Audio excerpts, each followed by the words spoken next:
3. I never got the 2-1, but looks like we're live. Greetings, really longathon. I'm Shiner. It's good to be back. And I brought Lavkian to help commentate. Say hi. Hey, what's up, guys? My name is Lavkian. I'm super excited to do some commentary for this wonderful run. Okay. I guess I should get started pretty soon. This run goes at kind of a fast pace. It feels like it goes by in the blink of an eye, but it's still going to be several hours. I'll give like a little bit of background on how I learned it once I launch into things a little bit here. I'm going by Japanese timing as well, which means timer starts as soon as like power on occurs. So this is just kind of like the attract mode demo that's playing. Still has like the same sort of intro as the NES version, Dragon Warrior 3. Just has a bit of preamble about Ortega setting out to find the Archfiend. Anyway, I'll give a little countdown here before I reset to try to get whoever's running the timer to start with me. 5, 4, 3, 2, 1, start. Okay, started my timer a bit late, but that's pretty close. Okay, let's make a character. I like going with, where is it? Is this Yo? I'm forgetting. Yeah. Okay. Yeah, that's Yo. Yo! Nice. Stereo. Okay, so there's a little prologue added to the... This might look familiar to those who have played the Game Boy Color remake of this game. There's this strange, like, dream sequence where this voice talks to you. Oh yeah. This is basically asking you for your, like an Earthbound, it's asking you, who's holding the controller in Meat Space? What's your name? What's your birthday? And it only comes up once more. Let's see. Looks like I got the 4th option here, so I gotta press no, no, no, yes, no. Then I can just use yes for the other 3. Turbo is allowed for, well, in this game's community, so I'll be using that to get through some of the menus quicker. What we're doing here is a personality test. This disembodied voice is like trying to ask some questions about the hero, and that'll assign the hero a personality, and your personality will affect your stat growth throughout the run. And what we're aiming for here is lazy, which will give the hero a lot of HP and pretty good strength growth as well. Just before I'm going to be doing some intense menuing once I'm done with this, so I'll just give a bit of background on, well, my history of Dragon Quest, I guess. I learned this game for a 12-hour challenge. I've heard this is a really good speed game, and it turns out, yes, it is. The menus are so good. I was the first person to ever speedrun Dragon Warrior 1 for the NES, and Darkwing Duck was one of the other earliest. This goes way back to, like, SDA in 2009. I also tried routing Dragon Warrior 4 segmented back in the day. Like I played the NES Dragon Warrior games on emulator when I was a kid, although my friends and I didn't know the correct frame rate to set Nesticle to, so I played them at 90 FPS. No wonder I like them so much. They're more fun when you play them 50% faster than they should be. So I did play the Dragon Warrior 3 remake on Game Boy Color and rather enjoyed it. It's pretty similar to this one. But I haven't really played it much more than that. I always thought I liked Dragon Warrior 4 more. But I wanted to learn this speedrun because, like I said, it's a really good speed game. The menus on NES are very slow, but in this game the menus are super fast. When you're learning this run, it's like the more you put in, the more it gives back. I've never seen someone grab that seed before talking to the king. That's some hot tech right there. It's the same amount of steps either way. We could bust out some graph theory and go like... We're gonna have to traverse the same amount of tiles either way. This is also using the Dragon Quest VI engine, where you can like walk into a corner. It's kind of like a half-tile grid system. So even though I walked up those stairs at kind of a funky angle, the game like corrected my path for me. Okay, I'm gonna go upstairs and start rolling my companions here, and I'm gonna have my eyes on the PDF on my other monitor here, so feel free to try to talk about what I'm plotting here, Lavkian. Yeah, so what we're gonna do here is if you remember the original Dragon Warrior 3, you gotta recruit your characters into Ruida's Tavern, and so what we're gonna do Oh, here is the this first thing we're gonna make is we're gonna make ourselves a merchant, which we're going to need towards the very end of the run for story purposes. So the merchant's going to come first, and what's going to happen here is, in kind of a D&D-like system, we're going to be given some stat seeds here that we can choose to put into different stats to kind of create this semi-custom, semi-random character. But for the merchant, we don't care about her stats. She's going to be dumped off somewhere later. So next, we are going to make a witch. And for mage. each of the following characters, we want What's the their sweat drops? HP to be as high as possible. We Yeah, want their there. HP to be as high as possible. So what we're going to do is we're going to take these 5 stat seeds that we're given, and we are going to pump them all into stamina for 2 reasons. One, again, the stamina is going to determine the HP that they get at level 2, and we want that to be as high as possible, and I'll explain why after we get out of character creation. The other reason why we want to pump these stat seeds into stamina is because, again, just like what we did with the hero at the beginning of the run, we are looking for specific personalities for our characters that are going to give high HP growth over time. We want lots of HP now and lots of HP later. And so specifically what we're going to be looking for, ideally, is either Tetsujin, which is Iron Man, or Tough Guy. Those are going to give us the best HP growth over time. And there are certain stamina thresholds that you're going to be kind of looking for here. With the mage, you want to get to at least 15 to get one of those ideal personalities. And here we did get Tetsujin. Tetsujin. I usually don't settle for Tetsujin. Think I So can get away with it? I would totally go with Tetsujin, especially with 16 stamina, because you're going to get a ton of HP on this. We'll try it level out. up. Tetsujin is fine. Gotta be more picky with the thieves, though. Yeah, so with the thief we're gonna make next here, you can also go with Tetsujin. You can go with there's one that translates to gourmet, which is not the most ideal, but you can go with that too. If you do happen to get Iron Man on your thief, we did get Tetsujin here, which we could go with. We could also try to go for Tough Guy as well. I can get away with Tetsujin because I get the Fearless book, so that'll overwrite that personality so anyway. Exactly. So if you get Tough Guy, you want to roll with it because it's the best personality for HP purposes. But if you don't get Tough Guy, it's okay. There's a book that we're gonna pick up later on. And 22 Tetsujin, that's unfortunate. So the soldier is who we're making last here, and we absolutely must get Tough Guy because Tough Guy gives us the most HP growth over time. And once we get to the very, very final boss of the game, it'll be clear as to why Tough Guy is so necessary. We really, really, really want this soldier. There it is, Tough Guy. Tough Guy. Right, awesome. So we really, really, really want to hit around 300 HP by the end of the game is what we're looking for with this warrior. So now that we've got all our party members created, we're going to go down to Ruida's Tavern and pick them up. And we create the characters in a specific order so that here in this recruitment menu, we've got the soldier on the bottom, and then now we've got the thief on the bottom, and now we've got the mage on the bottom. And that merchant is going to be kind of just chilling here at Ruida's Tavern, having some drinks, having a good old time, and we'll pick her up in a couple of hours. I think this is the first time I've made a female merchant, actually. It just seems like an unnecessary extra menu. It's tradition. I don't know exactly why people do it. I've always done it that way, but yeah, it's just kind of tradition. So now that we are out of town here, we forgot to distribute items. I wasn't done the menu boss. Oh yeah, the first menu boss can be a little bit tough. So people who remember the NES version of Dragon Warrior 3, you may remember that when you created characters, they came with items, and you could kind of exploit this by just creating characters over and over and over again and taking their items and selling them. And so the way they get around this in the remakes is by instead of the characters coming with weapons, the king actually gives you some clubs and a stick and some other stuff that you can then distribute to your party members. So we're going to go ahead and give that warrior a club and that thief a cypress stick just for a little bit of extra damage.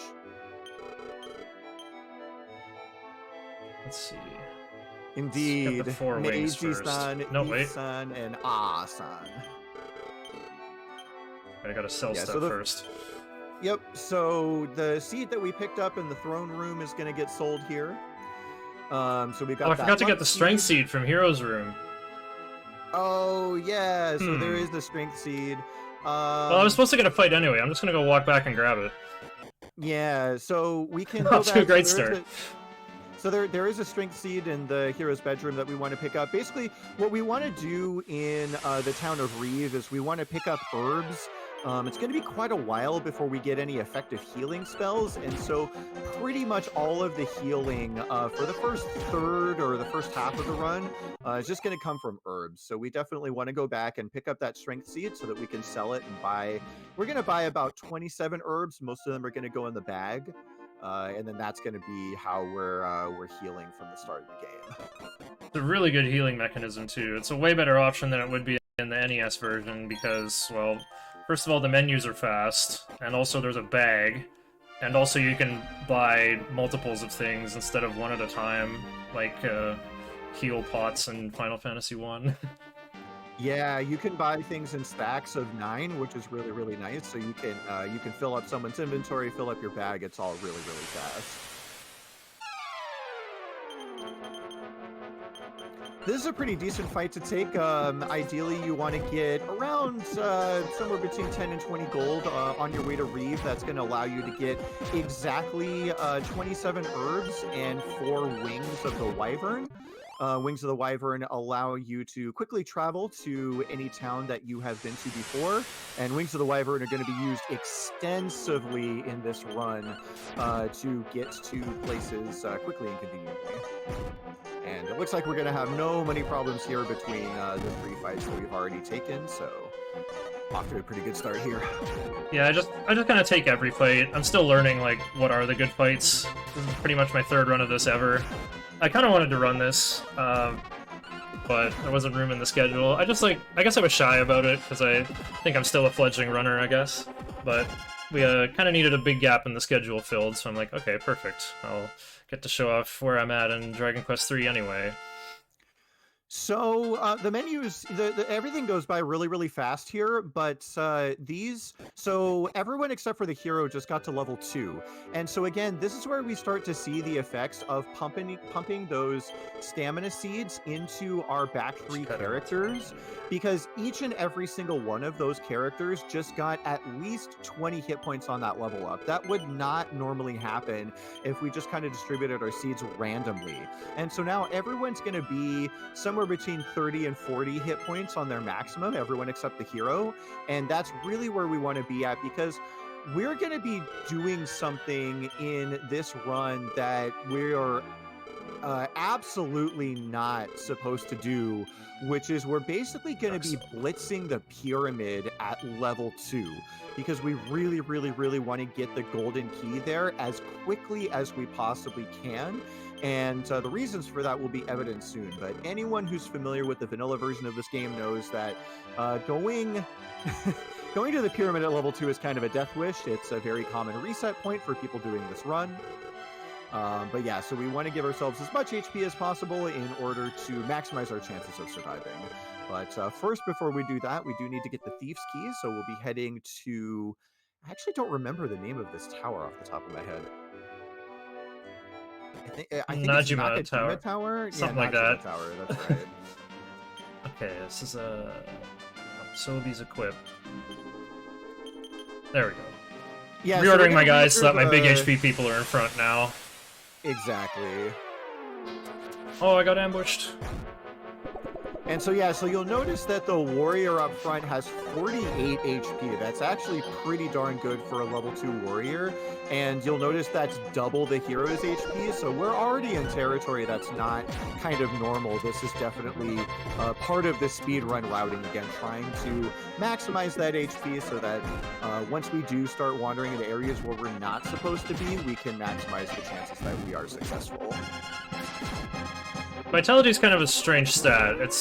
I guess you could think of it as a bit like hit dice in D&D, where it's like a check for like where your HP should be at. So basically, these guys that I dumped all these stamina seeds into when I was making them. Wow, I got 2 Kaishins in a row. You know, the game's gonna look at their stamina and go, "How come their stamina is way higher than their HP? Let's get that caught up." So the early levels are gonna have massive HP gains. And HP will just allow us to cheese the game for these early levels. Absolutely. And for anyone unfamiliar, Shiner and I might use the term Kaishin from time to time. So you may remember from the original Dragon Warrior games that when you get a critical hit, it says excellent move.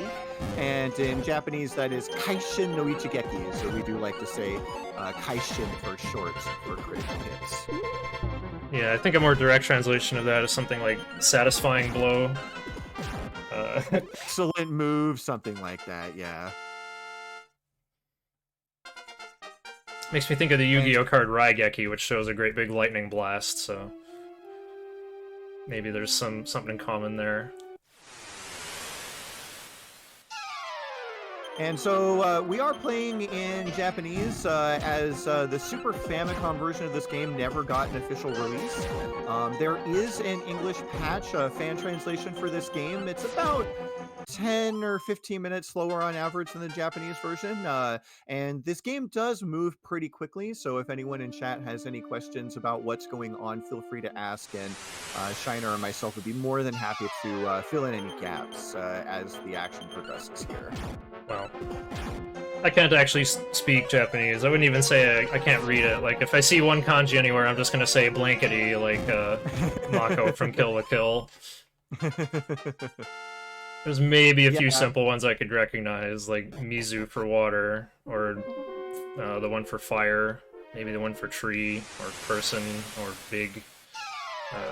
Dai is that's your big. Yeah, exactly. Yeah, I definitely do not speak Japanese to any great extent, but being able to read the alphabet is more or less. If you can read katakana and hiragana, there's not actually that much kanji in this game, and there is no kanji that you are required to know for speedrunning purposes. It's true. Like, the leaderboard for this game is massive. Lots of people have run it. It's one of the most popular speed games out there, pretty much. I know I've been quoted as saying this is Japan's national sport. Yeah, in terms of speedrun popularity, I think the only games that eclipse this on the Japanese Nico Nico boards are Super Metroid and Mario 64, and then Dragon Quest III is like the third most popular game. One of the few games that actually has a timing floor in terms of you need to cut 4 hours in order to get on the leaderboards at all. I thought it was 3 hours. 3 hours is the kind of legendary, that's the goal that everybody goes for, but yeah, I think the slowest time kind of on the bottom of the boards is 4 hours, so once you get there, you can put up on the boards. Yeah, I'd like to get sub 420 first, and then I can worry about sub 4. But I actually would like a sub 3 someday. Yeah, sub 3 is quite the grind. While stuck in quarantine last summer, that's what I pretty much spent all my time doing.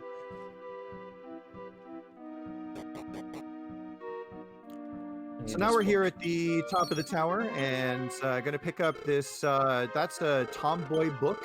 That book can be used to change one character's personality, but we're actually just going to be selling it a little bit here. After picking up that book, we're going to talk to this old man who says he had a dream that we were going to meet him, and he hands us the Thief's Key, which is going to unlock some doors that we couldn't unlock before.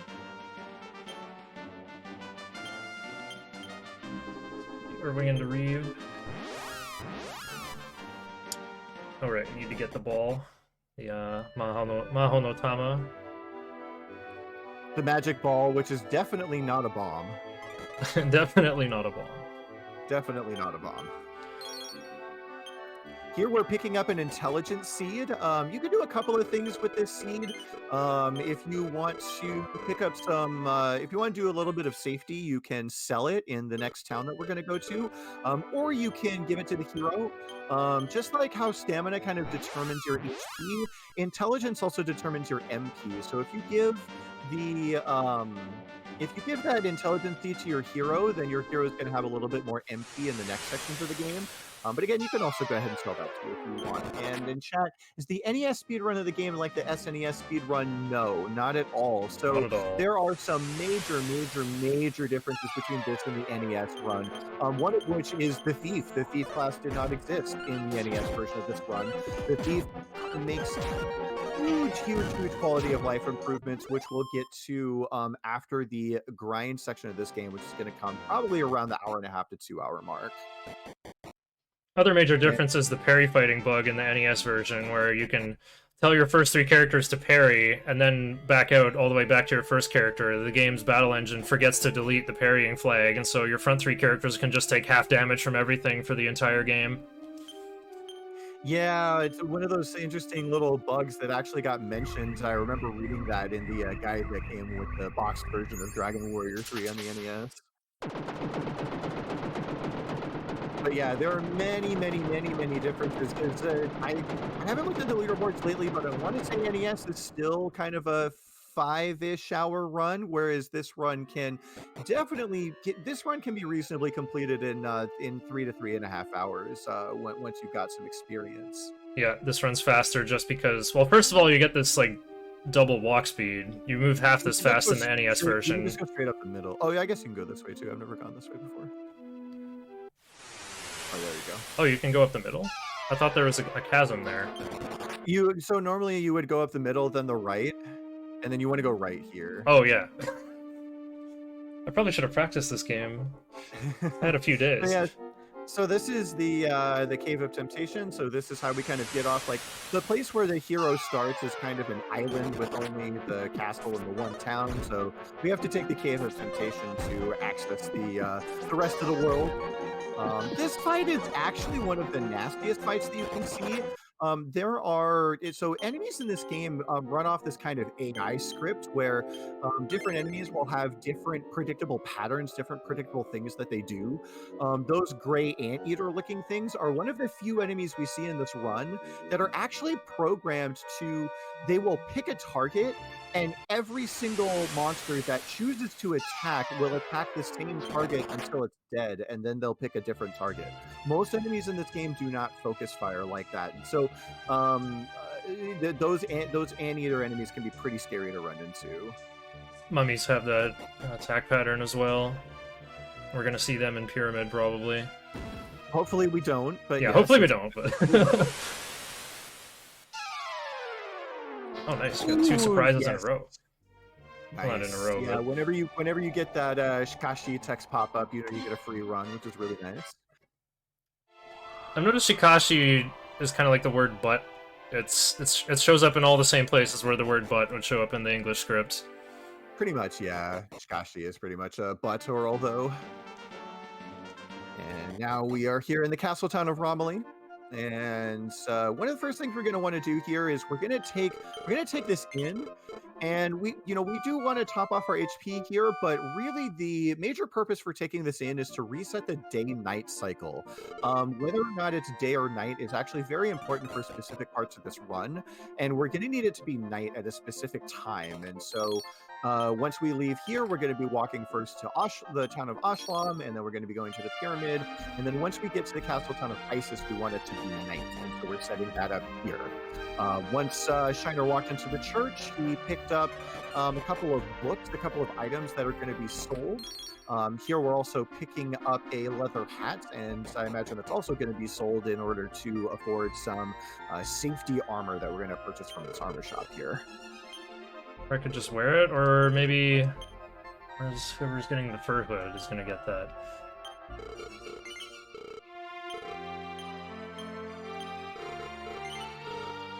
It's easier to just like sell things based on how much they sell for. Yeah, exactly. Sell Hero's Copper Sword. Yeah, we're not going to be fighting anything for quite a while, so it's actually perfectly okay to sell off weapons if you need a little bit more gold for any reason. Okay, we're gonna buy Tate. This thing. Bronze Shield.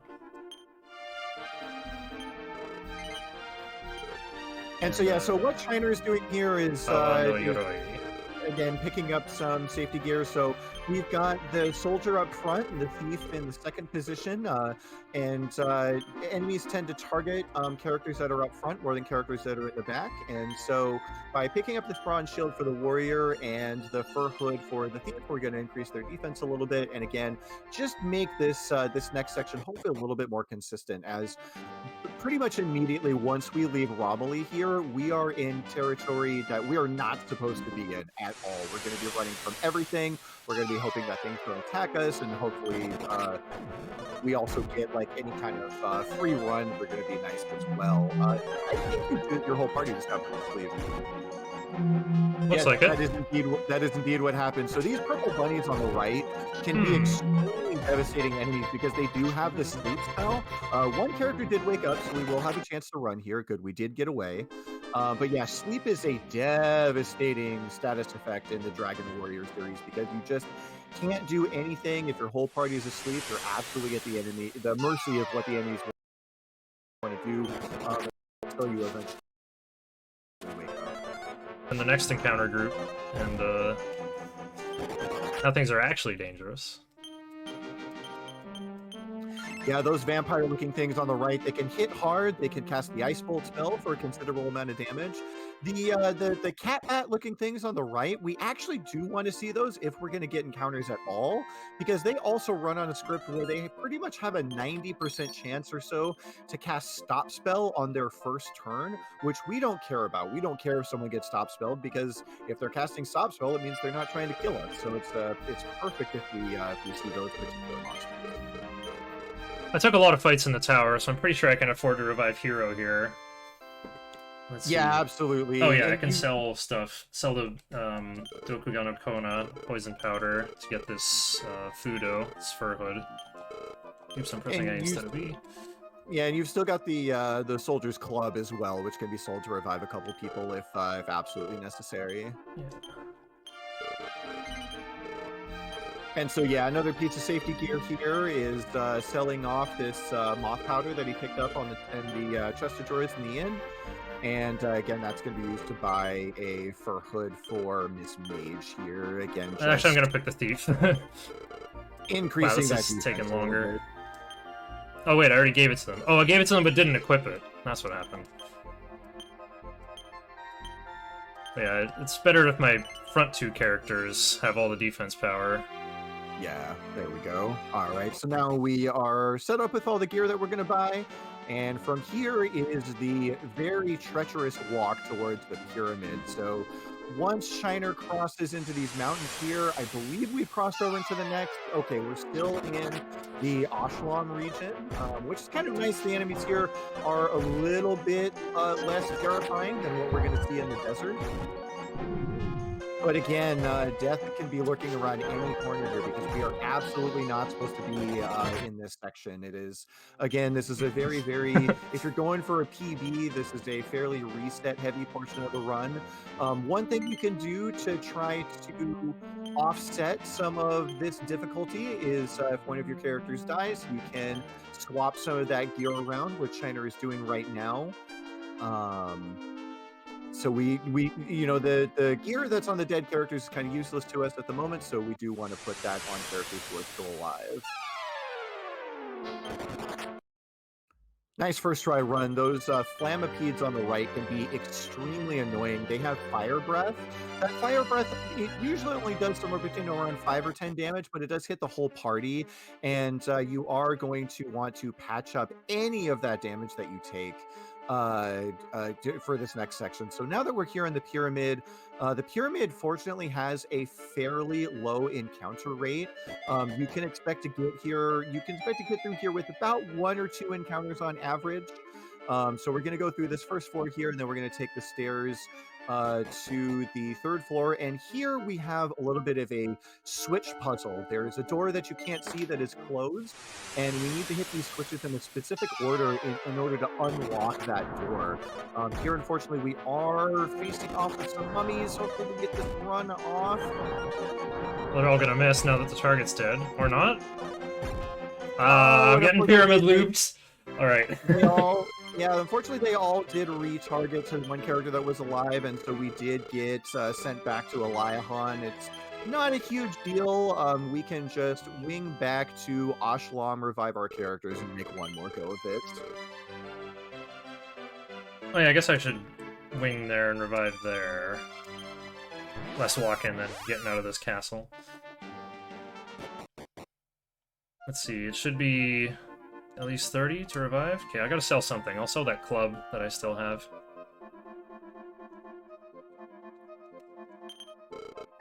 And yeah, making the safety save, if you do die, making the safety save at Eliahan is fairly common, because if you end up dying again, you might have problems with money in terms of trying to revive your characters for another go at the pyramid. So it's fairly common in race situations to just take that safety save at Eliahan, so that if you do die, you can just reset and be back in the same position with the same amount of money. Yeah, so far I've just been doing runs where, like, if I die in pyramid, I reset. Well, actually, I haven't even gotten that far that many times, because usually I'm like trying to have a more strict tolerance for getting the personalities I want in less than like 8 or 9 minutes or something.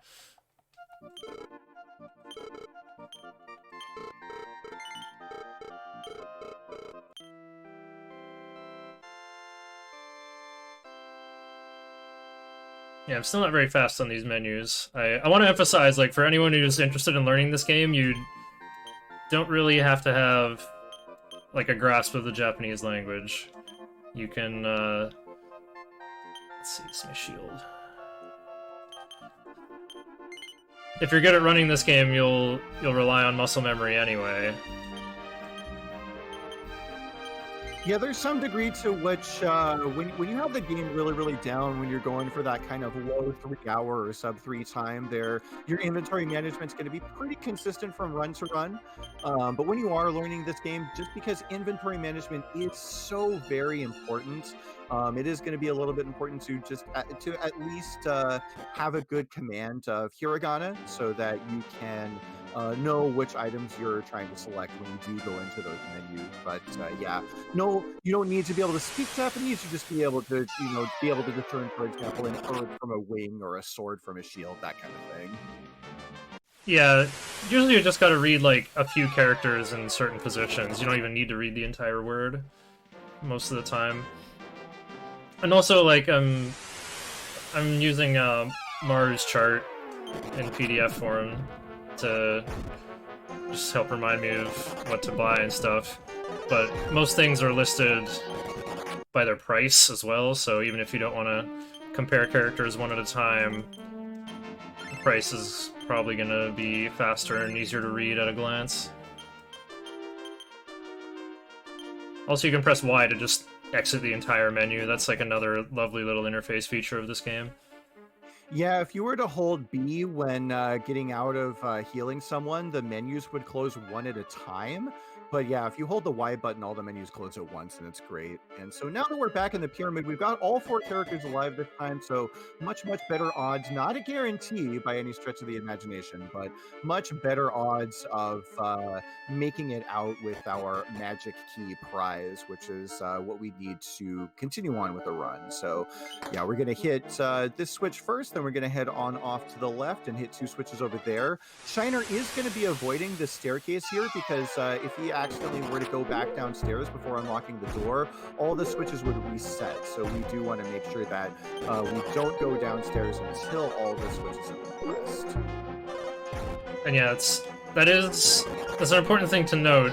I didn't talk about it earlier, but I walked into that shrine before going into the Cave of Temptation earlier, and it looked a bit pointless, but there's a reason for it. The way encounters in this game work is, I guess it's a bit like Etrian Odyssey, where there's this, like, aggro timer that counts down.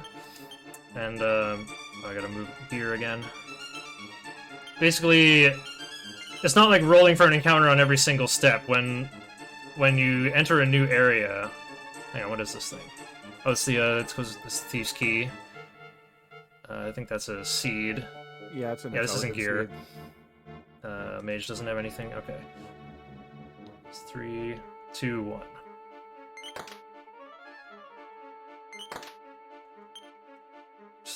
Basically, HP. yeah, there's an invisible number that's counting down with every step you take, and that number gets randomly generated every time you transition, either from the world map to a town or between stairs on floors. So, like right here, going up and down these stairs, that's going to reset that encounter, that number that's counting down to the next encounter, and ideally.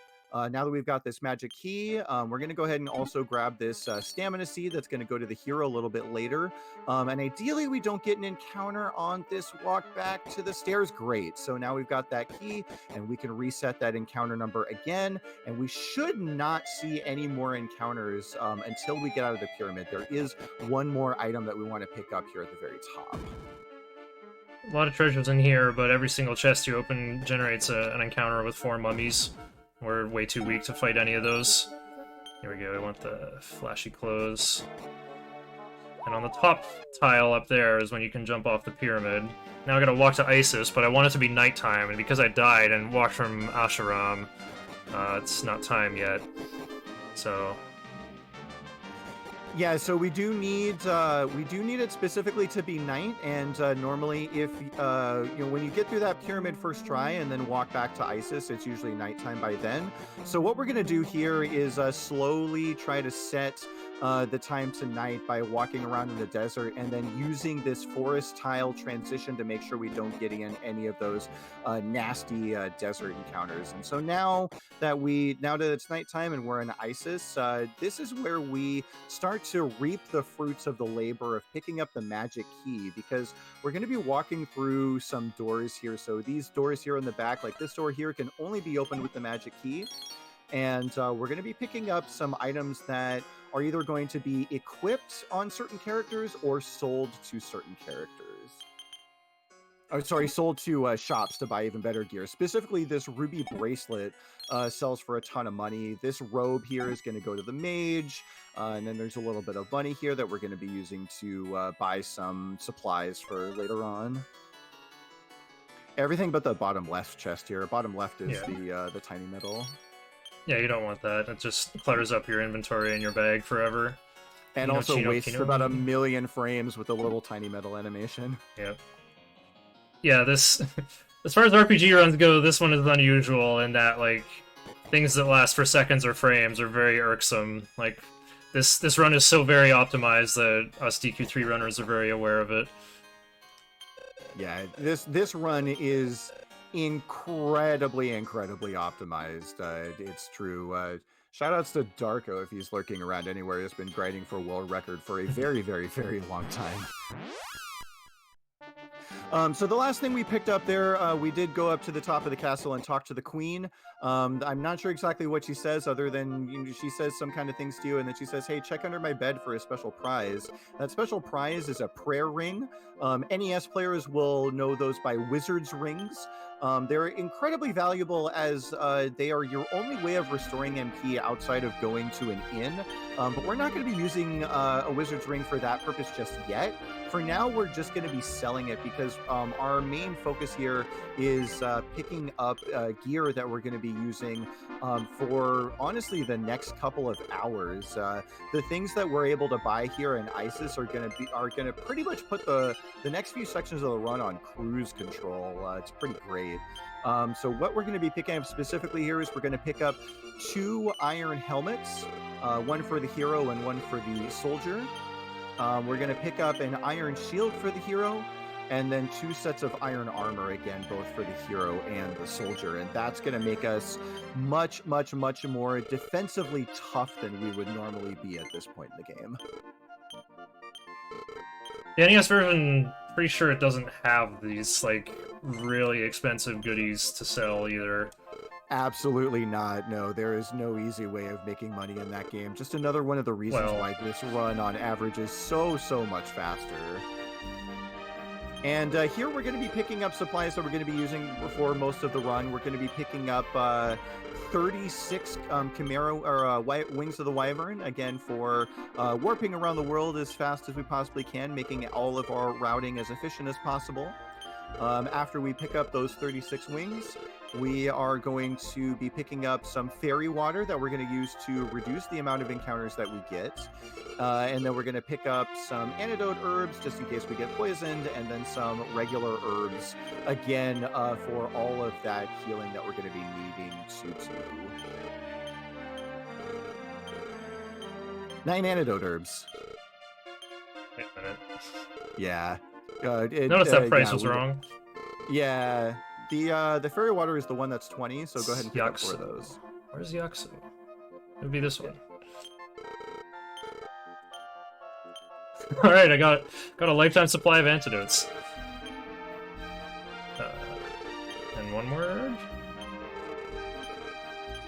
But yeah, we gotta get a lot of herbs. Make sure you get the fairy water. I did. I'm pretty sure I did. You bought 4. I think you bought 4 herbs. Yeah. Oh, you're right. I don't have any. Yeah. So. Okay. There we go. So now That should be enough herbs. Now that we bought all our herbs, we can go pick up our dead characters at this conveniently located church. Yeah, I love like the graph theory of Isis Town. Everything's just like in this nice long connected list. Everything's all adjacent. Yeah, everything's very, very conveniently located for the way that this route goes, and you'll see here, once we have all our characters revived, we're going to head over to this well off to the left. There's a speed seed on the ground to the left of it, and then we're going to go down into the well and pick up a book that will change our thief's personality to one that gives her the best, decent HP growth and also decent agility growth. The thief's agility is going to be very, very, very important for the majority of this run. Chief. Yeah, be very careful. We don't want to change anyone else's personality, only the thief's. And so now that we have gotten all this done, we are going to wing back to Eliahan to pick up some more items. Again, items that can only be picked up because we have that magic key. The magic key really does give us access to a lot of things that are either going to be sold or equipped and are going to make the early parts of this run much, much easier as a result. Yeah, one of the classic joys of Dragon Quest. You got this overhead camera so you can see all these goodies that you normally wouldn't know about. Just need the right key to get access to them, and basically got the magic key. Well, should get it less than half an hour into the run, but marathon stuff. Yeah, so what we're picking up here is in that first chest we picked up a rune staff, which is going to be a weapon the mage is going to hold on to for a while. We picked up a couple of seeds, a little bit of money, and then the last thing we picked up there is the Hero's Bracer. The Hero's Bracer is going to be very, very useful for the majority of the run. It increases the damage that whoever is wearing it does. So it's mostly going to stay on the hero, but we are going to be juggling things around for a little bit. There are some times where we're going to want the thief to do a little bit more damage, and sometimes where we're going to want the hero to do a little bit more damage. And so here, this is the first kind of major menu that you do in this game.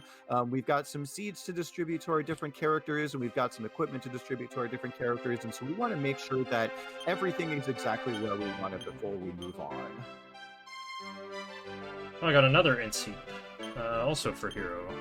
I do want that extra MP for Baramos to make it easier to cast Iron Eyes a couple times. Okay, Exactly, now let's look for the having the extra heal spells can be useful, and also having the extra expels when you're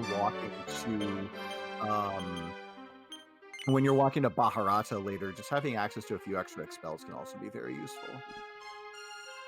Hero's Bracelets. There's a speed seed at the bottom of Hero's inventory that you can use as well. Oh, nice. Let's see, Goketsu node. something. I forget. Hero's Bracelet increases attack power. Oh yeah, this is a Subayasa no Tane. Use it on hero, I guess? Yeah, that's what I usually do. Okay. I would think well, Peach doesn't need more agility. Sometimes Meteorite Armband's gonna give all I need. The nice thing about Dragon Quest III is that while there are parts of the route that are very much set in stone, there is a lot of flex in the run. One of the things you could potentially do is save all your speed seeds and give them to... So the Thief is eventually going to class change into a Sage. Players of the NES or Game Boy Color versions of the front may be familiar with the fact that you can change your class once you reach Dharma. And we are eventually going to turn this Thief into a Sage. The Sage having access to both kind of white and black magic, or mage and priest magic in this game. And we do want that Sage to be as fast as possible, so some people do like to hold on to those speed seeds and give them to her after the class change. But really, it's kind of up to the runner's choice. Yeah, this game's remarkable in that, like, you could watch 5 different runs and there'll be personal preference, and that's different in all 5 of them. Exactly. And the last thing we picked up there is easily the best item in this game, the single best item hands down in this game, the Meteorite Armband. What the Meteorite Armband does, and we're going to equip that really quick here on the hero. Yep, that's it right there. And what that's going to do is it's going to double the agility of the person who is wearing it. And the reason why there's 2 reasons why that's important. The first reason why that's important is because agility decides to act first in battle. And we are going to want, eventually we're going to be swapping that back over to the Thief during boss fights, because our Thief is going to be our main healer during boss fights. She's got the highest agility. We're going to fill her inventory up with herbs, and she can throw herbs at anyone who needs healing. The other nice benefit of the Meteorite Armband is that, again, since it doubles your agility, the way that defense is calculated in this game is your base defense is half of whatever your agility is, and the game does take the Meteorite Armband into account. And so by putting on that Meteorite Armband, you're massively, massively increasing the defense power of whoever is holding on to it. And you're going to see Shiner's walking back and forth here on a very specific set of tiles. What he's doing is he's trying to force an encounter here. So remember, I mentioned earlier that there's an invisible number that's counting down to your next encounter. So as soon as he walks south, there are potentially very, very, very dangerous encounters here. Hopefully we don't see lumps. This is exactly what we wanted to avoid. These lumps have the Inferno spell and can absolutely wipe out our party. Fortunately, we did manage to get away. And again, we're not supposed to be here at level 3. But Portoga has an important story trigger, as well as some very, very nice weapons that we can buy here. So we're going to go ahead and sell that ruby bracelet, which sells for an absurd amount of money and is going to finance our weapons here. We're going to go ahead and buy the steel sword for the warrior. And we're going to buy a pair of steel whips, one for the hero and one for the thief. And this is where, if you've never played the Game Boy Color remake of this game, this is where the differences between the remix and the NES version are really going to shine through, because these whips can target a group of enemies at one time, and it's going to make fighting random battles very, very efficient. Right here, so we do have this kind of magic bag of holding. There is a menu option that will basically take any unequipped or unimportant, that is to say non-story items, out of your character's inventory and put them in the bag. And it makes inventory management so much easier, because we can just kind of dump our character's items into that bag, free up space. We're going to buy a bunch of herbs here. And now what we need to do before we can move on is we need to talk to the King of Portoga, and he's going to give us a little quest here. He he's heard of this stuff, this mysterious substance called pepper. He's not exactly sure what it is. He's heard it's this legendary spice, and you can only get it in the east, and he doesn't really know how to get there. So he asks you to go off to the east and pick up some pepper for him, and he agrees to give you a boat in exchange for that pepper. And so we're going to want that boat as quickly as possible, so we go ahead and hit that story trigger now. And before we leave the town of Romilly, we're going to open these chests here. There is a stamina seed, which we're going to go ahead and give to the hero to increase his HP.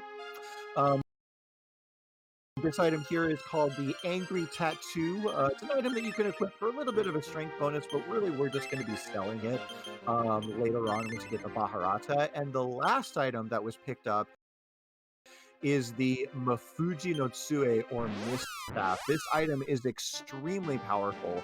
It is a free cast of stop spell on any, you can hand it to any person and they can get a free cast of stop spell in battle, and that's going to be very, very, very useful throughout the entire run.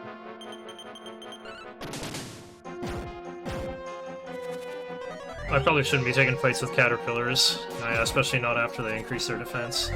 Well, this will be a good example of why you shouldn't. Well, there are some people who get very strict about what encounters they do take. Right now, that wasn't so bad, actually. Right now, we're headed towards Champagne Tower, and we're headed towards our first fight with Kandar. And we do want to get some levels on the way, and kind of depending on your comfort level and then the time you're going for, you may want to be a little bit more or less picky about the encounters that you take. 2 caterpillars by themselves is not too bad. Usually just having your whip users focus them down can take it off pretty easily, but some people do opt not to take those encounters. Again, it's all up to player preference.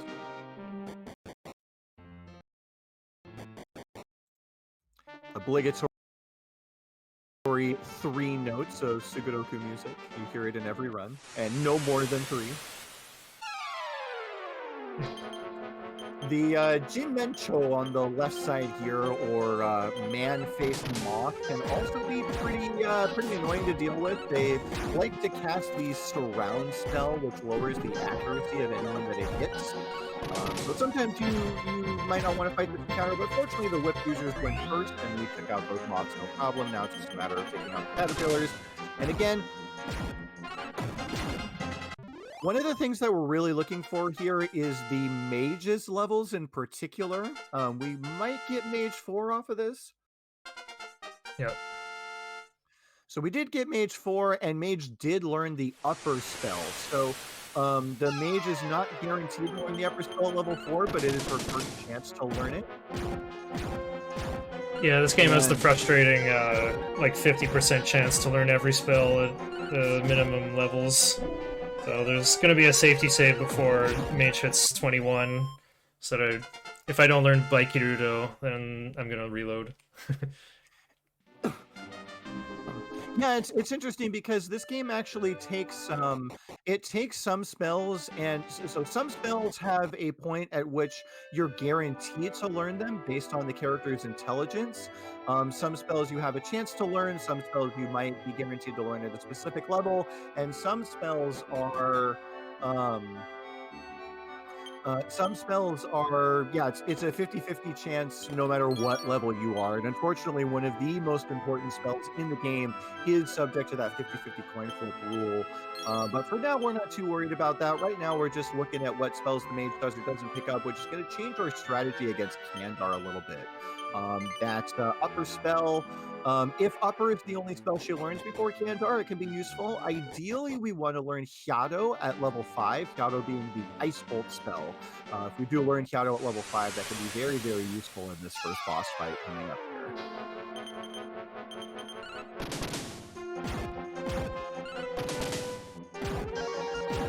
Yeah, I had a quick think about fighting this encounter.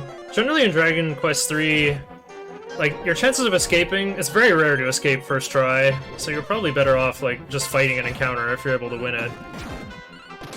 Yeah, so Dragon Quest III and most of the modern games, some of the games differ a little bit in the way that the run rate works. I believe in this game, it is 25% chance to run on your first attempt, 50 on your second, 75 on your third, and then if you fail to run 3 times in a row, you are 100% guaranteed to run on the last attempt.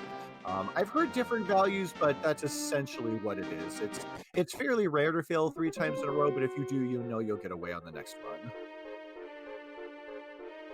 I know Dragon Warrior 4, you also have 100% escape rate on the 4th attempt. I believe in 4 it's 50-50, 100. I think it's 50-50, 75, 100 or something like that.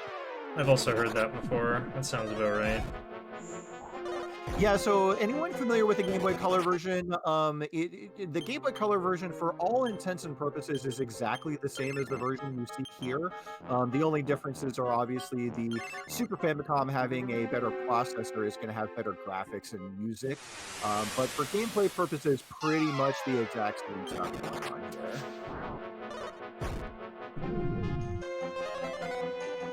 Is the secret boss, like, after the credits in the SFC version as well? I Probably believe not. so, yeah. Oh, really? Shinryu, yeah, the Dragon God. I do believe, I've never actually done it in the Super Famicom version, but I do believe the extra dungeon, the extra boss are the same in this version as well. I was gonna say, I didn't think that would be in this game, because in the Game Boy Color version you need to bring monster medals to get into the tower, but monster medals aren't in this version. Yeah, I think that it might just be a case of you just don't need the medals to get into the tower, but I've never actually done it, so not terribly sure about that. But I never did it in the Game Boy Color version either, so I don't know the specifics. So yeah, as we're heading up this tower, we're going to be taking a few fights here. Ideally, we do want to get that mage to at least level 5 to have a chance to earn that ice ball spell. But again, we have weapons and armor that are way, way, way more advanced than we should have here. So all the fights on the way up the tower are going to be fairly trivial. Here is mage level 5, and No unfortunately spells. we did not, no ice bolt spell, but that's okay. The ice bolt spell is kind of icing on the cake. It's by no means required for this boss fight, just tends to speed things up a little. Yeah, I got upper. I got the important one. I got Sukata. Ugh. And the time it takes me to decide.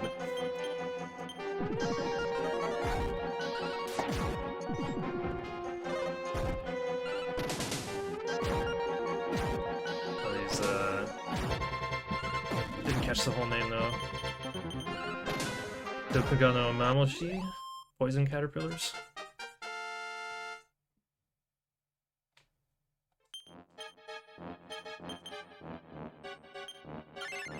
Yeah, the poison caterpillars are the main reason that you want to pick up antidote herbs and Isis, because they have a poison breath that could potentially poison every single one of your party members, and so you definitely don't want to be walking around poisoned if you can all help it. Luckily, I accidentally bought 15 antidotes. plenty for the rest of the run for sure. I've never needed more than 4, but I'm probably not going to miss the 150 gold, really. So yeah, so the kind of the backstory here is, if you'd been playing this game casually, you talk to the King of Romilly and you find out that his crown got stolen, and Kandar's the one who stole it. So we're trying to question in chat: do we not use the Sage class? Yes, we will be turning the Thief into a Sage about halfway through this run. Right, and then here we're about ready to fight Kandar. The one thing we do want to do real quick is we're going to swap the Starry armband over to the Thief, and we're going to put the hero armband on the hero. We want the hero to be doing as much damage as possible, and we want the thief to be as fast as possible, because the thief is going to be our main healer for this part. And so here we've got Kandar and his 3 henchmen, and so we do want to take out these henchmen as quickly as possible. So we're going to have our front 3 characters target down these henchmen, and we're going to have our mage increase the defense of each of our characters. And so here, we are actually going to get to see, potentially, one of the really, really cool parts of the Super Famicom version of this game. So Kandar here, this guy on the left with the giant axe, he has essentially 1 in 8 chance to crit.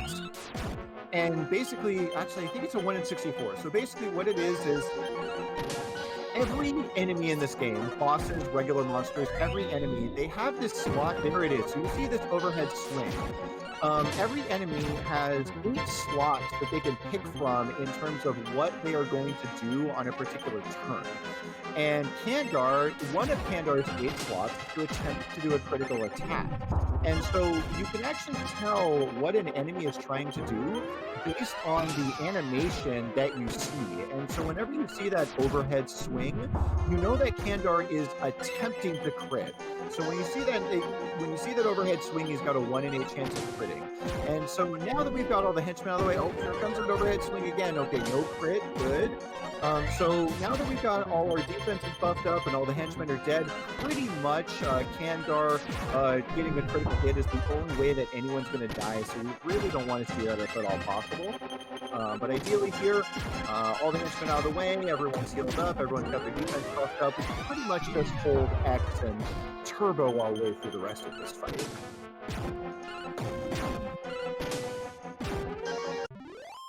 There we go. 610 pointos. Yeah, we are here way earlier than we're supposed to be. So yeah, we're going to average about 3 levels per character here. 600 is quite a lot early on. One of the things we're going to be looking for here is our mage is going to go up to either level 7 or level 8. And level 7 is the mage's first chance to learn Gira, or the Fireball spell. And ideally, she will learn it, which will be very helpful in the next section and against Kandar 2. So we're going to pay attention here. There's mage level 6. Maybe she'll get Ice Bolt. Yep, she did. Got Gira. Oh, first try Gira. Very nice. Alrighty, excellent. So mage is looking pretty smart today. There's the crown, but we're going to say no to the crown. We don't need that crown. We're never going to go back to, we're never going to talk to the King of Lomeli. We're trying to go fast here. We are just going to head over to the town of Ashlam. May want to switch those bracers back around. Yep. And It was right there in the notes. I just read it. Yep. So we're going to be going through this, there's this cave here. To the east of Ashlam, and that's going to be our gateway to the town of Baharata, where again we're going to be doing a little bit of a side quest to pick up some pepper to get our boats.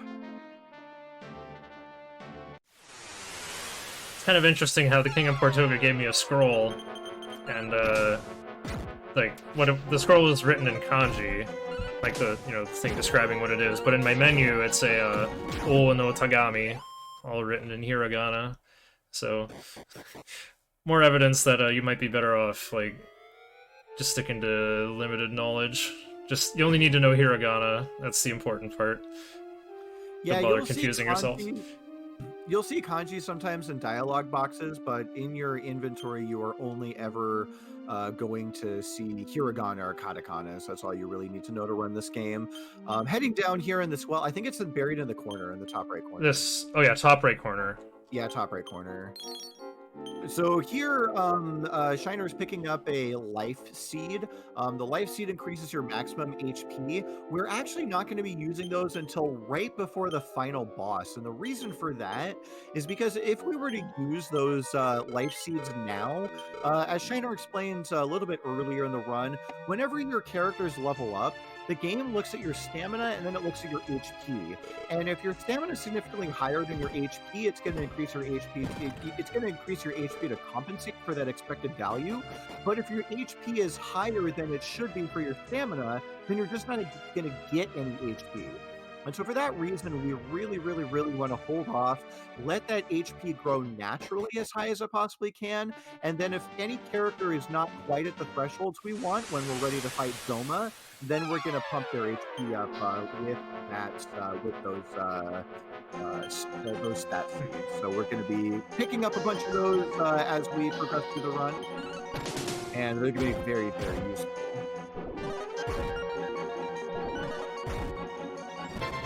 Oh, I thought there'd be a table, and I figured Gira wasn't going to work on these heat clouds. I probably should use Gira on the jackals. Yeah, Ice Bolt can be a really good play here. Yeah, Ice Bolt's the perfect play here. That's exactly what I would have done in this situation to kind of soften up these heat gizmos here on the right-hand side. They can be pretty annoying with their fire breath, but not terribly dangerous. The wolves that were on the left side of the screen are actually one of the more dangerous enemies here you can see for multiple reasons, and fortunately, they count as undead, and the hero at this point actually does know the Expel spell, which can send those wolves flying away. You don't get Boulder experience, but it does help you clear the fight a little bit quicker. So we should see that here. If we back out into the warriors or into the heroes spell list and go for a Nifudan, we can see it fly away. My hero hasn't got an EMP left though. Oh, that's right. Unfortunately, I used it on Hoimi. I used it to heal the mage. Yeah, that's right. I'm scared of my mage dying there. Yeah, we've got pretty good gear and decent levels for this section, but 19 HP on that warrior. That was an amazing level up. Oh. Is he at 100 already? I tend to get insane HP growth on my warriors in my runs. I think I had one with like over 300 in my last run. Yeah, sitting at 85 here and getting 19 off that level, that's already over 100. That's really, really good at this point in the run. That's actually in territory where he could survive a crit from Kandar too, which is pretty hilarious when it happens. That is hilarious. Haven't had to deal with that yet. These hunter flies on the left side of the screen can be pretty nasty. They know the Gira spell, which can target your entire party. Fortunately, the Thief and the hero do tend to outspeed them, and with those whips, they can be taken out pretty quickly. These ant bears on the right, they don't have a ton of HP, but they hit really, really hard, so they can be a little bit scary as well. Fortunately, we cleaned that up in the beginning. Missed the beginning of the run. What personality do you give your hero? So there are two main personalities that runners tend to go for. The vast majority of runners go for the lazy personality, as it gives slightly above average strength and moderately above average HP growth. We do want that hero's HP to be as high as possible. However, there are some runners that go for the brave personality, and the brave personality slightly stunts your HP growth but gives you much more strength growth. But that's not terribly common. 99.9% of runs go for lazy for again for that HP. So now that we're in the town of Baharata, we do have a little bit of shopping to do. We went ahead and sold that rune staff on the mage, and we're going to use that money from the rune staff and the angry tattoo to pick up magic shields.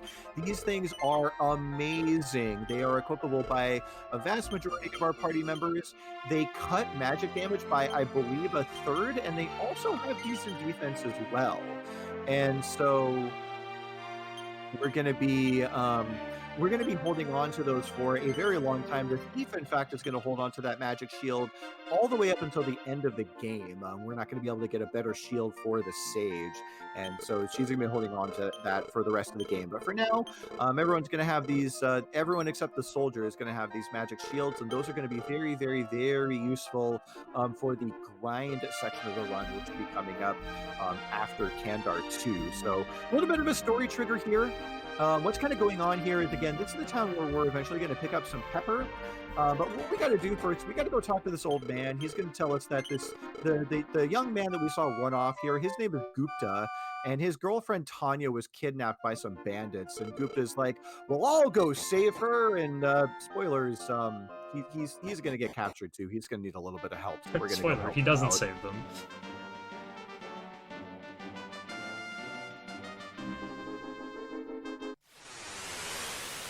I should start using the inn in Ashalam instead, so I can have MP for this walk. Actually, no, I want as much MP on Mage as possible before doing Kandar. Oh, yeah, here comes Gira. Sometimes you can opt to use the run in Ashlam for the walk and use it in Baharata, just so that you have all your MP for the Kandar fight. Again, it's one of those things that's kind of up to an... Ooh, Sukaruto? Oh, you got Sukaruto and outside. Okay, so nice. Sukaruto is the increase spell. It is fairly uncommon to have that before Kandar 2, but it actually makes the fight much, much, much safer. So it's very, very nice to get that early pickup here. So now we are here in Kandar 2's domain. So we're pretty much gonna blitz our way through. It looks like we're going to detour for a quick stamina seed pickup here, which we can pop on over to that hero again to increase the hero's HP. Yeah, hero would need it most. Warrior's doing good. Yeah, our warrior is doing fantastic right now. Triple digits before we even fight Kandar 2 is really, really, really good. I don't even know where the other seeds in this place are. I think most runners don't get any, but... They're just off to the left. I usually pick those up, but I do see people who are going for like aggressively fast times will maybe pick up one or two of those seeds, and some people don't pick any of them up at all. I do like picking up the strength seed at the very least for the hero because you get so much value out of it. But again, it's up to individual choice. Oh, it's this thing. And that's the bronze. That's the bronze shield. Oh, right. Shield, so you can just throw that in the bag or sell it later. Or sell I'd rather leave it in inventory there. Oh yeah, I gotta say no to start the fight here. Oh, I forgot to switch formation here to put hero third. Probably won't matter though. Oh, I didn't max out HP either. After that Gira? Okay, this might hurt. Alright. Oh, who's even got the Mafuji staff? I guess I'll find out. Attack, attack, attack. You take the commentary from here. Oh, yeah, so what we're doing here is, we're trying to rescue Gupta and Tanya. And what those guys asked us, he's like, oh, are you guys here to join up? And if you say yes, you say, well, the boss isn't here, come back later. And if you say no, he says, well now we're going to beat you up. So that leads to this kind of mini boss fight, this mini forced encounter with 4 of Kandar's goons. They have a little bit more HP than the goons in the first fight. They also have the heal more and defense spells, which reduces your character's defense. Fortunately, there's a glitch that we can take advantage of where any character that gets hit by the defense spell, you're going to see Shiner going into the equip menu in battle, and just you go into the equip menu and you just hit any piece of gear. And what that's going to do is it's going to force the game to recalculate your defense, and it's basically going to remove that debuff. A very, very useful glitch that we do take advantage of in this run. Because otherwise, if we got hit by the defense spell too many times, we would basically get completely wrecked. So, very, very, very useful glitch to take advantage of. But we've already got 2 of Kandar's henchmen down, and as long as we don't get heal more trolled by the remaining 2, we should be completely fine from here. The third one is spell blocked right now, so we're doing good there.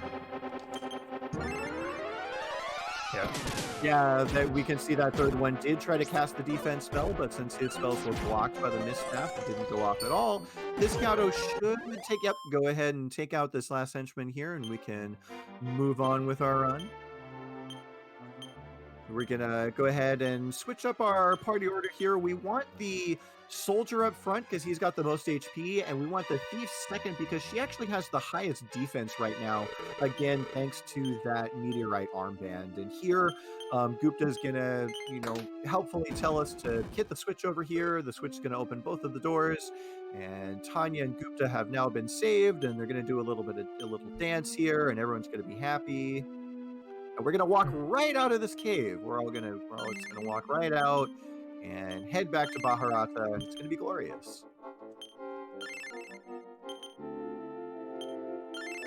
Yeah, Kandar wasn't here, just like they said. How convenient. Yeah, I don't even know why you're healing up. Like we're just going to walk out. Arigato, Yusa-san. Thank you, hero. Right. Oh yeah, I guess I could have Monton using Heroes MP. Just double checking the PDF here, make sure I'm not missing anything. What a surprise! It's Kandar back for a second time. So this Kandar and his goons are again a little bit beefier than the versions that we fought before. Kandar himself particularly is an HP spawn. He has something like 900 HP or something ridiculous like that. I don't know the exact value off the top of my head, but this fight does tend to take a while. We are going to open up here by just really trying to blitz down these henchmen as fast as possible, again, because they can't use that defense spell. It can be a little bit scary. Again, wow, almost everyone here getting hit by defense. Oh, I hope that thief doesn't get hit. When one of your party members gets their defense debuffed by that spell, Kandar does start to hit pretty hard, but again, fortunately, we can just pop into that equip menu for each character, go ahead and reset their stats and remove that debuff. Now, that first henchman did use the heal more spell on himself, pretty much maxed out his HP and undid some of that damage that we did, but that's okay. Now that his friend on the right is dead, we can pretty much just focus down this other henchman with no problem and then turn to Kandar himself. And especially now that this henchman's out of the way, we can opt to use Sukaruto or the increase spell with the mage. And once we use that spell a couple of times to buff up our own defense, we're going to be in a similar position to the first Kandar fight, where pretty much only a critical hit is going to be able to do any real damage to us. You can use Sukaruto instead of Sukata. Oh, right. Just buffing up the front, I guess. Forgot I have Sakuruto. Yeah, you almost never have it at this point in the run.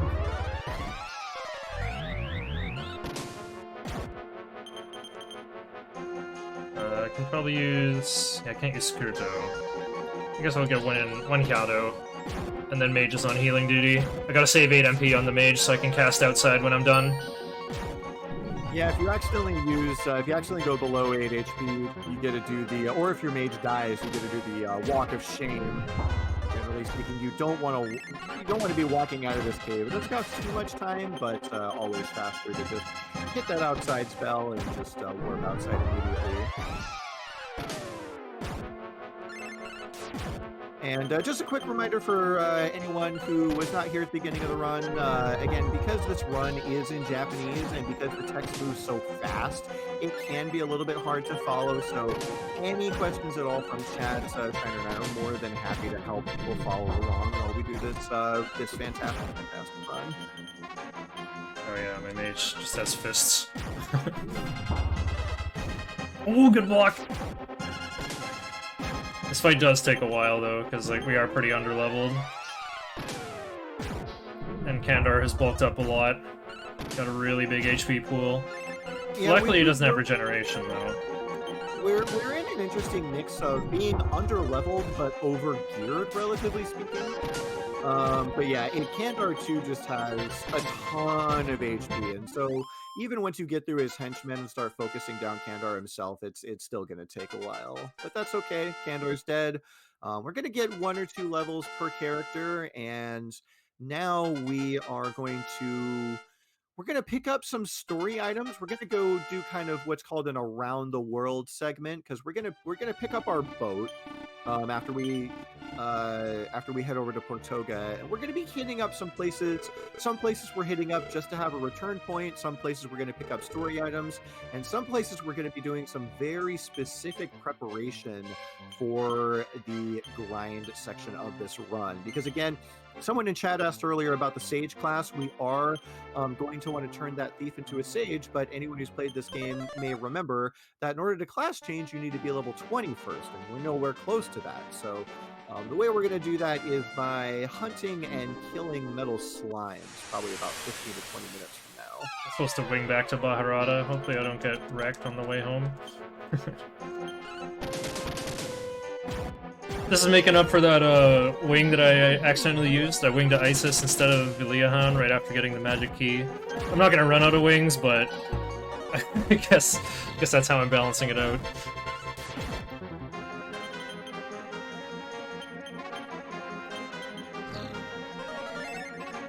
Oh, these Mage Toadstools have heal! Yeah, I didn't actually know that. I knew they had Ice Blade. I never seen them heal before. 124 pointos.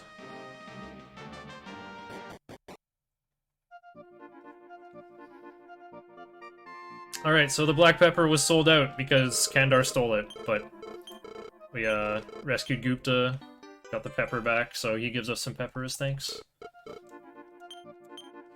Now we're gonna wing to Portoga, we're gonna complete the King's Quest.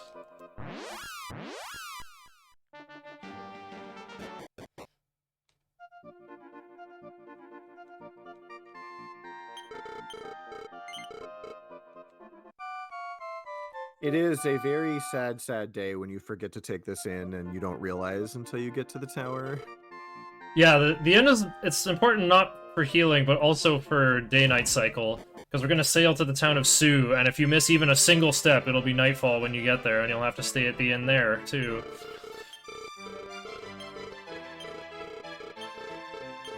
Yeah, the king here is overjoyed at the delivery of pepper from the Far East, and again, he does thank you with a boat, which I have to imagine is one of the biggest swindles of all time.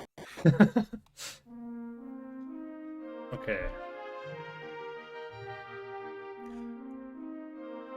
I think I have to go more south, but let's go all the way west first and figure it out from there. Yeah, I usually like to go all the way south to like there's a little corner on that landmass down there, but sailing west is completely fine too. Sometimes these weird river mouths can trip you up as we're headed to this next town of Sioux, but yeah, we'll get there one way or another. 136 HP on this pure warrior is actually absurd. Level 11. Yeah, he's getting fired as soon as I get into Garuna. Yeah, I would absolutely do the same thing. The Garuna grind is probably one of the most complicated parts of the run. You'll get lots of stuff to talk about when I get there. Absolutely, yeah. The Garuna grind is deceptively. Yeah, just sail. Yeah, I think you just sail up from here. I can't. Oh yeah, up to the left and then yeah, straight up from here. Like I said, you can't be off by a single step, or else you get darkness. So I didn't learn. I've been playing this game for about 2 months before that animation right there. When those crabs jump up into the air, they're actually trying to crit. He tried to crit again. What is going on? A terrible blow. Not this time. Yeah, I did. Yeah, I didn't first see that Tsuko no. Wow, a triple run fail. That's unfortunate. First time I saw that Tsuko no Ichigeki from a crab, I'd been playing this game for 2 months, and the first time I saw that animation, he actually crit and killed my hero, and it scared me because you don't expect that. If you go down the well and come back up, you'll be on the exact tile you need to search. I usually do that if this NPC trolls me. That's what I do. Oh, that's a good trick. Thank you. There we go. Ikazuchi no Tsue. Yeah, once you come out of the well, you don't even need to move at all. You can just Turbo X. Okay. Oh, I'm supposed to get the... Alright, we're just buying an invisibility herb here. The thing that costs 300. There's no description of what that looks like. I could probably painstakingly read it if I get into my inventory. I think it's like Kienzan no So or something like that. Yeah, here we're picking up an invisibility herb, which we'll need to get access to Edinburgh Castle, and in the pot there we picked up a speed seed, which is going to be going to the sage much later on in the run.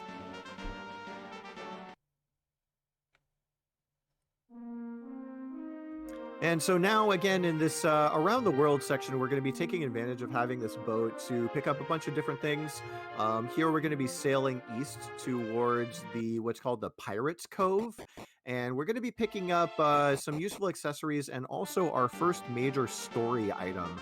Again, people who've played this game before may remember that there is a very important story quest where you pick up 6 colored orbs that we will be using to summon the godbird Ramia to get to Baramos' castle and eventually the Dark World. And so yeah, the first orb will be picked up here, the red orb specifically.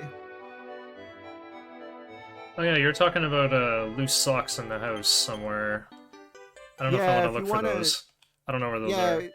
Okay, once you pick up these chests, if you come back out, I can tell you where it is. So here we're picking up the heavy metal ring. I think it's called the punk rock ring in the Game Boy Color version. It changes the character's personality, I believe, to loner. But it also boosts their speed slightly and in turn boosts their defense slightly. If you go all the way to the left, and then I believe just all the way up, just straight up, and then in that chest of drawers right there. Yep, loose socks. Loose socks. Yeah, indeed. Yeah, we'll be selling that later to pick up some extra items for use during the grind section. And so now that we have some useful items in hand, we want to hit the town of Japang. That text box is just the fairy water running out, the fairy water that we used in Eliahan to reduce our encounter rate. We'll be popping into Japang here because we'll be returning later after the grind section is over.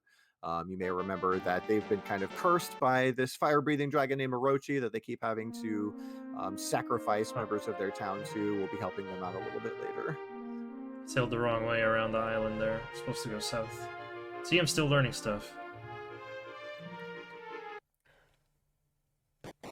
Wow, that was a really nice walk. I was really expecting a land encounter there. No encounter. Okay, now that I got this place on the return checklist, we're going back to Portoga. Right, we're going to Edinburgh. Yeah, Edinburgh also has an item that is required to pick up. There are a couple items that we're going to be picking up. One item is going to be a useful piece of armor, and the other is just going to be sold for an absurd amount of money. But yeah, there is one required item in Edinburgh that we'll be picking up shortly.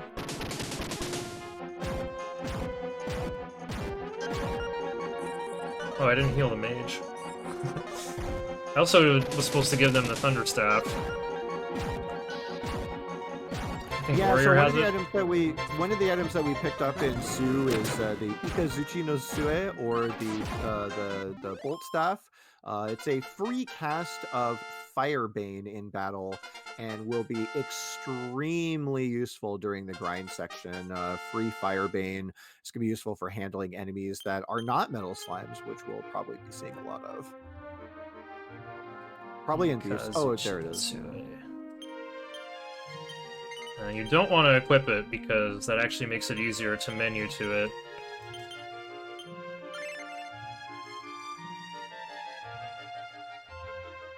Oh, look at that nice pathing. Okay, so one of the dreaded things that can happen in this run is there is that one step between getting off the boat and entering. Yeah, that's it right there. Yeah. So this guard will stop you from entering the castle if you try. He'll block you, but if you use this invisibility herb, then you can sneak right past him. Oh, are you gonna pick up the flashy suit, or do you do that after? I do that after, even though I think it's more steps. I actually counted. I think it's like slightly more to do the puzzle first. Oh, I'm doing a weird solution here. The creators of Dragon Warrior 3 were clearly huge fans of Sokoban because they put this little Sokoban boulder puzzle here as a way to force you to do a little fun game before picking up one of the required items. Way easier than Puzzle Boy and Nocturne.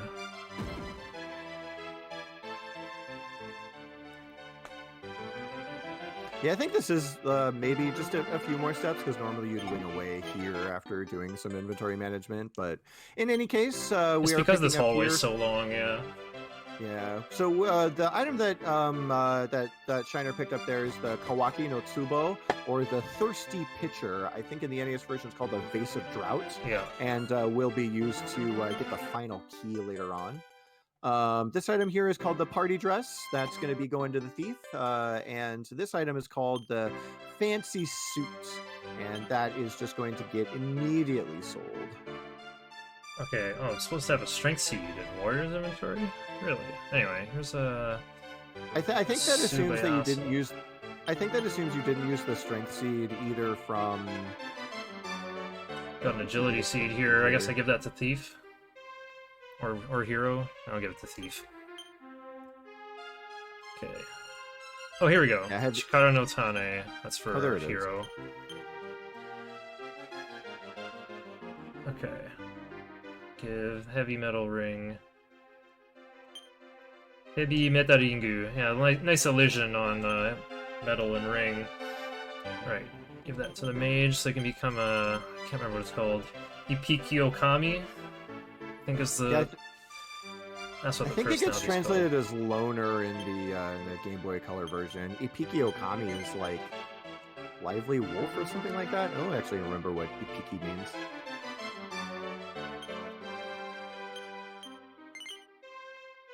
The most important thing that punk rock ring is going to do, though, is increase the mage's defense and give a slight speed boost as well. And so now that we've done all the sailing around we're going to do for this section, we are now going to prepare for the grind, and we're going to do that in a couple of ways. So we are looking to kill as many metal slimes as possible, as quickly as possible. And so one of the ways we're going to be doing that is by picking up a poison needle for the thief and a poison needle for the mage. And there are two reasons that we're picking up these poison needles. One is that the poison needle is guaranteed to do 1 damage to a metal slime. Every time you target a metal slime, it's always going to be guaranteed to do 1 damage, and it also has, I believe, a 1 in 8 chance to instantly kill a metal slime, or any other monster for that matter. But yeah, we're going to be using that to help us kill metal slimes. We're going to be selling some stuff here. Selling the warrior shield and the thief and the mage's helmets. We're going to be replacing those helmets here very shortly. Bronze shield ended up in here anyway. Let's look for Ratate. Oh, here we go. I think that's... Oh, there it is. Status suit ended up in the bag. Suits. Yeah, the suits is there, and then the loose socks is right above that as well. Okay. Yeah, the loose socks. Okay. We're gonna buy Kamikazari for the mage, silver beret. And here we go.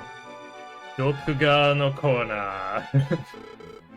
Times 9 for everybody. Yeah, so we're going to be loading up on this item called Poison Moth Powder, which is a very interesting item and really kind of makes this grind section even... It gives it much more consistency. Not that there's a whole lot of consistency to it, but it does give it more consistency. And the reason for that is when you throw Poison Moth Powder at an enemy, it's got a chance of confusing that enemy. Some enemies are easier to confuse than others, but basically, there are 2 benefits to confusing an enemy. One, for metal slimes, if a metal slime is confused and it is not the only enemy on the screen, it will never run away. The other benefit is that confused enemies will sometimes attack each other.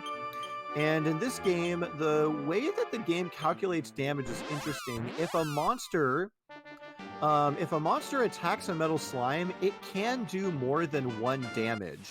And so you can opt to use powder on enemies that are... you can opt to try to confuse enemies that are not metal slimes in the hopes that they will then target metal slimes and kill them in 1 hit, or just soften them up for your party members to hopefully keep them up. Yeah, the confused damage formula is different. It's very strange.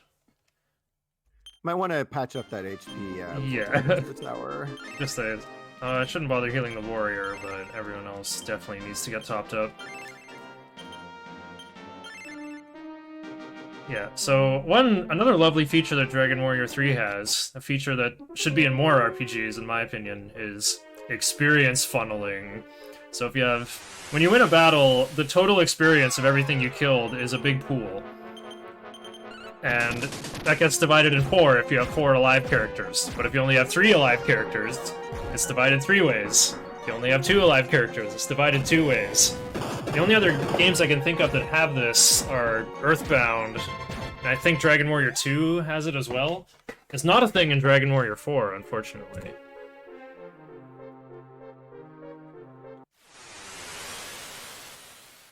Yeah, right now, if our warrior's HP is actually phenomenally high. His max HP is around 130 or so. Normally, you'd be looking around 100 or 110. And so we want to get a couple extra levels for our warrior so that he has more HP for the second half of the run. But right now, we're looking really, really good. And so we really want to focus all our experience into our hero, our thief, and our mage. And so for those purposes, basically what's going to happen is the first fight in which we can, if we confuse a couple of metal slimes and we can definitely kill those off, we're going to want to kill off our warrior because, again, we don't want... The warrior doesn't need experience right now. He's got a ton of HP. And so, again, as Shiner was saying, we do want to funnel that experience into our other characters instead. Yeah, 130 HP on warrior is good pace. You want to end up with, like, around 300 by the time you're at the final boss. So having 130 only at level 11 is, like, really good. I think Yeah. you're supposed to get there by level 13 on Warrior, but he's level 11 and already has over 130. What a tough guy. So this, yeah, so here, now that we're at the top of the tower, we could jump off this rope to get to where the Book of Satori is, which is going to allow us to turn our thief into a sage. But this is also where we can see metal slimes, and this is, so first encounter, we are already seeing some metal slimes. This is a quip. So what we can opt to do here, and every runner is gonna have a slightly different preference for how they want to handle individual encounters. So it looks like Shiner here is opting to throw 3 powders at the slimes. Yeah, 3 at the slimes, 1 at the Garudas. Yeah, 3 powders at the slime and 1 powder at the Garuda. So this powder is guaranteed to work. So this Garuda on the right is confused and will target one of these slimes and hopefully kill it. That slime on the far left is confused, the slime on the far right is confused, and so the slime in the middle can run away. Fortunately, the Garuda targeted it, and so now we are guaranteed to get 3 metal slimes right here at the outset. Might want to switch the Dokubari on the thief. I think she's got the whip on. She has it equipped, I'm pretty sure. Oh, she doesn't. Okay. Right. Equip that. Attack Garudas, attack slimes. So, confused enemies will not flee, unless there's 1 metal slime left, then it will flee, even if it's confused. But, I got that 1 Garuda that's not confused, still threatening my team. I'm gonna try to finish off these slimes while they're still confused. Gonna have Warrior kill himself, and... Okay, that looks good.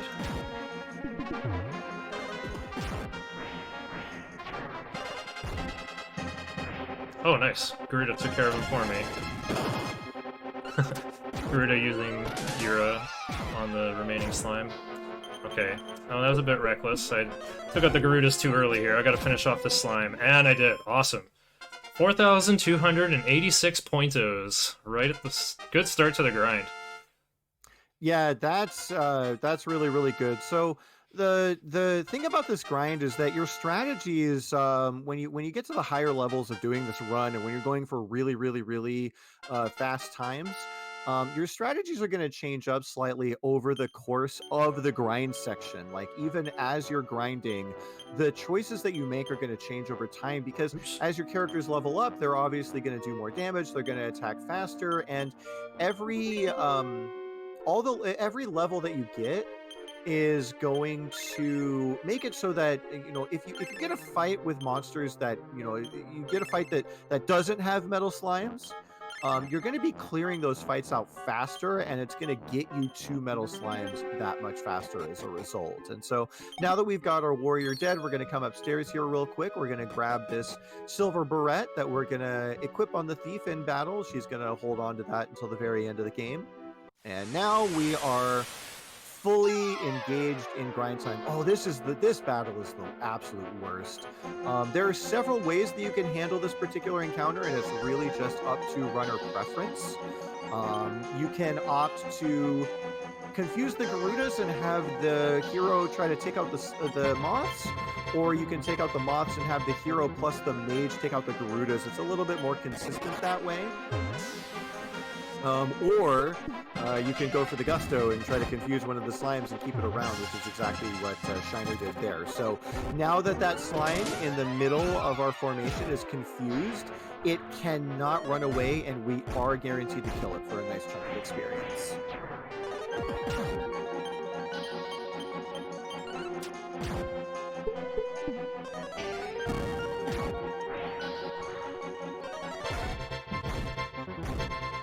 Yeah, the poison moth powder makes this so reliable compared to trying to farm metals in Dragon Warrior 4. Oh, oops, my thief still has poison needle equipped.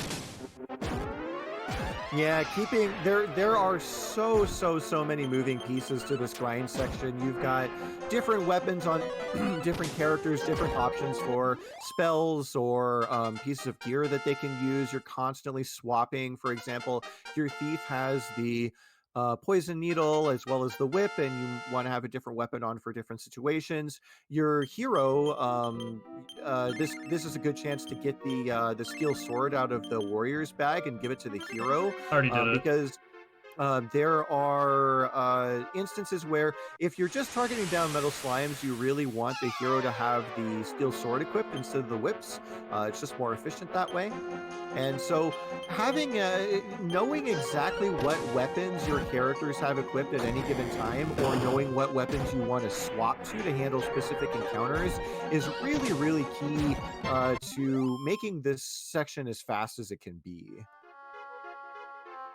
Yeah, there are a lot of moving parts, for sure. You're scaring me, Shiner. You're scaring me. Another interesting thing is whips versus metal slimes. You can only ever do damage to the leftmost one, so that's why you want to keep a steel sword around in the hero's inventory, so that you can focus fire the correct metal slime. And also not waste frames with the whip animation on slimes that'll never take damage. True. That is very bold of you to walk back and forth on the road like that. I've never seen anyone do that in a grind section. Oh really? I thought that's what you're supposed to do. You can walk back and forth anywhere. True. I didn't see if the metal slime got confused, so... Oh, it did. Yeah, it did. So yeah, we powders work on them pretty often. I want to say it's 30%, but I'm not sure off the top of my head. But the luck's been pretty good so far, and hopefully it holds so that we have a fast first grind. Our goal here, for anyone watching, our goal for this grind is to get the to level 20. So that she can class change, and we can. So the warrior's dead, so that we can funnel experience into thief, mage, and hero. We could, if we want to, also kill off the thief. We could see that as kill the early hero. as level 18. Or sorry, yeah, kill off the hero. We could see that happen as early as level 18 if the hero learns Mahal Tone or Stop Spell. This encounter is actually the most dangerous encounter that we can see here. If this encounter back attacks you, it is actually fairly possible that you could get wiped. Those sky dragons on the left have very, very nasty fire breath, and these birds can cast Fire Bane, and each of those attacks your entire party for pretty significant amounts of damage. Fortunately, however, the hero's Expel spell. Whoa, your thief just stole something. I didn't see what that was. I think it was just a Sugadoku ticket. But, one of those things that can happen at the end of the fight. One of those, a passive thief skill is that sometimes you will steal items from enemies. You can think that is essentially an extra chance of getting a random drop. I never even noticed. Good eye. I'm still learning to notice the Ney or Moo character when Baramos is sleeping. Yeah, it's one of those things where when you play this game a lot, you pick up on those extra text boxes. You're like, oh, something dropped. I wonder what it was. 9 times out of 10 in this section, it's a Sugadoku ticket, which is completely useless. Every once in a while, though, the sky dragons can drop life nets, and metal slimes can drop speed seeds. So sometimes you get those as well, which is pretty useful. 6 metal slimes on screen. Hopefully, we kill quite a few of them here. Unfortunately, that first powder did miss. We did not get confused there. Ooh, this one hasn't taken a turn yet. We got the confused. Hopefully, he'll attack one of his friends. All 5 of these slimes are going to stick around here, which is pretty great. Oh, don't want to attack the confused one. We want him to attack the ones that aren't confused yet in the hopes that we kill them. Because again, the ones that are confused are guaranteed to stick around. So we really want to see the ones in the middle here get targeted. Very unfortunate that that powder went to a metal slime that was already targeted or already confused. But non-confused ones are sticking around. Let's see how many we can get. One down. I've got so many powders. I'll throw another one with hero. I think that one, that non-confused one on the left, I think it only has 1 HP. I think A is confused. Oh, it had 2. It had 2.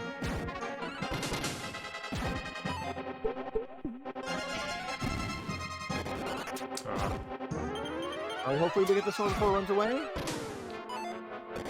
Oh, darn. That is and that's just how this run goes sometimes. This is how this grind section goes. You've got 6 slimes in front of you. They stick around for a while, but you just barely. 2 slimes definitely ran away with only 1 HP. Very, very unfortunate. Here we go. This is the encounter that we like to call the boys. We got Shenron over here on the left, and his boys have joined us as well.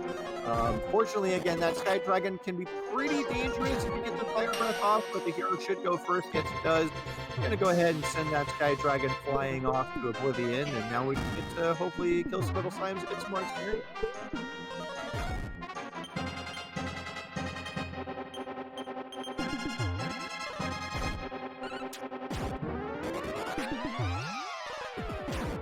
Yeah, unfortunately, there is no intelligence to poison moth powder targeting.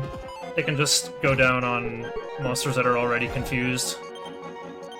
Yeah, when you see that Musu Musu in the text box, it gets really, really annoying because it says the metal slime was even more confused, but that doesn't do anything.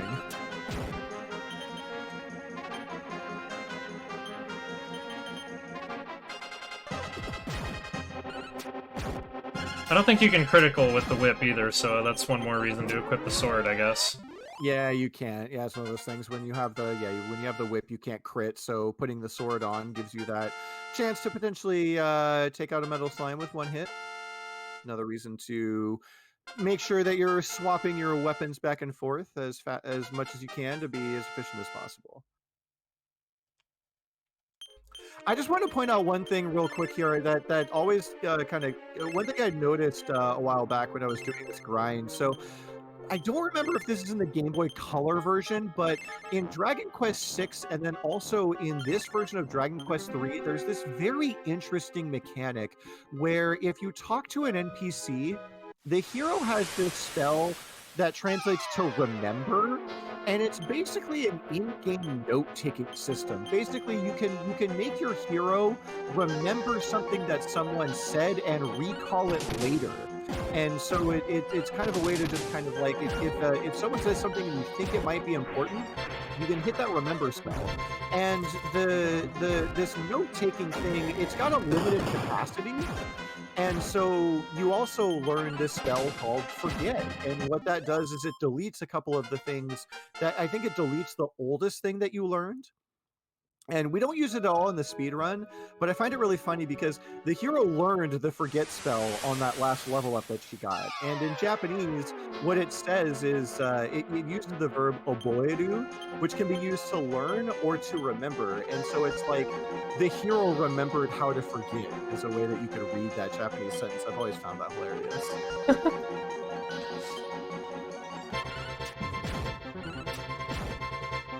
In the GB version, it's called Recall. That's cool. I'm glad that they kept that in the Game Boy Color remake. I thought that was a really cool, like, in-game note-taking device. Nowadays, Didn't even need that powder.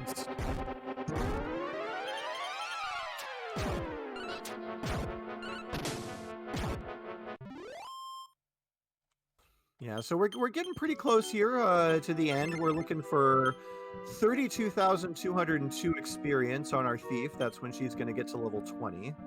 And then we can pop on out of here, turn her into a sage, do a little bit of, we'll do a little bit more sailing, and then come right back to this tower for the second half of the grind section. And once we get out of the grind section, this run is really going to kick it up a notch. We're basically going to be doing a boss rush up until Baramos, and then Dark World, and Zoma, and it's going to be a lot of fun.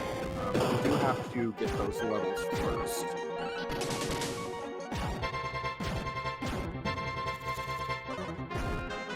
I should probably stick the hero in front. I want to try to get him killed off pretty soon. Although he is kind of useful for dispatching non-metal encounters. Yeah, it's definitely true. It really is up to the individual runner and their individual goals as to how they want to handle this section specifically. Darko in particular at one point was experimenting with killing the hero off at level 14. 14 being when the hero learns the sleep spell, which would be useful against Baramos and in other sections of the game. But most people keep the hero around until level 18 or 19, so that he has a chance of learning stop spell, which will be useful against both Boss Troll and Baramos. And also the hero's stats will just be higher as a result. But again, up to individual runners as to the choices that they want to make here. There is quite a bit of flexibility for runner expression in this game, which is one of the reasons why it's my favorite speedrun. Yeah, I really love it for that too.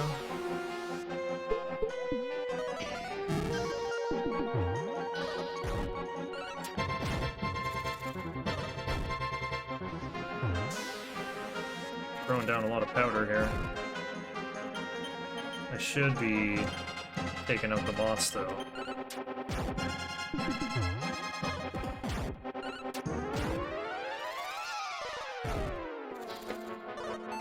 Yeah, like you said, like putting more experience on heroes not bad by any means, because then it's just more experience for levels for making a stronger hero for Zoma.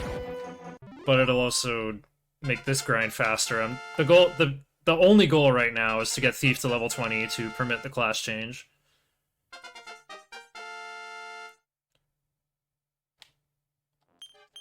Oh, darn, no early Marami. Sometimes at level 18 is the mage's first chance to learn Blaze More, or the Marami spell, which can be fairly useful during this grind section, but she doesn't always get it when it's still useful.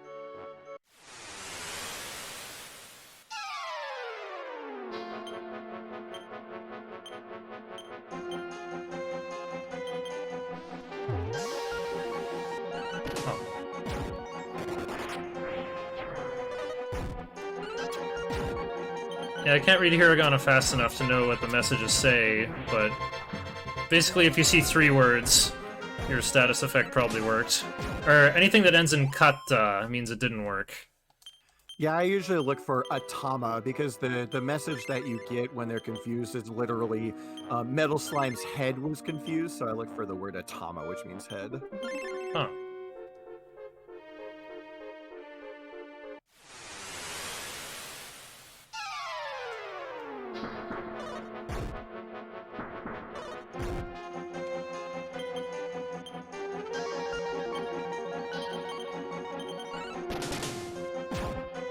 I didn't know beaks could appear up here. Yeah, unfortunately, they're kind of the bane of a speedrunner's existence. Oops. If you see them early on, because it finally happened. Yeah, sometimes you walk off the edge, and it's okay. You just pick up the Book of Satori and climb back up to the top. Not a big deal. That way, we'll have that. I don't think I can climb from here though. Okay. No, you're gonna have to drop all the way back down, and just drop all the way back down and climb up like you normally would. All right, we got the book a bit early. Usually that's done when the grind is over, or when it's almost over. Yeah, but I guess it's almost over. Every once in a while you slip and fall and you grab the book early and it's not a big deal. As long as you don't see 2x Sky Dragon on your way up the top, sometimes that can happen. On that second floor when you cross the rope there is the only place in this tower that I know of where you can see encounters with 2 Sky Dragons, and oh, if those back attack you, it's going to be a real bad time, but we're out of that danger zone already.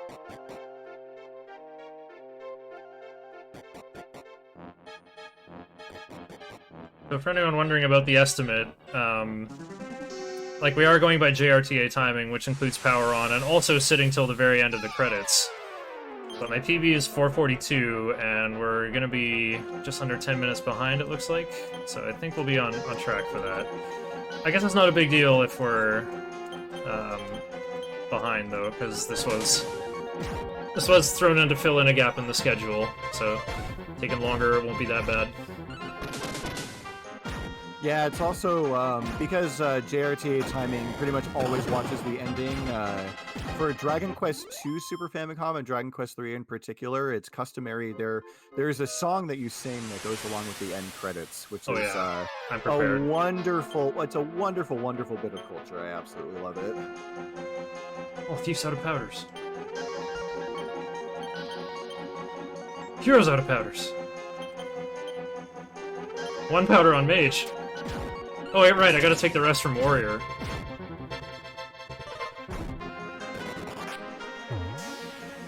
see. Wait, Con something. 3 words. Got confusion on the metal slime.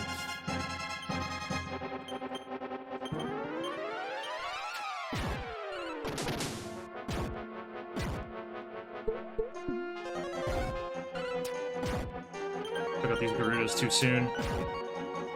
Oh no! I think it's yeah, konran steiru. The metal slime is confused. Konran, I think, is the verb. I'm not sure. I know that when you're when one of your party members is confused, it says kon instead of their level.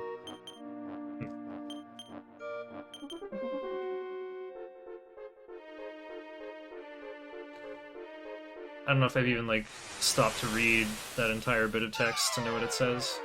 Konran sounds right though. Okay.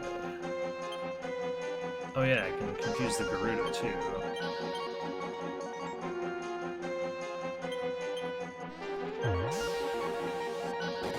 Oh.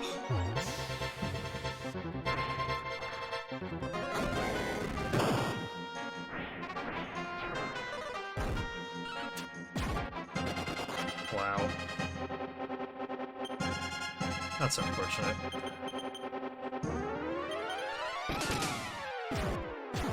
I was saying earlier how you don't want to equip the bolt staff on the mage, because if it was equipped, that would be at the, you know, top left of the item menu and equipped, but if it's not equipped, and after you sort everyone's inventory with that handy command, the Thunder Staff will be at the top of the list. So you can just auto-fire the item menu, and you'll use the bolt staff. Yeah, the item menu in this, the in-combat item menu in this is really cool because it will default to the first item in your inventory that is not equipped, and that's actually very important for when you're menuing in battle, especially in the Dark World where you have a ton of different staves that have a ton of different effects.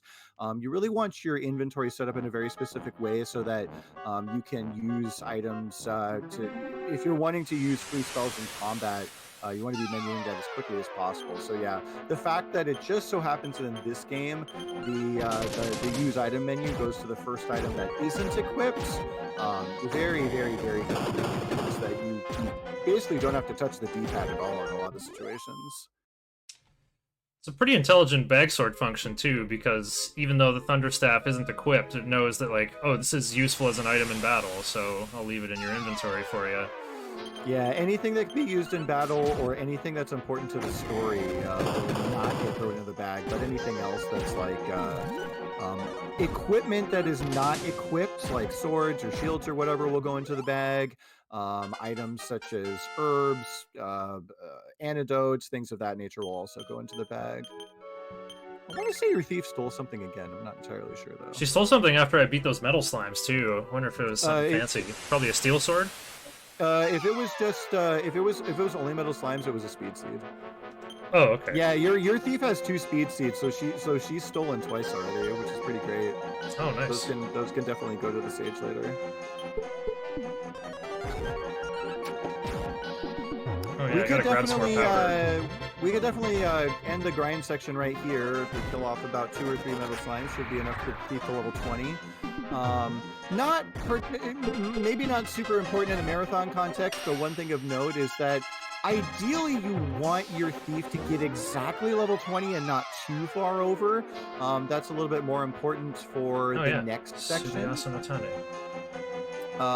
But for right now, probably the most important thing is just make sure we kill as many of these metal slimes as possible, so that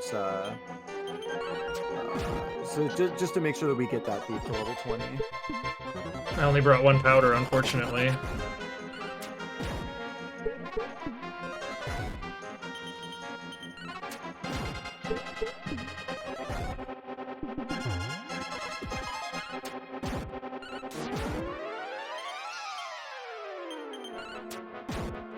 Gonna have Hero commit Sudoku here, give more experience to Thief and Mage.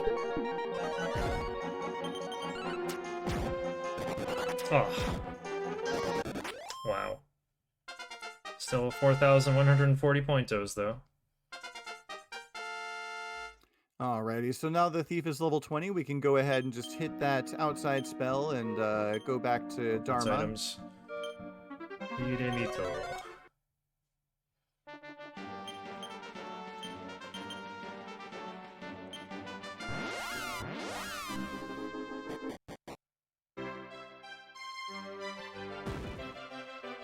And one consequence that players of NES or Game Boy Color versions might remember, one consequence of class change is that whatever stats your character had get cut in half, and then your character does get reverted to level 1, which is a warning that the Dharma Sage did tell you beforehand. But we do that going in, that's not a big deal. And so now we're going to head back to Japan, the town that we hit up earlier when we had our boat. We're not going to go into Japan just yet. We've still got some preparation to do before we do that. But we got the most important ability ever now. Yes, we have the absolute most important ability in the entire game. The one thing that sets this remake apart from the NES version, the reason why we take a thief at the very beginning of the game is for the ability Shinobi no Ashi, Shinobi Feet, or Tiptoe in later English versions of Dragon Quest. Or Padfoot. It's called that in DQ8, I think. Maybe take the in for MP? Oh, I guess I could. I was going to revive Hero first. I almost always take that in. And there's a life nut on the floor here too. Oh, right. In the middle of the cross. Yeah, I usually grab a lot of bonus nuts along the way. You gotta have the hero alive to get Ortega Helm, though, so... Oh, I didn't know that.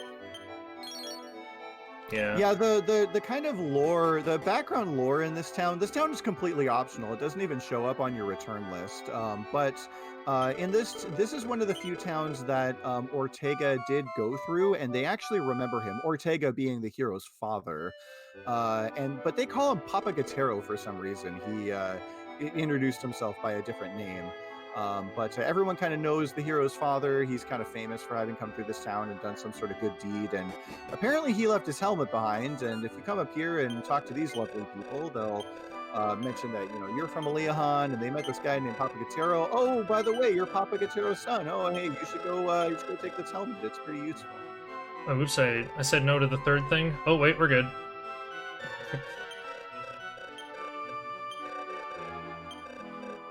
So yeah. This kid gets really hyped that we're related to Ortega, so they give us Ortega's helm that he left behind. It's pretty good defensively, but also sells for a huge amount of money. Yeah. If you want to, you can also pick up more powder in this town. There is a person who sells it. Oh, neat.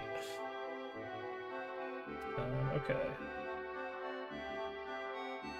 Buy moth powder and herbs if you don't have enough. 12 or more powder. I could use some more.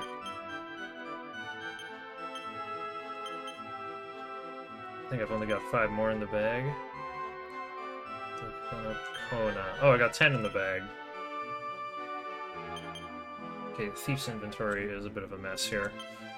That'll get sorted after you pick up, or that can get sorted after you pick up the final key. Okay.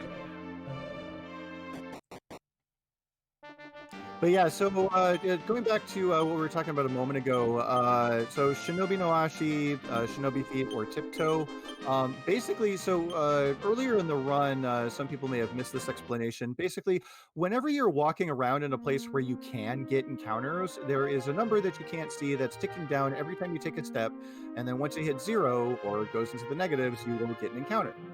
Now, let's say that number is 1,000 and it's going down by 100 per step, so you would get an encounter in 10 steps. Well, if you cast Shinobi Feet, that it'll go down by 50 instead of 100. It essentially cuts the encounter rate in half, and it is an absolute miracle that makes it so that basically from the point that you learn Shinobi Feet, it's that one right there. Tsubo. You know Tsubo? Basically, once you learn Shinobi Feet, we're going to be using it constantly. We're going to be spamming it for the rest of the entire run to make sure that we get as few random battles as possible. There are a couple of places where you can choose to fight more or less battles to get more or less experience, but for the most part, once we're done with the Metal Slime grind section, we really don't need a whole lot more experience after that, and so we really just want to minimize the number of encounters that we get, and Shinobi Feet is going to be massively beneficial to us for that purpose.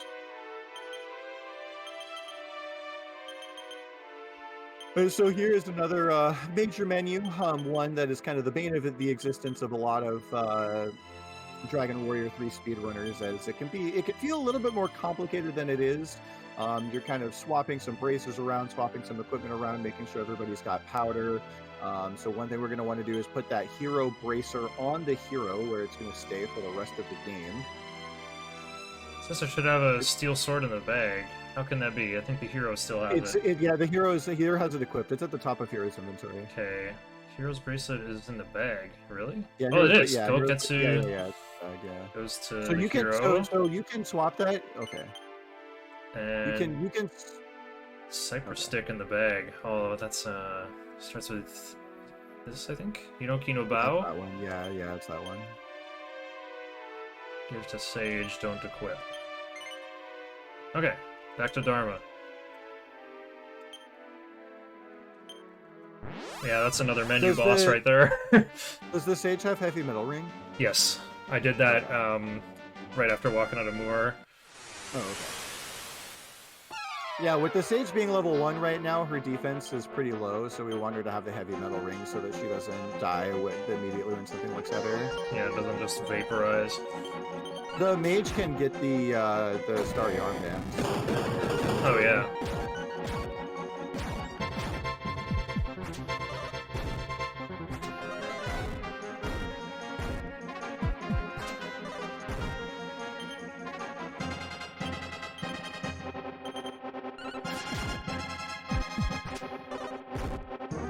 You can't equip the poison needle anymore either, so.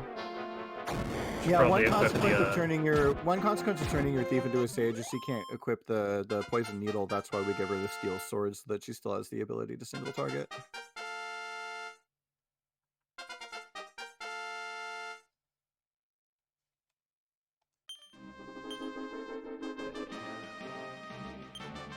think where did I see it? The starry armband? Yeah. It's in Hero's inventory. Hero's got it equipped. Oh, that's why. Yeah, I should give that to Sage for more defense. Oh wait, but she has heavy metal ring on. Well, Yeah, she's gonna need it eventually. So what I like to do is give it to the mage for now, and then swap the starry armband and the heavy metal ring when the sage hits about level 9 is when I like to do that swap. Then make sure you equip the hero ring because the hero doesn't have an accessory. Oh yeah. It's at the bottom of hero's inventory. Could have equipped that in battle, but might as well get it sorted now. If you do a shinobi feat right about... Yeah, perfect. That'll last all the way up to the top of the tower. Yeah, it says narrow path on 1F. There isn't a screenshot in the PDF. There's a lot of screenshots in the PDF for, like, exact tiles to use shinobi feat on, so that it'll last, but you also won't get hit with the effect of shinobi feat is gone dialogue box. I don't think I have ever seen an encounter before that travel pad. That's pretty wild. That's some pretty bad RNG. Yeah, with shinobi feat on. Yeah, yeah. No kidding. Shinobi feat and it's such a short walk. That's crazy. Shinobi feat is a spell that the sage has. In other games, it's known as tiptoe, and basically, when Shinobi feat is active, it cuts the encounter rate in half. So anytime that you see Shiner go into the spell menu and cast a spell that looks like it's not doing anything, that's Shinobi feat. He'll be casting it constantly throughout the rest of the run. Hopefully. If I see it run out, then I'll definitely be casting it. Oh, there it is. Well, Yeah, okay, I there's actually the- want to get encounters now, though. Yeah. There are certain times where where Shinobi Feet's just gonna naturally run out. Where it's kind of like less efficient to recast it than it would be to just let it fade. But Or I'm supposed to cast Yato. this is the Super Famicom version or Super Nintendo version. Unfortunately, this did only come out in Japan, which is why we're playing it in Japanese.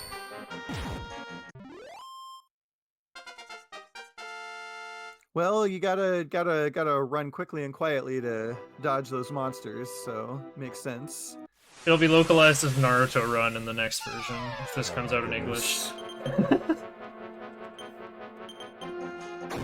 I don't know, I feel like Naruto Run draws more attention than anything.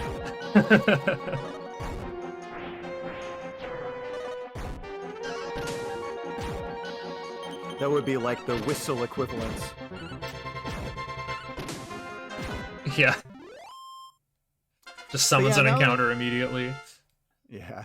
Now that we're back in the tower for the second half of the grind, our goal here is to get the mage as close to level 21 as possible. Shiner, I can tell you the exact value, so if you want it, when you hit level 20, if you want to pop into the mage's status menu from time to time, the exact experience value we're looking for is 45,676 experience. Yeah, I got it on this table in the PDF.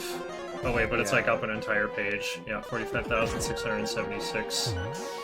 So basically, so the mage needs to learn the Baikuruto spell, or By-Kill, and anyone who's played a Dragon Quest game will be familiar with the fact that By-Kill basically doubles the attack of whoever it's cast on, and that is going to be crucial for making it through the rest of the run. The problem, however, is that at level 21, the game basically flips a coin, and if it comes up heads, she learns it, and if it comes up tails, she doesn't. And some spells in this game, basically, let's say, you get to like level 14 and you haven't learned the Ice Bolt spell, the game says, well, you haven't learned this spell yet and you should have it, so we'll give it to you for free. Unfortunately, By-Kill has no guaranteed spell where it's learned at. You could go all the way up to level 99, and if you fail however many coin flips that is, you just don't get the spell. So what we're going to do to get around that is we're going to get as close to level 21 as we possibly can. We're going to leave this tower and go save at Dharma and basically save scum our way to the By-Kill spell. That's generally what you would do in a race setting and what you would do in a marathon setting as well. So yeah, the goal here is to get to level 20 and then kind of inch our way up to level 21, save the game, and just make sure that we get that very, very important By-Kill spell. Yeah, By-Kill's not only good for increasing the damage on my side, but it's actually going to be important for another use in the very next boss fight after. Maybe I'll save that as a surprise. We'll talk about that a little bit more when we get there. So here's Mage 20. Mage 20. So yeah, we're gonna want to be careful. Mage should be around 38,000 experience at this point, so we could take probably about 4 or 5 more slimes before we'd ideally want to head out.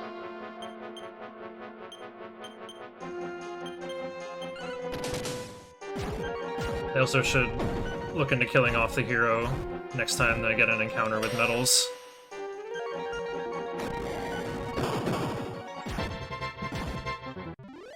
Right now he's good to have around just to win non-metals battles. Another reason to keep the hero around is because one potential danger, it's only happened to me maybe twice, but it feels real bad when it does happen. So maybe, yeah. Okay, so these moths here that are on the screen, they can numb one of your party members. They can inflict the numb status. And when one of your party members is numbed, they cannot act. You would need to use either the numb off spell or give them a full moon herb. They cannot do anything for themselves. And because they can't do anything for themselves, they are for all intents and purposes dead. And what that means is that if all of your living party members are numbed, the game counts that as a wipe. And so it basically, you get sent back to the last place you saved, you you lose half your gold, all that rigmarole. That can happen here, especially if you only have 2 party members left. That means if you run into a big pack of moths, they can be kind of hard to kill with just your sage and your mage. If they numb both your party members, you're going to have a real bad time. That's most likely not going to happen here. But when you're doing PB attempts, you're trying to go real fast, you're trying to funnel all that experience into your sage and your mage, sometimes those moths can be a little bit tricky.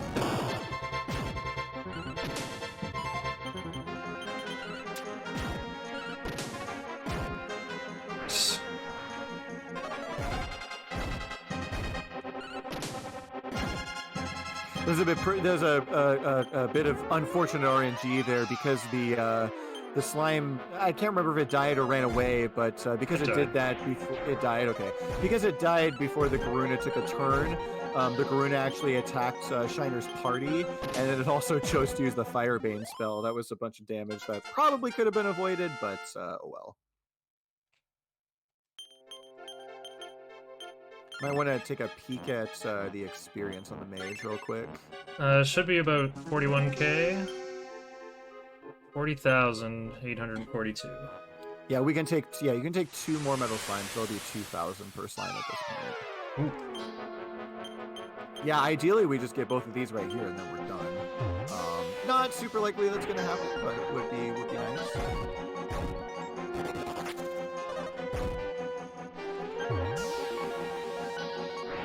Okay, that one was confused, so we're definitely going to get one, so we just need one more before we head on out.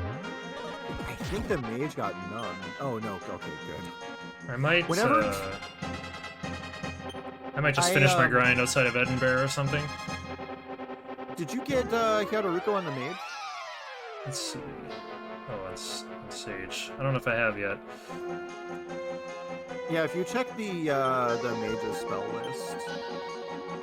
Yeah, I would go to Japan instead if you just want to leave like now, it would be better. Yeah, because so depending on the spells that your characters learn, you can finish this grind off in a couple of different places.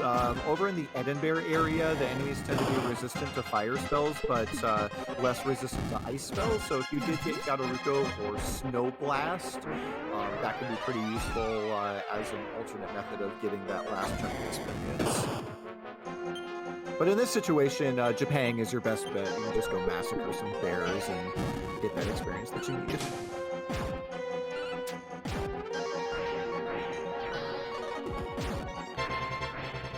Just because if I get I don't know if I could control getting only one slime, you know? It could be possible I get more than one and then overshoot it. Yeah, exactly. Yeah, definitely better to be... So you got 2,455 because that was a big encounter.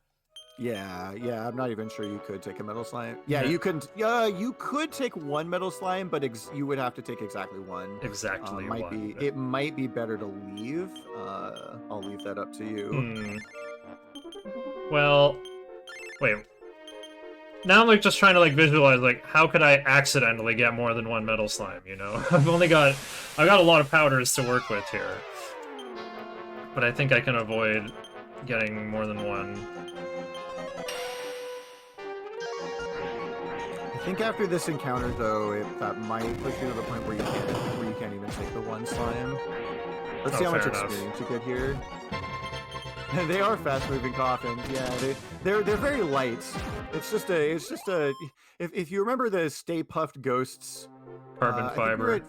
I think you're at 43. You can still take a slime, 4, 5, 6, 7, 6, but you can only take a slime. You can't take anything else at all. Oh, I see. Okay, well, we'll do this one and then just leave. Yeah, once you clear these moths, you can't take any more slimes. It's better to just leave and go to Japan. Yeah, if you remember the Stay Puffed Ghosts from the NES version, that's what's sitting in those coffins. They're not very heavy.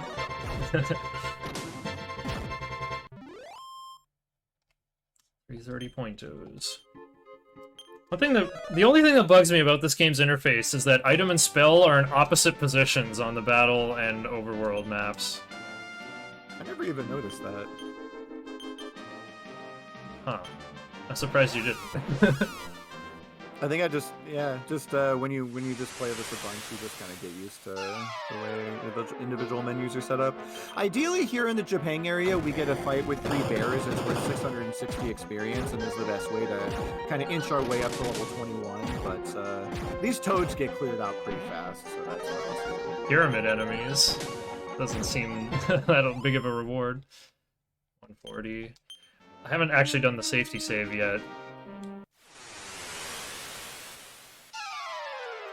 More toads. King Frogor. Oh yeah, Diogama. Diogama. Yeah.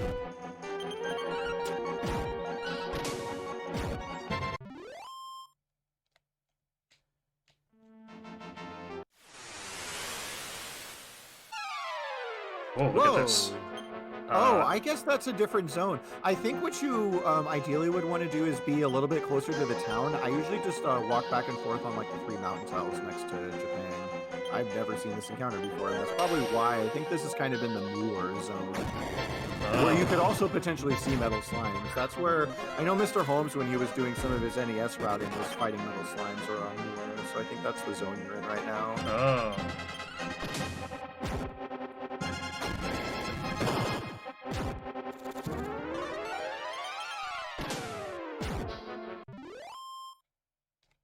Yeah, I would move down to the right there. Here we go. Bear country. These are the enemies that we want to see. Ideally, we would see 3 of them in a single fight, but they're worth the most experience in this area by far. Check out Mage's experience real quick. It's 1,000. Yeah, away. I would safety save. I would try to get 1 triple bear fight and then safety save. Okay. Here it is. Perfect.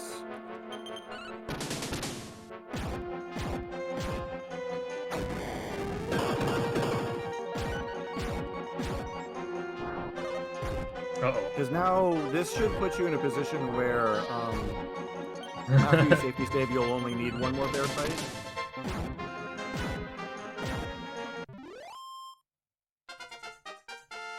Sage is level 14, should get Behoimi. I think I saw it in there. Yeah, it's like there is a chance that she doesn't learn Behoimi or heal more at level 14, which is a real bad time. So Dowsing Mouse, what we're trying to do here is we're trying to get the By-Kill spell on the mage, which doubles a party member's attack power. 187 TNL, nice. Or no, it's 108. But you can actually fight around here. You don't need to go back to Japan. You should be at a point where any fight will get you to level 21. Yep. So we're looking for a specific amount of experience because at level 21, the mage has a 50% chance of learning By-Kill. If she doesn't learn By-Kill, we just reset and try again because we absolutely must have that spell, and it is always a 50% chance. At level 21, 22, 35, 99, it's a 50% chance no matter what. So the best way to do it the best way to guarantee this spell in a marathon setting is to get right at the cusp of level 20 or level 21, save, and then reset if we don't get it.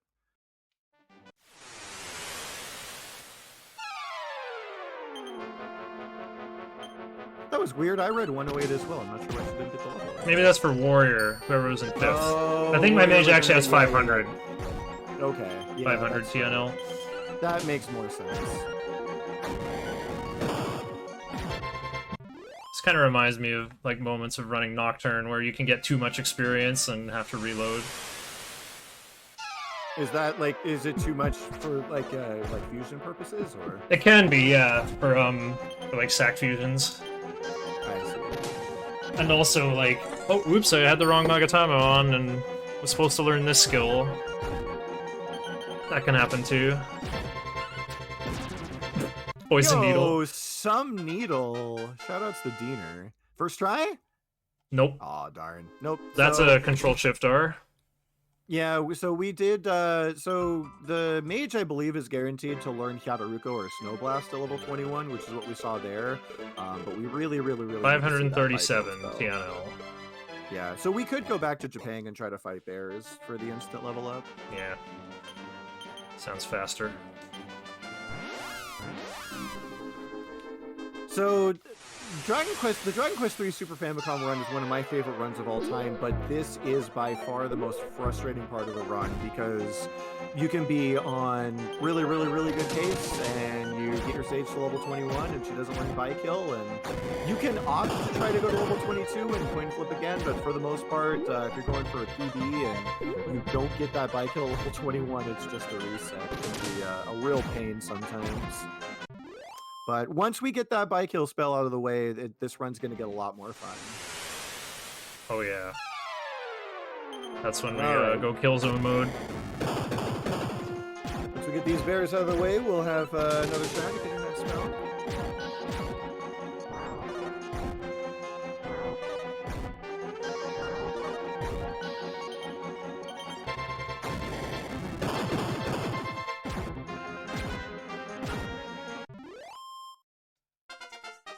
Deberu 21.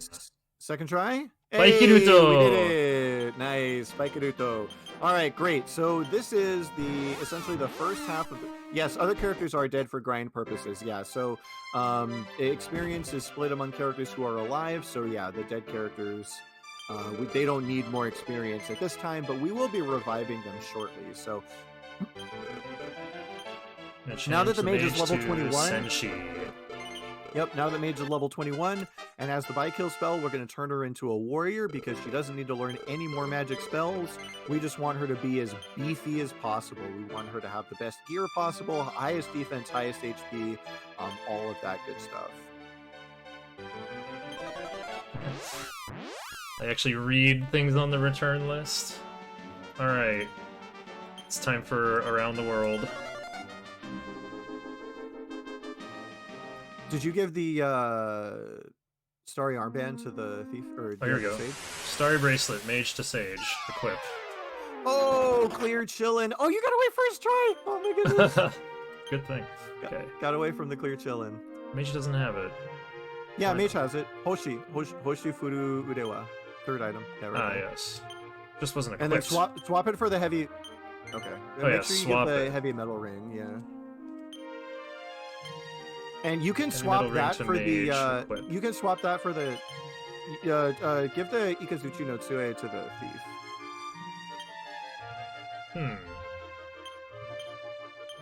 And yeah, don't equip it. Just leave it in your inventory.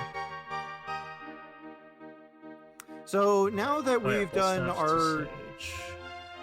Now that our grinding is pretty much all done, now we're just going to be going around collecting items required for the story, killing off bosses, and the run's going to get a lot more interesting from here. So the first thing that we're going to do is we're going to come to the town of Lancel, and this is where one of the required orbs is. There's 6 orbs that we need to collect in order to summon the legendary godbird Ramia and fly to Baramos' castle. One of the orbs is here in Gaia's Navel is the name in the NES version anyway of this cave. And the gimmick to this cave is that you can only send one person in. Your other 3 party members have to stay behind.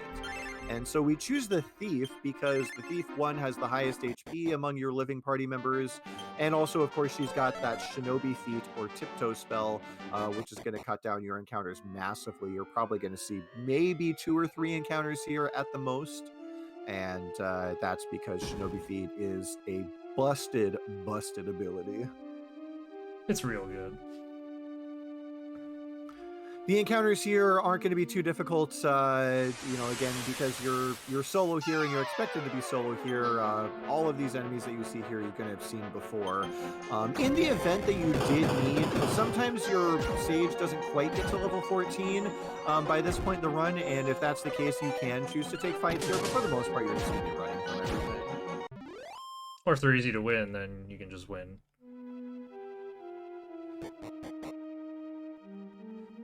Oh yeah, where do you go in here? You go east and then north, I think? Yeah, you can go like a little bit north and then east and take those stairs. And so here in this part of Gaia's Navel, we're going to be picking up the Terra Firma armor, or Gaia armor. That is going to go to our Pure Warrior later on for some good defense. And it's going to get sold later as well. It sells for a pretty absurd amount of gold, and it's going to be used to finance some very nifty items about an hour or so from now.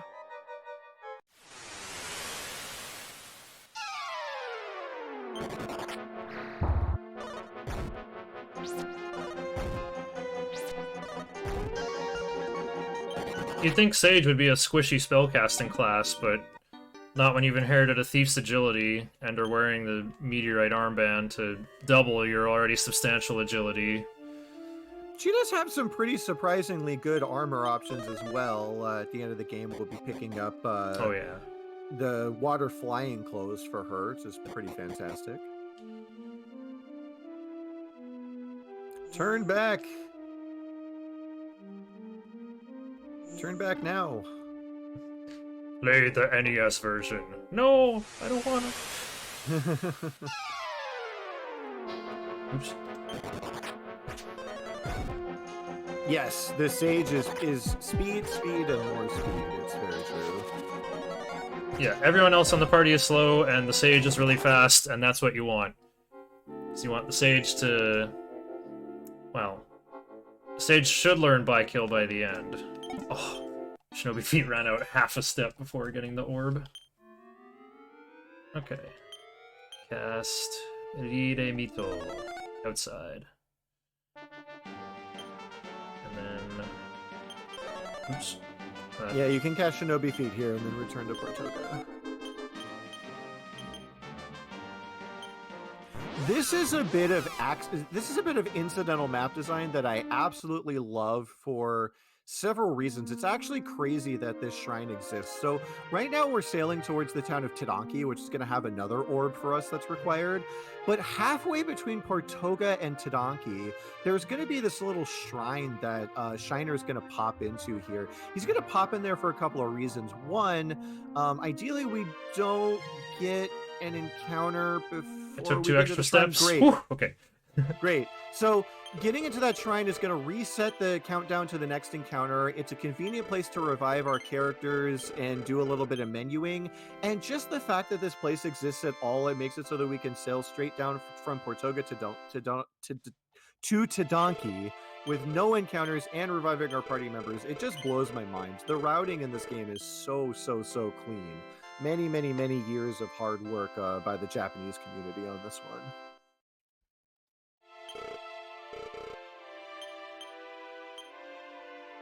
No Yoroi, warrior.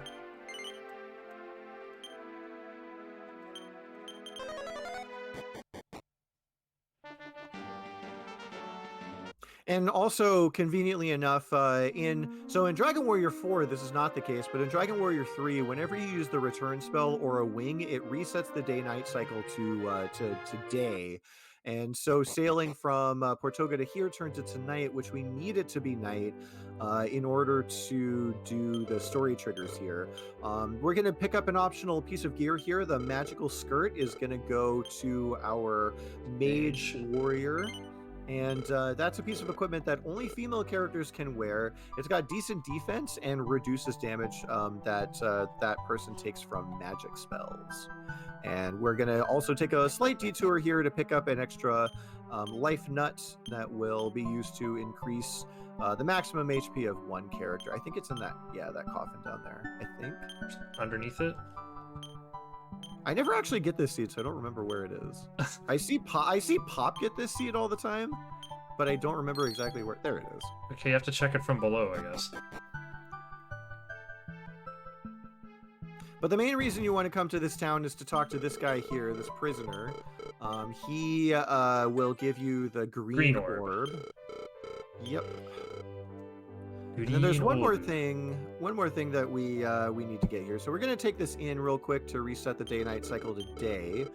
And that is going to make everyone in this town mysteriously disappear. Turns out that Tidanki is in fact a ghost town. And so now that this weapon shop guy is out of the way, we're going to go pick up this black hood that's going to get sold later. And then we're going to pick up a very, very useful item here. The Lamp of Darkness. So I had just mentioned before that... Yeah, Yami no Rampu. So this Lamp of Darkness is incredibly useful for two reasons. One is an obvious gameplay purpose. It turns from day to night. The other is not so obvious. So again, I've mentioned before that whenever you're taking a step, there is this invisible number that's counting down, and when it hits 0, you get into a battle. Well, if you use the darkness lamp that changes it from day to night, that resets that number. So you can sail for a bit, and then you can use that lamp of darkness, and it'll help you sail around this game, in places in this game, without getting random battles. There are so many ways to reduce the amount of battles you get in this run. It's beautiful. Is it the portal on the right? Yep. Oh, yeah, right or portal.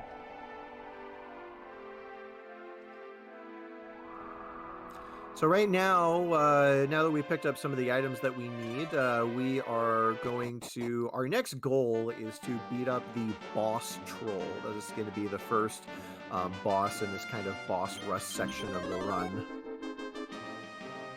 Got a little bit of preparation to do first, got some items that we need to pick up, and a little bit of shopping to do. Oh. Nanpu is not turbo item use anymore. Oh yeah, you could probably swap that to the top of the inventory. The Ikazuchi staff will be sold later, that's why I usually put it in Sage's inventory. There we go.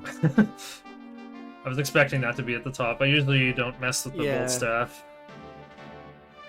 Yeah, when you skip skip Assassin's Dagger, you end up selling the Sage's Whip, and so you actually equip the Ikazuchi staff so that the whip winds up in the bag. It's just inventory management stuff. Here, Shinder's going to take a little detour to back to Romilly. You can buy some extra wings here for a little bit of safety, and some extra herbs if you need it. And then there's an item that he's going to pick up called the Assassin's Dagger, which is going to be sold for a small chunk of money to help us afford some gear. I probably don't even need to grab that though, because I have the Ortega helm and all that extra money. Even though I bought Magical Skirt. You can use the Ortega helm to buy 2 extra rings. That's what I would use it for. Yeah, like, it's a marathon. Let's just go balling out of control and get everything. Show all the options to anyone who might want to run this game themselves. There he is. Yeah. Assassin Daga. Are you gonna get the Aeolus shield? Yeah, okay. This thing sells for like 500 gold, but every little bit helps. I guess so. Back to Samanosa.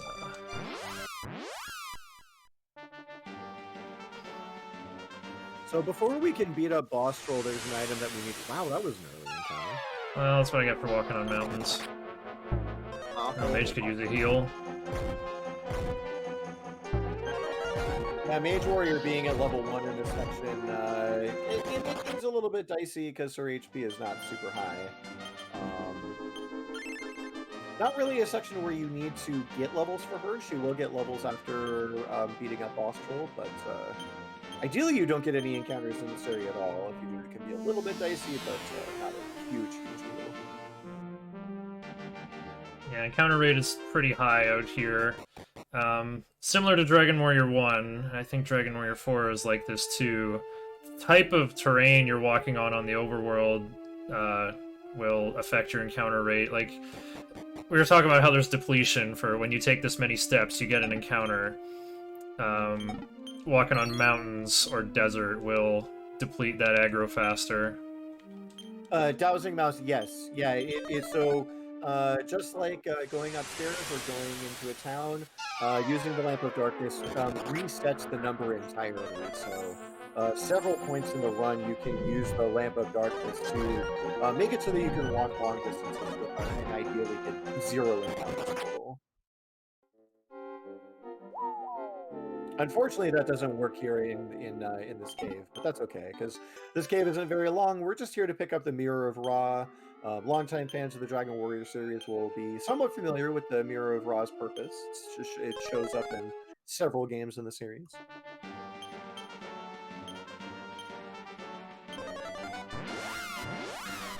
I had the idea to cast Riramita with the mage instead of the sage, so that when I go to open the spell menu, I'm not going to get trolled and not be on Shinobiashi. Because the menu will remember what spell I used last on each character. Yeah, the memory cursor in this game is very, very useful once you get used to using it. Second row. You have to look you're at in the right tombstone? Column, but it's in the second row. Yeah, you're in the right column. It's the second row. Oh, second from the top. That's why. Yeah, sorry. Yeah. Second. I was thinking second from the bottom. All right, here comes another menu boss. There's a strength seed if you want it, up above. Oh yeah, there is. Yeah. If you go back downstairs and go up through that door, just to the top of this path here. Oh yeah, it's That in door this right there. house. I think I just saw Yeah. this in Darko's PB. Yeah. Oh, who got it? Oh right, here's an agility seed though. Subayasa no Tane. Oh, Chikara no Tane. Yeah, that's the one you got from the cave. I think the hero. Oh, yeah. should have it. Yeah, there it is. Chikara no Tane.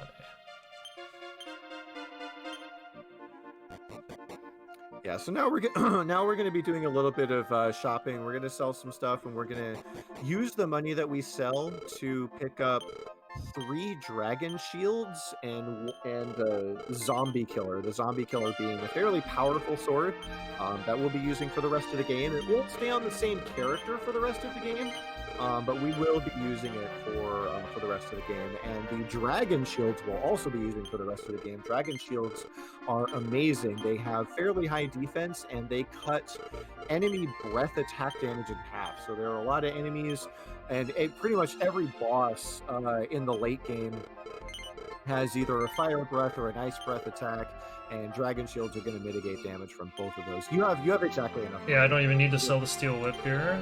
Okay, let's buy the stuff. You would only need to Zombie sell the steel- Kira. You'd only need to sell the steel whip if you didn't get the assassin dagger. Alright. There's like more stuff you could buy. Okay, now we need Dragon Shieldo. Yeah, they go with shield and katakana this time.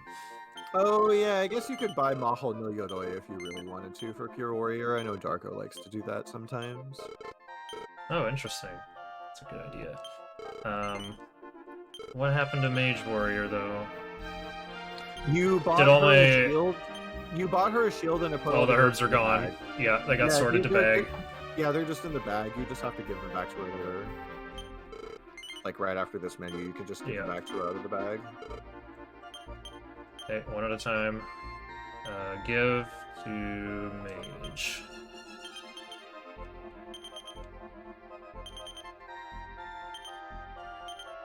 Auto-fire doesn't work on this menu sometimes. It's kind of weird. And now you can just use the Lamp of Darkness to get right back to the front of the town. Okay. Which is really, really cool, actually. I really like the way that this menuing works out. Oh, my warrior doesn't have any body armor. I got that leather loincloth earlier, but since I'm so rich, I could get that magic armor and see how that goes. Did you sell Daiichi no Yoroi? Where's that? You should have the. Oh, the yeah. Gaia armor. How come... I thought I gave it... Oh, he does have. No, he doesn't. Wait, hold on. Let me look at his. Let me look at his inventory. Look at his inventory really quick. The warrior's inventory. He's not missing armor. He's got armor on. Let me Really? see what he's missing. Yeah. He doesn't have. Oh, he That's doesn't a have a helmet. weapon. Oh, He that's should- what happened. He should have the zombie killer. You might have given it to someone else by accident. Oh yeah, my mage warrior has it, but that's for pure warrior. Yeah, it's for pure. Yeah. So the mage warrior is gonna get the Kusanagi no Ken after you kill him. Eventually. Oh yeah, it doesn't punch with anything versus boss troll. Oh, there's no like gear check on Maru's PDF, so that's fine. So now you can just use Who would get the Lamp of magic Darkness. armor then? The pure warrior would get the magic armor if you bought it, but you don't have to get it. That's, I think it that's would better be, than Gaia like- armor. I don't see how. It's better than Gaia. Well, you're going to sell the Gaia armor later. The magic armor is used specifically, I think, against Baramos Bomus in the boss rush. Oh yeah, that would help there. Okay. It might be better to just get more rings though. How much does it cost? Oh, I'm usually good for prayer rings. I usually have like 3 or... Well, I could get the extra one in the cave in Dark World too. Okay, I don't know, so man. Sometimes Mahono those Yoroi. things are weaker than a plastic ring out of a Cracker Jack box. Sometimes. Sometimes. Can I hit 5,300 with the steel whip and the other leftover goodies? I think I could. Okay. You already sell the Ortega helm? No, actually. That would pay for it right there. Do I have another Kabuto for hero though? Yeah, there should be Tetsuno Kabuto in the bag. Okay. Okay. Maho no So Maho no Yoroi. Yoroi could just go into the bag until the boss rush. Save it. Yeah, save it for Bomus. Yeah. Okay. Kabuto. Oh, you can use it on Baramos too, I suppose. Oh yeah, And might I be don't good for think that. it's necessarily. Yeah, I don't think. Tetsu Kabuto. It's right above. So that 6 on your mouth powders. It's the one above that. That's... That one. Yeah. Oh yeah, Kabuto. Oh, I was looking Yeah. too far ahead. Yeah. That's why I didn't see it. There we go. Now that we've got our equipment sorted, hit the go ahead and hit the lamp of darkness. Yeah. And Yeah, that way, needs 'cause to we be do dark. need to- Yeah. Gotta make it nighttime in order to get to Bostrel.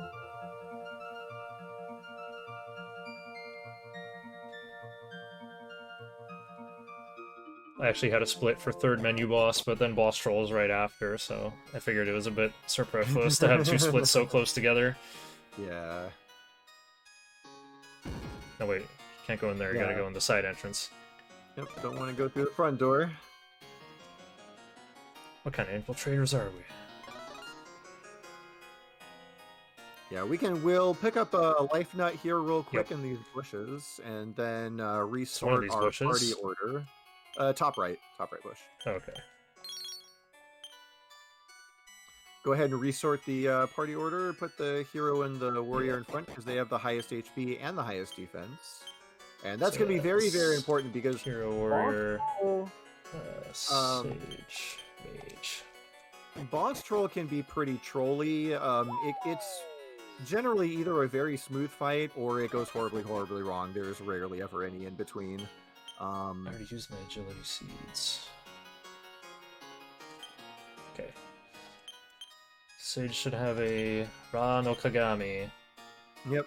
A Mirror of Ra dispels illusions. This king was actually a fake. Itana. You saw through my illusion, now you must die. So, Boss Troll is a pretty crazy fight. The Boss Troll is kind of on a script where he's going to cast the defense spell and then start punching away at you. And so we're going to try to block his spell first. Stop spell usually has a pretty good chance of hitting here. So here comes that defense spell. Fortunately, only hit one person. Stop spell did work. So now what we're going to do from here is we're going to have our hero and our warrior defend while we just spam out increase spells. We just got to spam that increase because we need our defense to be as high as it possibly can go. Whenever you see Boss Troll drawing his club way back like that, he has a chance of getting a critical hit, and if he gets a critical hit on someone who's not defending, they are definitely going to die. Now, we do have a way of mitigating that, but we really need to get our defense as high as possible first.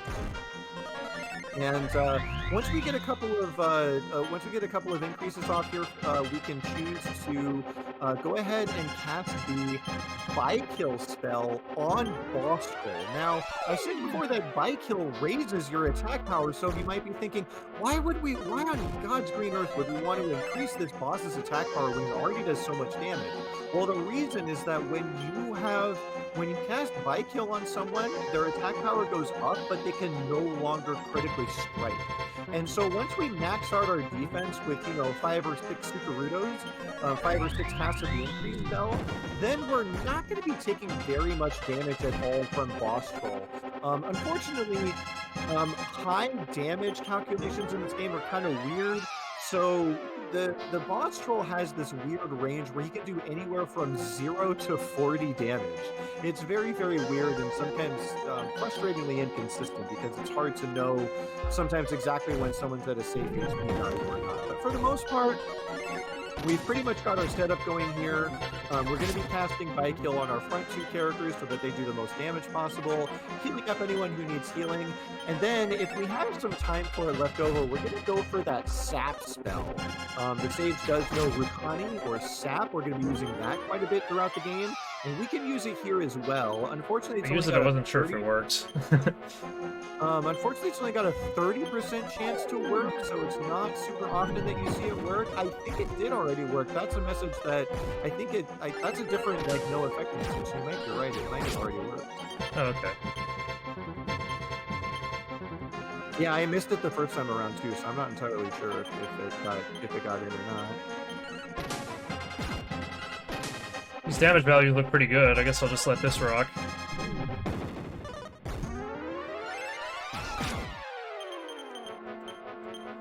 Yeah, so pretty much from here, it's just a matter of holding turbo and getting your attacks in, making sure you heal anyone who takes an errant blow, and boss roll should be going down here pretty quickly.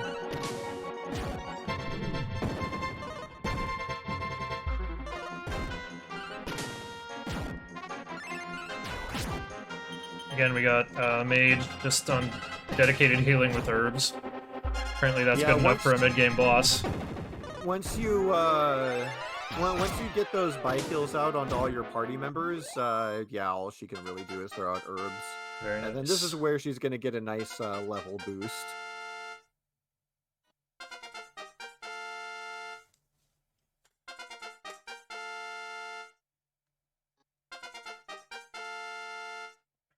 Automatically healed after winning. Very nice.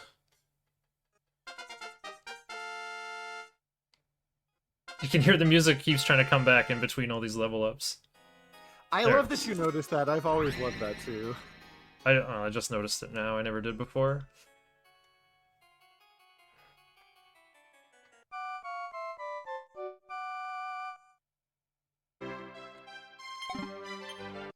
Gonna get a Henge no Tsue, Henshin Wand, Staff of Transform. Where's my Seisui? Oh, it's on this page. Then we're going to Kazabu.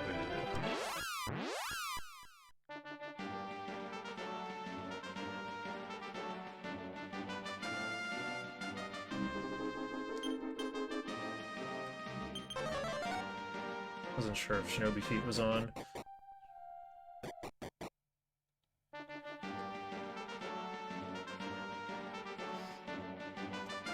Alright, so now I'm walking to the hidden elf village over here. Now that I got this Henshin Wand, I'm going to use it to roll 1 and 7 to turn into something that the elves are willing to talk to. They're a bit skittish around people. Need to turn into dwarfs or slimes.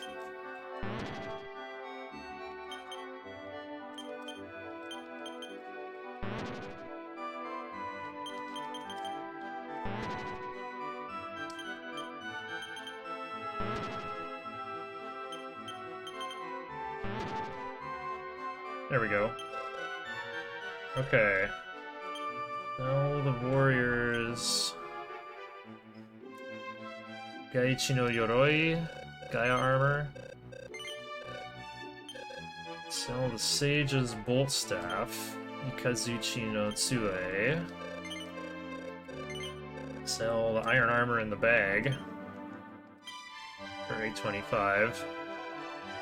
Tsue no Yoroi. No, it's whatever that was. Tsurugi in the bag. Steel sword.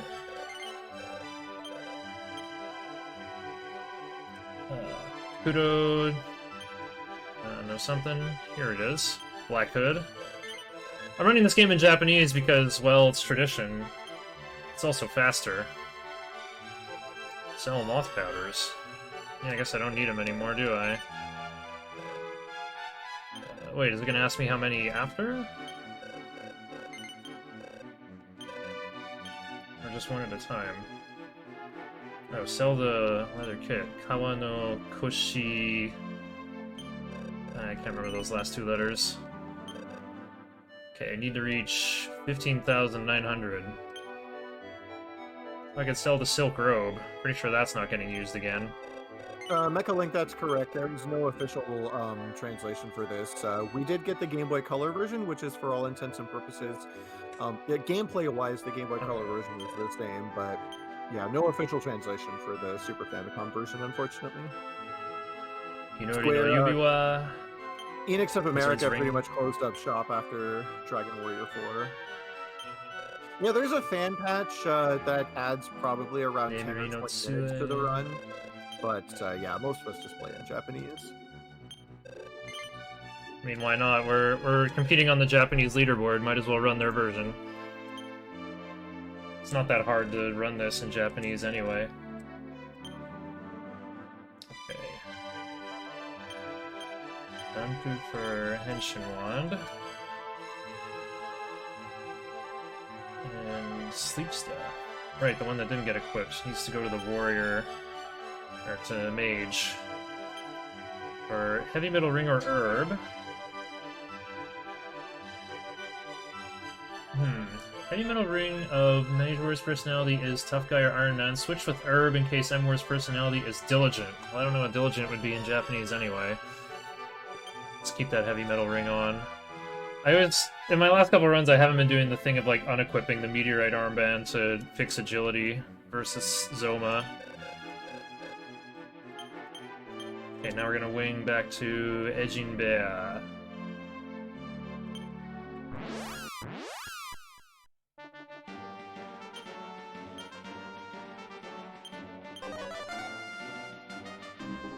Go north this time.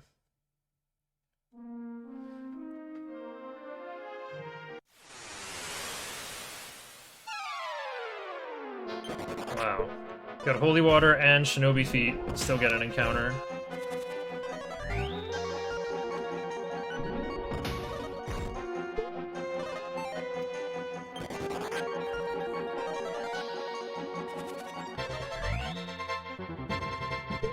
Yeah, it's definitely on the DQ6 engine. We got these nice tall sprites. There's kind of this like paradigm shift in RPGs on the Super Nintendo, Super Famicom. You look at like Final Fantasy 4 and 5, how the sprites are like squares, and then later on, after Final Fantasy 6, it was like, oh, look how much more expressive these characters are now. Let's make them twice as tall.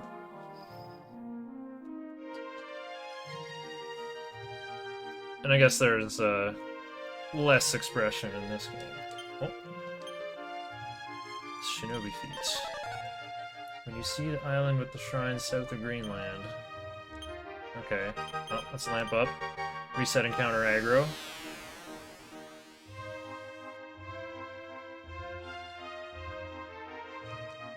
Holy water ran out. Yeah, your characters in this game, it's more like Final Fantasy 1. You just make characters and name them whenever you want at the tavern. So really quick here, now that we have no more use for the Staff of Change, we're going to give it to this old man in exchange for the Sailor's Bone. We're not going to ask why he wants the Staff of Change. I definitely couldn't possibly think of a reason why he'd want that Staff of Change. It's best not to think too hard about it. Just use that fairy water and get on out of here. Sure.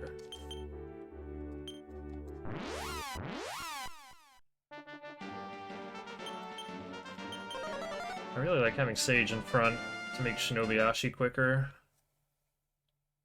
Yeah, that's a pretty common thing to do right before Necrogon, just to switch the Sage to the front. You do want to have the hero in front here for Fairy Water purposes, because Fairy Water looks at your frontmost character's level and compares it to monsters in the area. So if you have your Sage in front, it won't be as effective. Oh, okay. There's a strength seed here. Oh, really? If you go up through that door, yeah, go up through that door and search that bottom pot, bottom left pot. Huh. Didn't know about that one. Nice. Yeah, I learned about that one by watching Pop. Okay. Well, we got this stuff. Time to wing out of here back to Noanyaru. Noannuals. Yeah, so basically we've been doing this long kind of trading sequence. So we picked up the Mirror of Ra, beat up Boss Troll, got the Staff of Change, used that to get the Sailor's Bone. That ghost ship that we were on will not appear unless you get the Sailor's Bone. You actually use the Sailor's Bone to get coordinates for the ghost ship. It always appears off the coast of Bromley. It just won't be there at all until you pick up that Sailor's Bone. And on the ghost ship is an item called the Lovely Memories, and that is going to be used to lift a curse that we're going to be running into here shortly. Oops.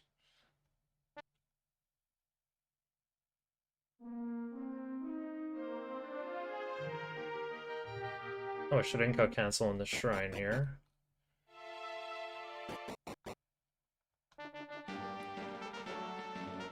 There's a picture that mentions getting the Leaf of the World tree early.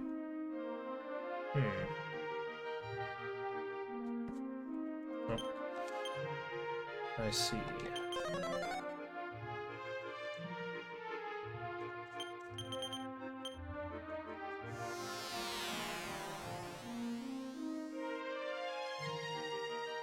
Just using the Lamp of Darkness to reset and counter aggro once more. And when you try to get through this channel here, which is twice as wide as the NES version... Oh. Oh, the, I know something. Lovely memories.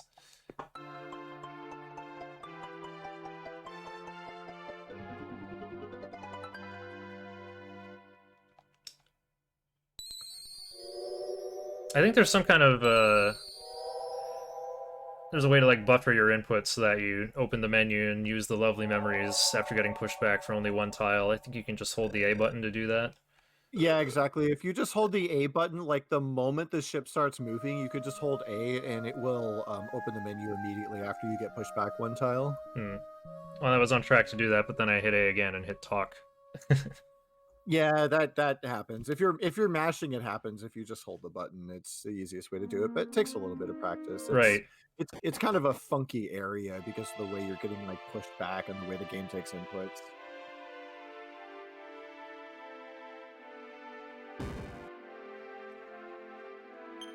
So we're finally in the prison shrine where Simon once was, and we get his sword, the Sword of Gaia. Gaia no Tsurugi. Use our last holy water.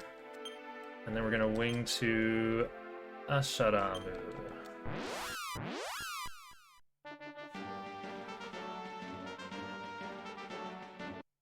Oh, and Shinobi Feet again. Get that Doritos chip emote ready. You'll see why in about 30 seconds. Because now that we picked up the Gaia sword, it's probably a great sword to equip, but I wouldn't know because we never equip it. We take it immediately down here and we throw it in this volcano to get some lava to create a bridge over this river here. But really, it's called a volcano, but we know what it's really called. It's Dorito Mountain. Check this out. Oh, spicy! Look at all those Doritos. Pave over that river with nacho cheese. I was gonna say, I think the Sword of Gaia is actually not very good, but I saw in the menu there, it's like 10 points stronger than whatever hero has equipped right now, which I think is a Hagure no Muchi, Steel Whip. I think that's going to be upgraded pretty soon, though. This is where you can put your Sage in front if you want to. Oh, yeah. And then swap the Lamp of Darkness off the hero to her. Oh, yeah. You can just trade it for the Mirror of Ra, so it'll be at the top of her inventory. Yep. There you go, perfect.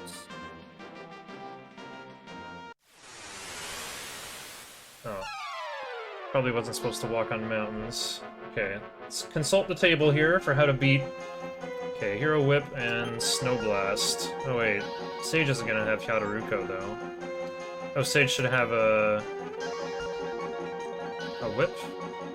She doesn't anymore though. I must have sold it. This is a Namiri Staff. I guess I could use that. Yeah, the success rate isn't super high, but you can. The mage should have Snow Blast, which you can also use. Yes, Snow Blast and the hero's whip honestly should kill most of these. Look, slaked half of them.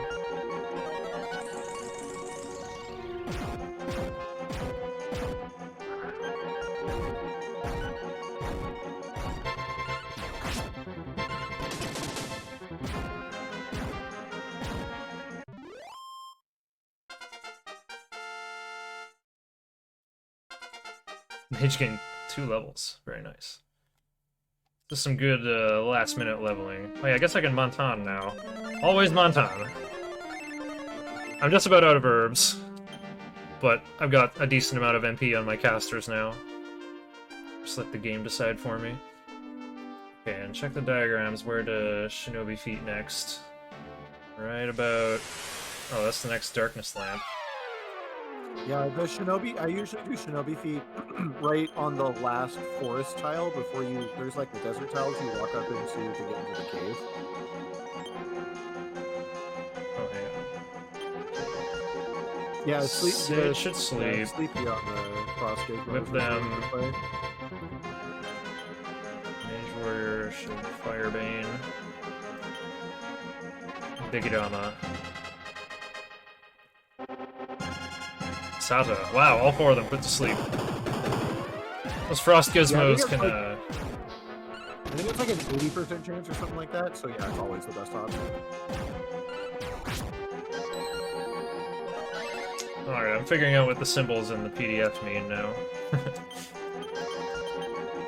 You know, I'm not even entirely sure what they mean. I know they do like the X's and triangles and double circles. I'm not entirely sure. Yeah, there's circles, double circles, triangles, and tiny X's. It looks like X means immunity, and triangle means resistance. I guess circle means neutral, and 2 circles means weak.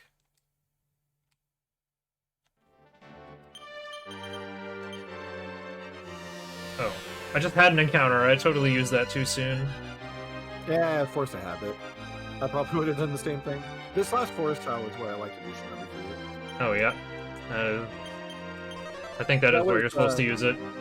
Yeah, that was fairy water running out, so you were good there anyway. Oh, okay. So here we are in the Necrogon. This is the bane of any Dragon Warrior 3 speedrunner's existence. You go down, take... Oh, you can go this way, I think, but... You are supposed to go down. Oh, yeah, okay. Yeah, that totally works. I've never gone that way before. So here we are in the Necrogons. This cave is terrible in the NES version, and it can be terrible in the Super Famicom version, but thanks to a relatively low encounter rate and shinobi feet, it is possible to get through here with only 1 encounter. You probably average around 3 or 4, but nothing like the 30 billion encounters you get here in the NES version. Here we just picked up the Thunder Sword, which is going to go to the hero. And we picked up the Blade Armor, which is going to go to the Pure Warrior. The Blade Armor, like its description might suggest, if the Pure Warrior, they're in the 3rd slot in the party, if he gets hit by physical attacks, he will reflect some of that damage back to the person who attacked him. This works on bosses, random enemies, it works everywhere. It's a fantastic piece of equipment. We will be buying one for our other warrior later, but for now the free one just goes to our Pure Warrior there in the 3rd slot. And, Steiner, you can also give that whip to the page.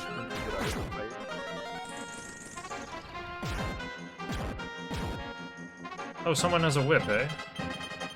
Yeah, hero. Well, hero still has one equipped, but I thought I sold my extra one. No, I sold the Ortega helm instead, so I should still have another whip. Yeah, the hero has been using a whip, so now he has a Thunder Sword, and oh right, I could be using that Thunder Sword too. Yeah, you can give the whip to the Nagare no Muchi.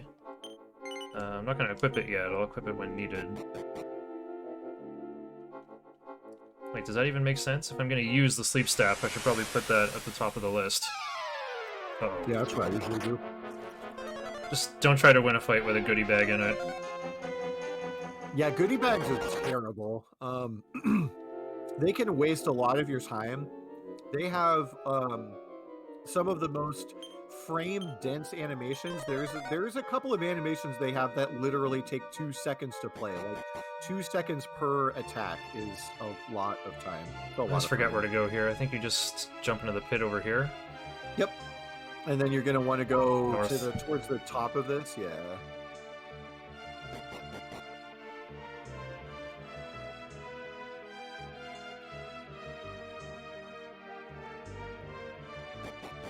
And I think you go down.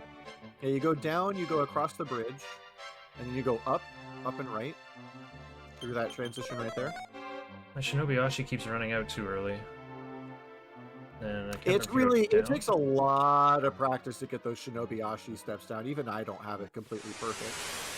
You can go across the bridge there and just head straight right. Oh, this encounter sucks. You never want to fight.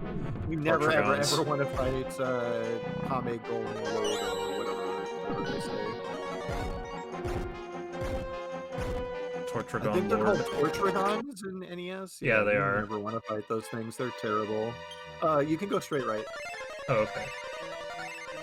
from the bridge. Yeah, then you go down. Yep. And then it's pretty easy from here.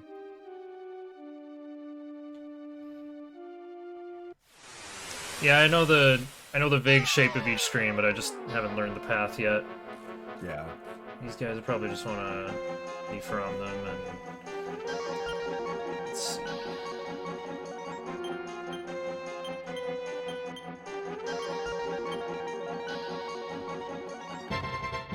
There we go. Oh, they're casting Yadaruko on me now. I guess I know 3 different names for a bunch of Dragon Quest spells now. We haven't once used, like, the new localization names. We'd be calling it Increase instead of Kabuff, and Blazemore instead of, Frizzle. Oh, yeah, I've played some of the newer games, like I loved 11, but I am not very good with the newer names, so sorry to anybody who's been confused by me not saying Twin Hits. Oh yeah, that's like Dragon Warrior Monsters for Game Boy. I have a split for Silver Orb, but then Orochi's like immediately after. It's my next split. Or I guess Orochi 2 is my next split. Okay, well, we got the Silver Orb. Necrogond is like the... Oh, we're coming up to this second last cave in any Dragon Quest game. It's a tradition that seemed to start with the Road to Roan in Dragon Warrior 2. I would suggest taking an inn in Samanosa before this, because your Sage is pretty low on MP. Oh, true. I don't want to Unless you use just Prayer wanna- Ring for that. Yeah, unless you want to use prayer rings, you could heal up and use prayer rings. That's what I do when I'm going for PB attempts, but it might be better just go to Samanosa. It's the quickest in.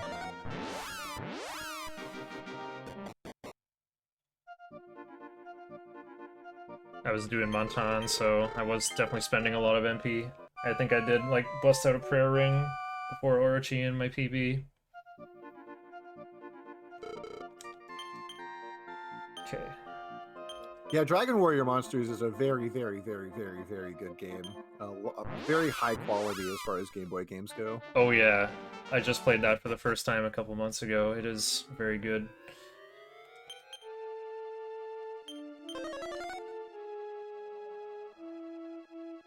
One thing I love about the Super Famicom version of this is that you can actually hear Orochi roaring in the background even as you're on the first floor of this cave. I think that's really cool.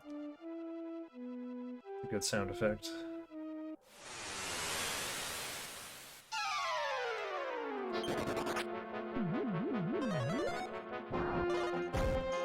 Someone got confused. The Sage got confused. That could be pretty nasty at certain points depending on what she decides to do. Oh, forgot to Shinobi Ashi when you see lava. Or, well, again, I'm like pretty out of rhythm. Yeah, the Shinobi feet steps are... It's impossible to keep them straight. Oops. Healing someone who's on full. I'm thinking if I'm healing manually, my brain's in like NES mode. Okay. Okay. So, Orochi is a two-phase fight. The first phase is not too terribly difficult. Kind of depending on how things go. You generally want to open up by... you want to open up with Surround here, because Orochi does like to do a lot of physical attacks. But basically, okay, perfect. So Surround hit, so ideally Orochi's going to be missing a lot. Orochi does have Fire Breath attack that we see here, but ideally Orochi's just going to be doing one turn at a time, doing a lot of physical attacks and missing a lot, and it'll be beautiful. We're going to throw in a Rukani here. That Rukani missed, unfortunately. That Sap missed. We're trying to lower Orochi's defense so that we can do a little bit more damage. So we can go ahead and try that one more time. But after that, we may need to put the Sage on healing duty, as she does have that... she does have that Heal More spell, which is pretty important.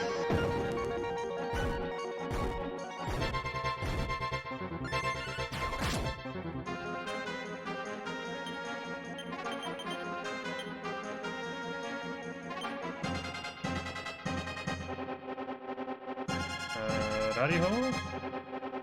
Oh wait, why would my mage have she sleep? Doesn't have a yeah, sleep she doesn't stick learn either. Rariho. Yeah. Normally she would have the sleep staff here. No herbs either? Okay, well, just going with Mirami, I guess? Actually, I'll do a Sukuruto. Did you Baito the hero? Yeah, I did.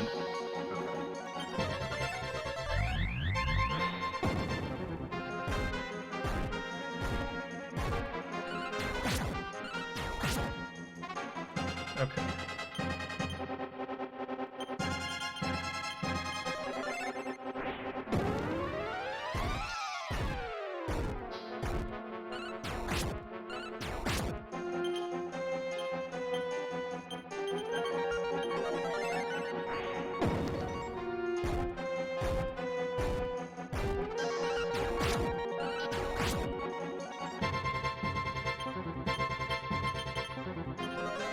Should be spamming the sleep stick with my mage, but I forgot to give her one. I guess I just assumed she'd have one. Yeah, it's probably in your bag. Definitely going to want to switch that up a little bit before Baramos, but right now it's fine. Now that Orochi 1 is down, there is a second phase to this fight. Before we do that, we'll have a chance to heal up here. Ideally, we'll want to get, once we heal up here, we're going to want to try to get the Sage back up to about 40 MP or so with our prayer rings. Hopefully they don't break. I've heard so many different odds about what their chance to break are. I've heard anything from 1 in 16 to 1 in 10. I don't actually know. But the most important thing to do here before we move on is to give that Kusanagi no Ken that just dropped. We want to give that to the Mage Warrior. Is this oh right, the Steel Whip. Okay, that's taken care of. So the Kusanagi no Ken should be on the Warrior. Mage Warrior. Either the Warrior or the Thief. Oh right. Yeah, there it is. Bottom of Warrior's inventory. Doesn't that go to Mage? So they have a weapon? Yes. I have forgotten to do this. It's a bad time if you forget. It sure would be. Okay, and Mage Warrior should have 22 MP. Yeah, they're good. Yeah, you just need enough for so I'm not sure what Maru's chart recommends here. I always open up this fight with increase, defend, increase. It's the safest setup. Maru's chart says surround, attack, by kill hero. Yeah, but if you miss that surround, you're going to be in for a really bad time. I sure would know almost everyone I know, including Darko, they always go for increase, defend, increase. It's the safest way to open up the first round of this fight. I see. Oh, I have to say no. Yeah, Himiko here, who actually, it turns out Himiko actually was the Orochi this whole time. She says something like, oh, if you agree to keep my secret, then I'll let you go. And you say, well, no, we're not going to keep your secret. And she says, fine, I'll let you go.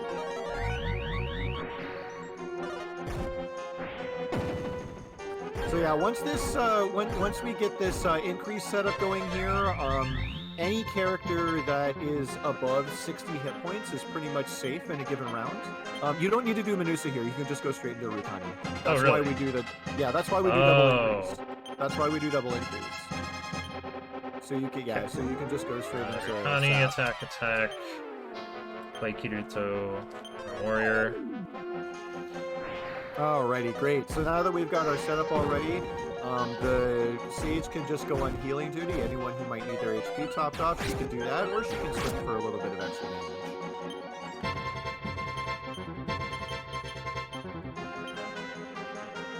Why not by kill hero? Yeah, hero. Yeah, so you can just go down the list. So warrior, hero, mage, warrior.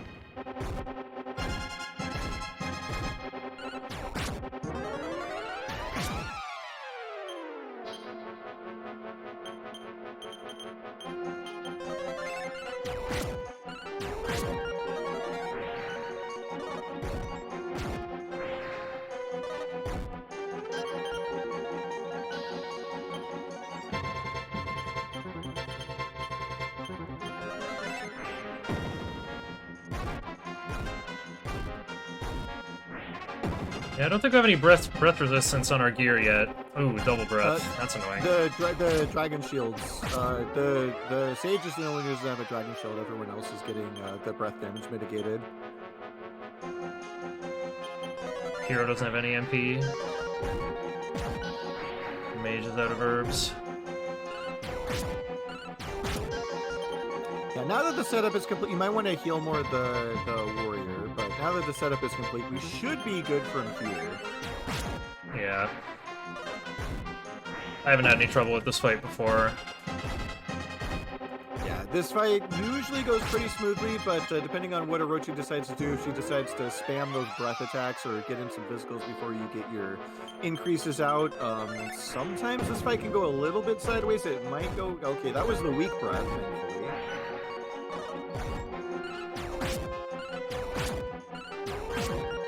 Nice. Excellent. All right, great.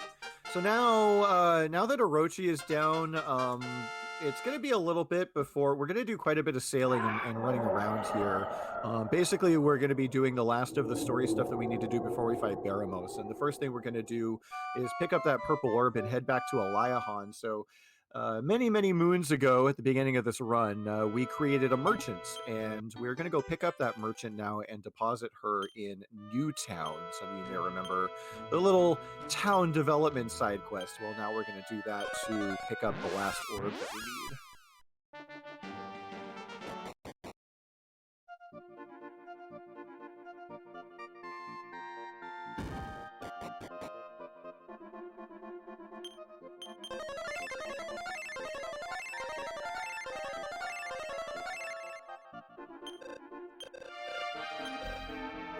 Second option is to bench someone. Okay. Alright, I'm not retiring anyone else. You want to say no there. Okay, we gotta get Ma the merchant.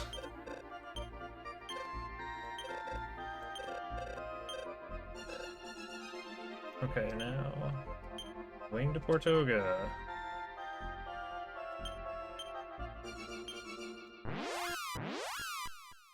Yeah, that one tripped me up for a really long time, that particular wing menu, because you go to Noannuals for the first time between here and coming to Portoga. So Portoga actually moves down one in your return list compared to where you expect it to be for most of the run. Yeah, I'm slower than most runners when returning places because I'm actually reading the names instead of just going by muscle memory like, oh, it's like the second thing on page 2 or whatever.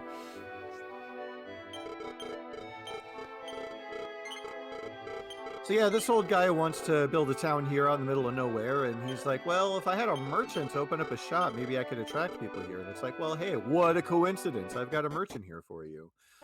There are some interesting triggers for the growth of this town. The first step is you got to talk to the old man twice before you leave. You get back on the ship, come here, talk to this person, and now all you have to do is go in and out of the town, and the town will keep progressing.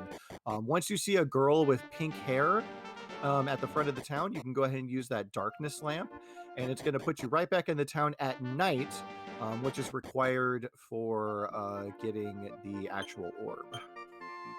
Oh, look at that.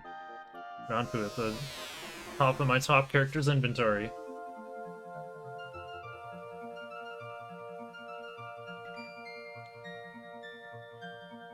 So apparently this town got really big and prosperous, but our merchant, you know, got a big head. They tried to go full Tulun and got way too rich, and the people are upset. So we drop in on some conspiratorial talk. Then back out, go back in town again. And now if you is in jail. If you walk down, you can see the merchant in jail as you walk towards the orb. Poor merchant, she didn't last very long. Yeah, that's gotta be like record time for a Libertarian Paradise backfiring. Oh well. Back to Eliahan. Get the warrior back, and then we're going to Noannuals next. Did you take the inn when you came here the first time? No, I hit Montan. My sage doesn't have MP right now, so... Yeah, you might want to take the inn to get your MP back. Yeah, you definitely want to take it in here. Normally you would do it when you first come in here, because you're not going to have a chance to take it in before Baramos, so you want to do it now. Oh, I see. Let's go spells. Empiga. Yeah, that's why you want to go take it in. There's an in. Time to wing. I don't know where it is. It's like a long walk. There'll be more steps. Let's just go to Samanosa and do that one. I've still got so many wings. I think I need less than 10 to finish the game. Yeah, I've never actually counted. It's I almost always end up running out of wings before I hit Dark World. It's fine. You just use Heroes Rura. Okay, no idea.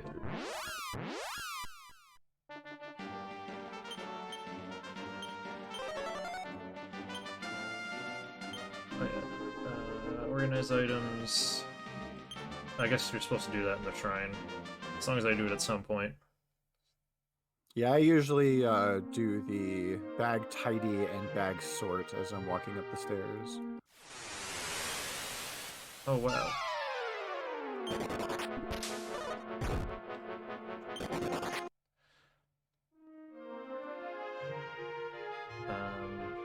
It's to the left. West. To the left, yeah. Normally what I like to do is sail west and get my ship lined up with Nuangos and then head straight north.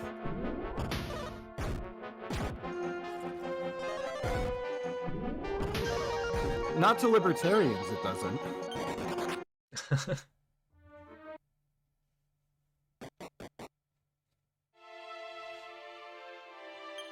Okay. Well, that's... Yeah, Organize the items. top one, and then do. Then the other bottom one. one is... It like sorts them alphabetically or something, or by importance or something. The main purpose of doing that is that now all the orbs are like on top of each other in your bag. Shiruba And, Orb. Yeah, and the menuing here is just super easy. This also, by the way, when you're going like super fast and going for PB attempts and stuff, this cutscene here is your only bathroom break. So once you put all the orbs down and you talk to these two twin girls here who are like Ramia's attendants, you get about a 55-second cutscene and of Ramia hatching, and yeah, it's your only chance to get up and do a stretch break or go to the bathroom or anything like that. Maru's notes in Japanese actually say, "Time to toilet is perfect." Yeah. Toire taimu. Kanpekina.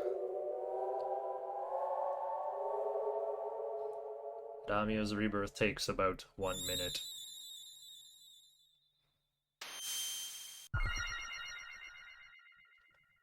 Don't get up yet, though. Egg is shaking, but you gotta talk to one of these attendants.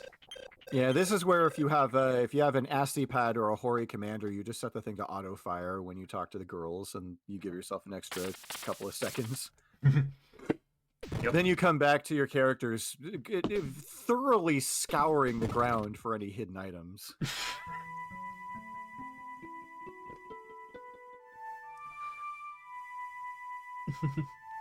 But nothing was found. But nothing was found. But nothing was found.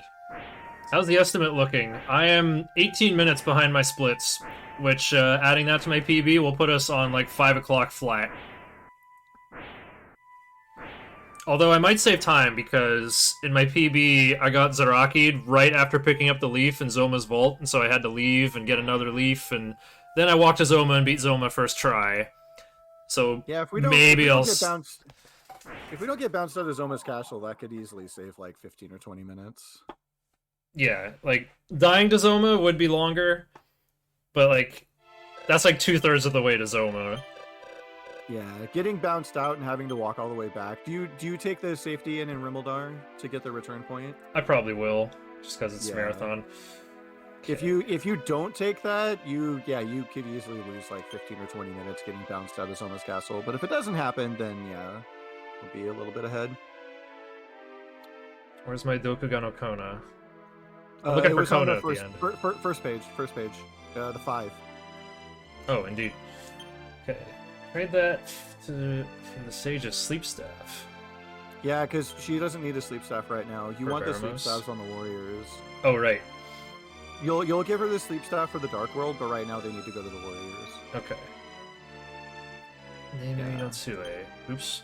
That was... What even is that? Anyway. I think that's examine. It's not drop. Drop is suteru. I'm not sure what mise Okay. is.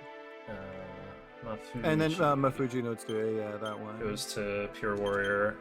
Yep. Yeah, in position 2. Now we're gonna wing to Ishisu.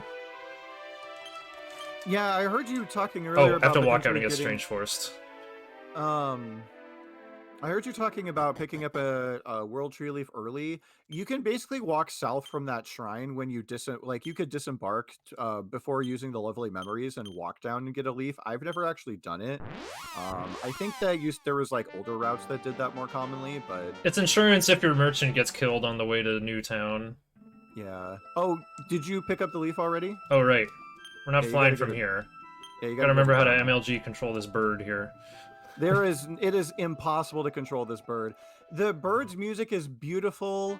The Mode 7 graphics are beautiful, but they really mess with the way this game accepts inputs. It can be very, very hard to land this bird. It's not like trying to pull an MLG on the Yeah. Final Fantasy IV airship. You gotta double tap the D-pad to dive to get in there lower so that you can land sooner, but you also get a better view when it's zoomed out at this angle. Yeah. Okay, so I'm on target for this tree at the intersection of these 4 mountains here. Oh no, I can't press A. That makes you look at the ground or something. Gotta press B to land. Okay, here we go. Sekai'ju no Ha. Yeah, this World Tree Leaf is the only way. We're never going to get Vivify. We're never going to get Revive. This World Tree Leaf is the only way that we have of bringing back dead characters, short of going to a priest. So very, very important to hold on to those for as long as possible. Ideally, we will hold on to this leaf until we get all the way through Zoma's Castle, So where that we we'll can have have a chance two. to pick up a second leaf. Yeah. Yeah, you can go to that tree and get another one if you don't have any leaves. So the game is only expecting you to have one. So being able to have 2 is really awesome. Although I find, like, Leaf isn't that useful versus Zoma. Oh wait, I'm thinking like NES logic. You can like you can attempt to use the leaf on a living character, and if they're alive, it won't consume the leaf. Yeah, But if that they works die, then you can insta-revive them. That works in Super Famicom too. It's pretty common for if Ball of your pure warrior is low on HP at the start of a turn, then you can have your mage warrior preemptively use the leaf in case he dies. But I will take every leaf that I can get going into Zoma. Thank you. He can troll you very, very, very hard if he wants to. I think Baramos is the more nerve-wracking fight than Zoma, but it's also harder to recover. Who would I even give my leaf to? I'll think about that on the way there. I usually give the leaf to the hero and stuff the hero in the back, but that's one place where people really have like a much different set of preferences for how they handle Baramos. Hero in the back, interesting. Yeah, so Pop does Sage, Pure Warrior, Mage Warrior, Hero, and when I was grinding for sub 3 last summer, that was the setup that I used. I don't know that anyone uses it except for myself and Pop. Dang, no MLG bird. But that's the setup that I like, because the other, like, your Sage in the front is because with the Starry Armbands, she's got the highest physical defense, and then your yeah, don't change anything here. You can leave your setup here. I changed my party members after picking up the 3 chests. What do I'm used to having Warrior second though, so that I can queue up the sleep. It doesn't really matter here. You don't need to change anything here. It kind of matters when I'm in the treasury. Yeah, when you get to the treasury, you can swap your hero to the front, and then open all 3 boxes with the hero and do your item swapping then, and then switch the Sage back to the front. Like, I don't change my party up until I get to the 3 chests, but that's just my thing.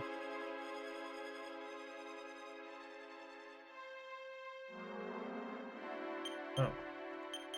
So the nice thing about the NES or the Super Famicom version of this game is between all the different stair transitions you go through, resetting your encounter counter, and also having shinobi feet, you almost never get encounters here, which is good because the encounters here, particularly, they can be really, really, really nasty.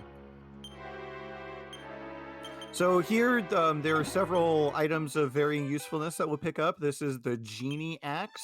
The Pure Warrior is going to be holding on to that for a while. Here's a Prayer Ring that the hero is going to want to hold on to in case we need to use a lot of Ironizes. And finally, the Unlucky Helmet. That's a cursed item that we will be equipping in battle so that we can avoid the cursed music. Here we're going to give the Genie Axe to the Pure Warrior, and we want to give that Pure Warrior Zombie Killer over to the Sage. So that the Sage can do some extra damage, and then Sage, not Mage. Oh, right. Or wait, no. Maybe that... Can she equip it? Yeah. Oh, yeah, that's better than there you nothing. Go. Yeah. And then the Sage should have the Leaf, which can go to the hero. Yeah, probably.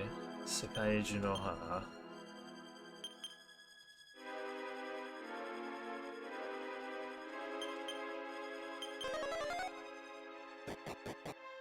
So I'm going to go ahead and start talking about... I'm going to go ahead and start talking about the Baramos fight now because it's incredibly complex. It's much more complex than the Zoma fight, the final boss. So when you the first thing that we want to do against Zoma or against Baramos, sorry, is so Baramos is on a very predictable 8-turn pattern. He's going to start off with a physical attack. He's going to go through a list that I believe is physical attack, Explode It, which he does twice in his rotation, which is very nasty. Blaze Most, which is very nasty. He can cast Limbo, which can send one of your party members flying away, which is basically an instant loss. And then he's also got these very intense flames that do a ton of damage to your party members. And so there's several bits of these things that we want to avoid as much as possible. One of the ways that we're going to do that is by opening up with the Ironize spell and paying very close attention to what he does. We want him to be on a very specific set of turns when we go into our setup. And the first thing that we're going to be trying to do in the setup phase is to land both Sleep and Stop spell on him. You might want to make sure you heal up before this. Yeah, I took a lot from those blue dragons there. Use my prayer rings to top up. So the first thing we're going to be doing here is we're going to be trying to put him to sleep, and we're going to be trying to land Stop spell on him. Sleep and Stop spell do not have great chances to work, but they can work, and we need them to work as soon as possible. We cannot start buffing our attack or defense or anything like that until he's asleep and his spells have been stopped. Once his spells have been stopped, his attack pattern is going to switch up. He will go into an attack pattern of physical attack, Limbo, which won't do anything, it's an empty turn, another physical attack, and then his intense flames. And it's very, very, very important to remember where he is in his turn order, because we want to avoid those intense flames as much as possible. They do anywhere from 50 to 80 damage across our entire party, so we really, really, really don't want to see that if at all possible. Gotta think about my yeah, I don't know what you're just go with whatever you're comfortable with and whatever you've practiced. Here on the back kind of makes sense, like that minimal defense power. A little more HP though. Well, Mage is more important though for sleep. Hero's got the leaf though. Oh, Hero has the leaf. That's why. Yeah. That's okay, why you convinced me. Yeah, and whenever you're making decisions about who to heal, it's always Hero first because Hero has the leaf. Alrighty, so he's going to taunt us, and anyone who remembers the classic NES, I will eat your innards. I will feast on thine innards, thou shalt be dead for good. And so we get some fancy boss music that was not in the original. Ironize immediately? No, wait. Yeah, Ironize immediately, yeah. So, defend. Equip the helm. Oh yeah, equip the helm. Let's see, that one with Fu in it. And now we do the Iron Eyes. We're gonna pay attention to what you guys do. So we got Explode It, physical attack, flame breaths. We want to get past this right here, and ideally we wanted to take one turn right here So now we're Chaos looking Exploder is at- next.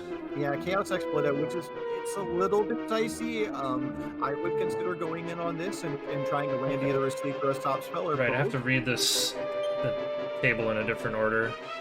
And so what we're going to be doing here is everything. cast is Radiho. focused in- Everything here is focused on using spells, a combination of spells and items in inventories. Pure Warrior's got The a Sage has Fuji both stop spell and staff. sleep. The Warrior has both sleep staff and the free stop spell. Alright, Mage just defends. No, sleep staff in the inventory with the Mage. Oh, right. There you go. And then you can Let's either do do sleep or a- stop spell with the hero. You can do either It's very important to land stop spell. Oh, stop that! I got the yes. sleep. Okay, sleep first try is excellent. He's still sleep stop spell first try, perfect. Oh, nice. Perfect Wow. setup. So now we can start going into different things. We're gonna go ahead and start doing surround. We really want to hit surround on Baramos so that his physical attacks will start missing. Have the mage start buffing defense. Everyone else is going to be spamming sleep while we're getting our setup. Our setup phase is not complete until everyone's attack has been buffed, until Baramos' defense has been lowered, and until our defense has been buffed up. Don't bother attacking with the hero, and nope, don't bother attacking with the Might as hero until you well. have high kill and sap, because Baramos regens up to 100 HP per turn, and we really want to make sure. So now he's awake, and we're buffing up that defense. He's Cut still that. awake, so we just got it. We just want to go heavy on the sleeper. We need him to go back to sleep as soon as possible. We can have the mage we can have the mage do increase, that's fine. And we can have the hero do sleep, that's totally fine as well. Got that. Okay, so now we're looking at physical and flame breath next. He's asleep, that's great. And so keeping Baramos asleep for as long as possible is the most important thing while you're doing your setup. So now we're looking at, depending on your comfort level, we can go up to 4 increases. We can even go up as far as 6 increases. But the main thing right now is to keep him asleep while we get that setup going. We're almost through that setup phase after this. Okay, so we got the sap down, so his defense is lowered. He is asleep again, so we can go for Piariku here if you want on the stage to increase your speed. Go ahead and use that sleep staff, and then we can go ahead and start by killing here. You can actually you can have the hero attack here. With the sap and the by kill, we actually will start doing significant damage. It's awake right now, so we do really want to put him back to sleep as soon as possible. We're almost through the setup phase. Once we get everyone's attack increased, we can really start just going ham hocks on him here. But very, very important to keep him asleep. Hopefully he doesn't flame breath here. Oh, that's a little bit unlucky. So we're going to see this is going to be a lot of damage here, so we're going to want to put that sage on heal duty. Fortunately, Baramos did go back to sleep, so while we are getting that healing patched up, getting those high kills in, hopefully he will stay asleep for a little bit longer. Yeah, Hoimi is not a bad play here at all, and he's still asleep. Great. So now that we have all our buy kills in play, we can actually just attack. We can just attack through here. And if he wakes up, we can just have the sage try to put him back to sleep. So he's still asleep here. So I like. Okay, I kill the sage. Just get all that damage out. He is back awake. There's a couple of different plays here. The main thing we want to do is we want to get him back to sleep. The sage will go before Baramos here, so it can be a good idea to have your sage cast sleep. But using those sleep spells works as well. If he's asleep, we're fully set up. It's time to attack. I like doing a sleep stick on Warrior for like a late putting him to sleep in case he wakes up later.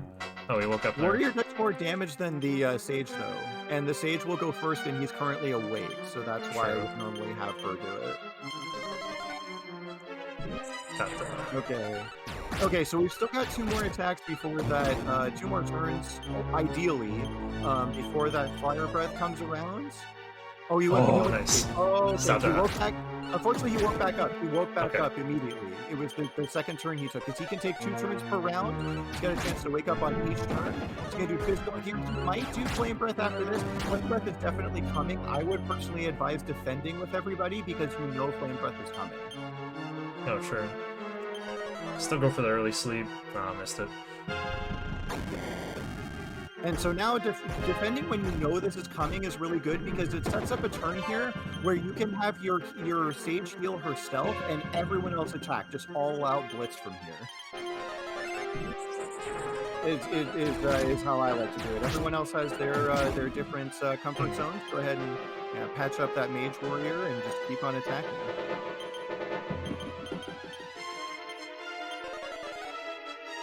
Santa. Okay. Oh, he woke right back up. He woke right back up. Oh, but he's dead. Not anymore. Perfect. What? Wow. That was a pretty good Baramos fight. That was an excellent Baramos fight. Getting the sleep and the stop spell that first turn right after Iron Eyes. Whenever you hit that sleep and stop spell first try, it does not usually happen like that, but it makes your setup so much smoother. And you can see it is very, very, very, very, very, very, very important that everybody is alive at the end of this fight, because Baramos gives the most experience of any monster in the game. Everyone here is going to get a whole bunch of level ups, and all these levels are going to be very important to prepare us for the Dark World and later for Zoma.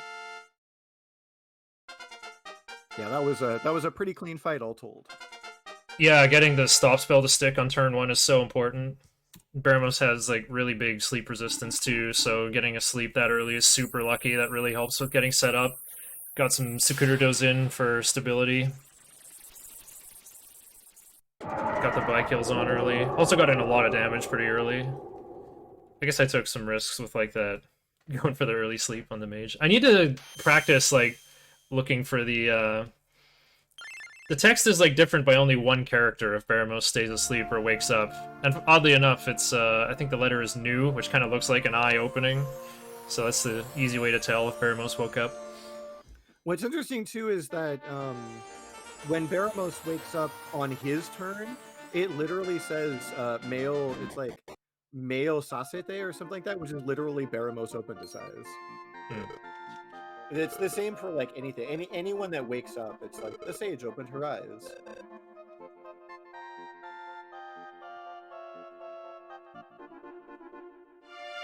We did it. We beat the game. We beat the Archfiend. We completed what Ortega could not. The king set us out on a quest and told us to go beat up the evil Lord Baramos, and we did it. The game's over. GG. I saved almost 5 minutes over my splits, by the way. I'm still in the red, but I was a gold split Baramos, even with all the like party rearranging. Tanner, you saved an hour and a half, man. We're done. We're done. Wait. PvP's not till after the credits. Wait a second. Hold on. What's going on here? Whoa, this cutscene looks way better than it did in the NES version. Whoa, we got this transparency layer? What is this, Fazanadu? My absolute favorite thing about this cutscene is that Zoma introduces himself. So in that second text box, he says, Waganawa Zoma, or my name is Zoma. And in the second text box before the end, he says it again. He tells you that his name is Zoma twice. It's very, very important that you know that his name is Zoma. Goes to Tenno does the same thing in SMT Nocturne. Okay. Waganawa Zoma. Okay. I loathe this menu. I think I have it down. You want that It's supposed to be a trade for the moth powder, but Sage didn't have one. Yeah, it doesn't. You just want it at the top. No. I see. The powder is just for like trading purposes. Oh, I see. You just want that staff at the top of her inventory. Oh, I see. The only purpose is to put the staff at the top of her inventory. So that's Don't equip. Don't equip. Put the ring back in her. Put the ring back in her bag. Sure. Someone's got to carry.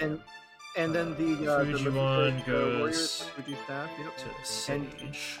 That can go at the bottom of her inventory. Sure. And then the sleep staff stays on the warrior. Okay. Sleep staff.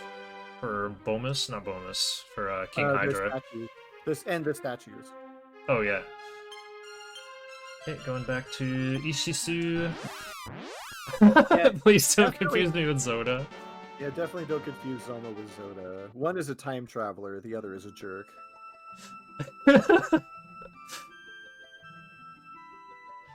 Okay.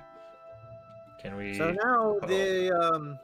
that earthquake that happened opened up this mysterious hole in the earth, and we are going to go investigate. This bird is hard to control. When you drop down, there's a strength seed that I'm not sure is mentioned in Maru's chart that you can grab. Up here in the visitor after center? You drop down. After you drop down. Oh yeah, in the outside of the building. I know where that is. Yeah, in the grass.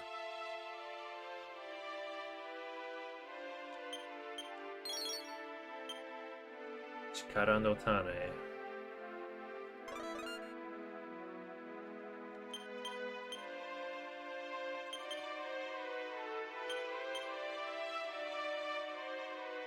So some of you longtime Dragon Warrior fans out there might recognize the music that you hear when we get to the overworld. Yeah, Well, once I make landfall. Yeah.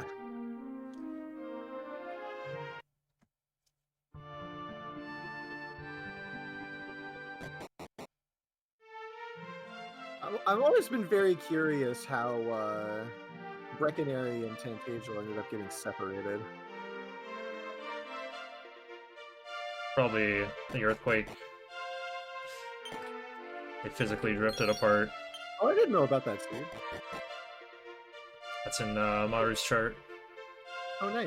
It's a nice little extra Kinomi. Acorns of Life. Yeah, so just like in Dragon Warrior 1, we do have to put together the rainbow drop, and so we'll be picking up the Stones of Sunlight.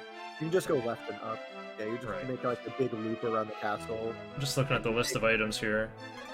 Agility Seed is in the... Let's see, it's upstairs in this hidden room. Yeah, there's actually gold in that left barrel, which sometimes you accidentally grab instead of the seed. But yeah, here's the Stones of Sunlight. So just like in Dragon Warrior 1, we gotta get the stones, and we gotta get the Staff of Rain.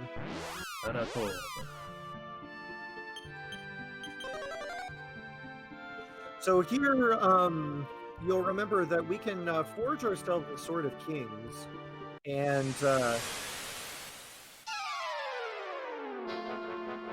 we can forge ourselves the Sword of Kings that costs 65,000 gold, and we're going to need a way to raise that money. We're not going to be fighting for it. So the way we're going to get that money is by popping into the mountain cave and picking up a couple of pieces of gear that sell for a ton of money. We're not going to be using any of it. We're just going to be selling it.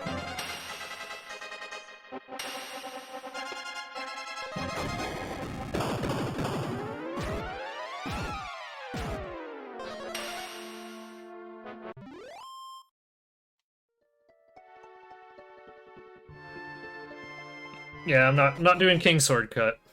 I'm not at that level yet. No, I don't do King Sword Cut either.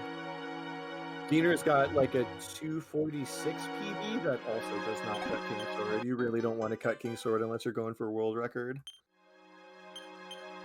Yeah, I wouldn't enjoy it. Because instead of having infinite healing with Sage, you have to spend Sage's MP to heal. You can pop in here and pick up one of the items in order to afford the Sage's staff, but yeah, it's all it is player preference. I know how to find my way through this cave in Dragon Warrior 1. It's the same shape in this game, it's just that it's twice as wide. Nice Kaishin. Yeah, nice Kaishin. Don't want to get beat by the Hollow Ghosts. They can definitely troll you if you let them. Oh yeah. Hollow Ghosts are bad news. And you can also just hit outside if you pick up that prayer ring a little bit faster. But now we're just going to make our way through the mountain cave, and ideally through a combination of shinobi feet and stair transitions. We probably will get one more encounter before the chests.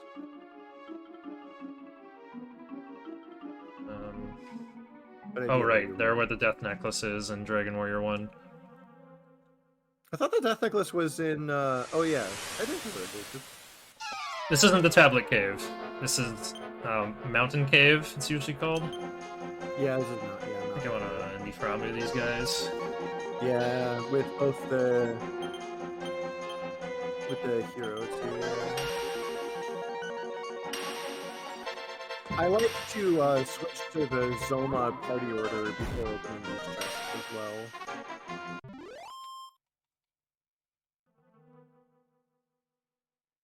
I might as well keep Sage in front a little longer for easy shinobi feat. Okay, that's...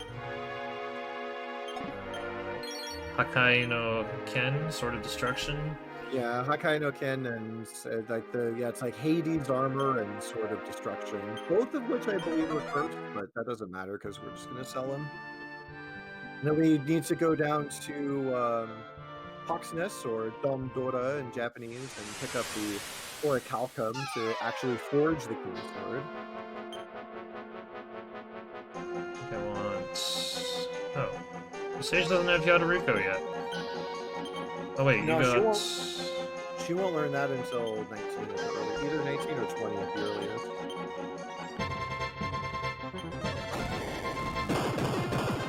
Wyverns can resist this spell, I think. Or can they resist Yadaruko? I forget. They resist one of the elements. And by resist, I mean there's a chance it'll just do 0 damage. Dragon Quest Yeah, spells are all or usually- nothing. They didn't fix it until Dragon Quest VIII. I usually just put them to sleep. Put them to sleep and beat them to death. And you want to take fights here because, well, the experience is really good, and most of these enemies are not as tough as they look. Like, our gear is pretty impressive, even if we're underleveled. Yeah, it really is.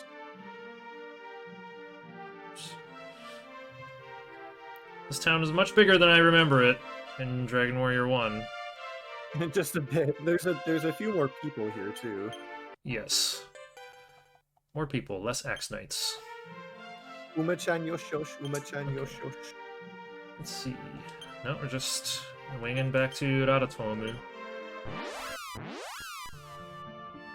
Now we're gonna do a sail around the world of Alefgard as we make our way over to Hull to do a little bit of our last little bit of shopping. Sleep Staff is a good trade here. Oops. Or yeah, that's actually what we should talk about. I turboed item on Hero. Uh-oh. I don't remember what item is at the top of his inventory. I hope it's not my prayer ring. I think it is, though. Hope he doesn't break it.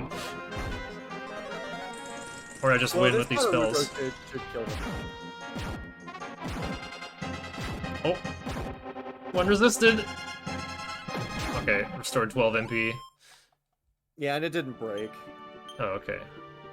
If you'll know it breaks. So like when you get that message that pops up that shows you the number you restored, if you ever get a text box after that in battle, your ring broke.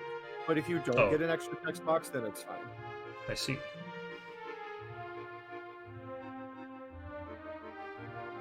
Yeah, you'll see the line at the very bottom like change and but the ring shattered to pieces. One thing I think is really cool here, you stop in here just for an encounter cancel and you say hi to Garen of Garenham and then you leave. He's just here kind of chilling. Shinobi feet just before you set sail from Godai's house. Hopefully we don't run into any purple tentacle monsters here or orange tentacle monsters here. They are by far the nastiest encounter that we can run into in the ocean. They attack 3 times, they do a lot of damage, and they can crit. It's a real bad time. Land encounters, though... Yeah, Satan Poppy is not too bad. They can cast Blaze Most. I think they can be stop spelled, but it's not a big deal. If you're gonna do stop spell, you might as well do it with the Sage. Because you get the free Sage's Staff or the Staff. I don't even remember. Oh yeah, the Sage has Mafuji Wand. Yeah, have the Sage use the Fuji. Yeah, it's the same roll every time. So basically, I don't know exactly what it is. I've heard 1 in 16, I've heard 1 in 10, I've heard 1 in 4. I don't know what the break chance is. But yeah, every time you use the prayer ring, same break chance. It has the same chance of breaking in one use as it does in 20 use. Nice Kaishin. Yamaji no Ono missed twice in a row, though. It's got a 1 in 8 chance of critting, but also a 1 in 8 chance of missing completely. Very weird Yeah, one. as opposed to the 1 in 64 chance of, I think it's a 1 in 32 to crit as the base. I don't know what the base miss chance Well, is, but it'll be 1 in 32. No need to Enka cancel now. Nope. Or was there? Sleep is better than Nifudam on these guys. I don't know why, but Nifudam doesn't actually work that well on them. But Sleep does. I always mess that up. I always want to cast Nifudam on these guys.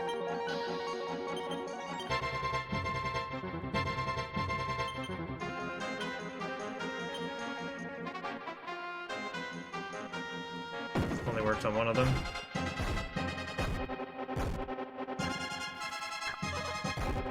We got a lot of levels from Baramos. The differences in HP growth are starting to show. Yeah. And that's why it's very, very important that everyone survives, so that any extra Dark World encounters is only going to raise that HP even higher. You really want... you want 300 on both of your warriors, and you want 200 on your sage and your hero. That's about the baseline that you're looking for. And then it's kind of up to your preference who you want to give your life nuts to. Anyone who's not, like, if your pure warrior is not a 300, you absolutely give him all of your life nuts. And I'll talk a little bit more about that as we get into the boss rush. But for now, we're here in Myra, or Cole. And we're going to go ahead and sell a whole bunch of stuff. We're going to sell that, the Orichalcum. We're going to sell the Hakai no Tsurugi and Jigoku no Yoroi. And also, I'm not sure if you'll need to sell it or not. Yeah, you want to sell the zombie killer here. Zombie Kira. And then now we just pop on out of we're gonna wing from Myra to Myra, which is gonna take us right outside of town. It's faster than walking back out.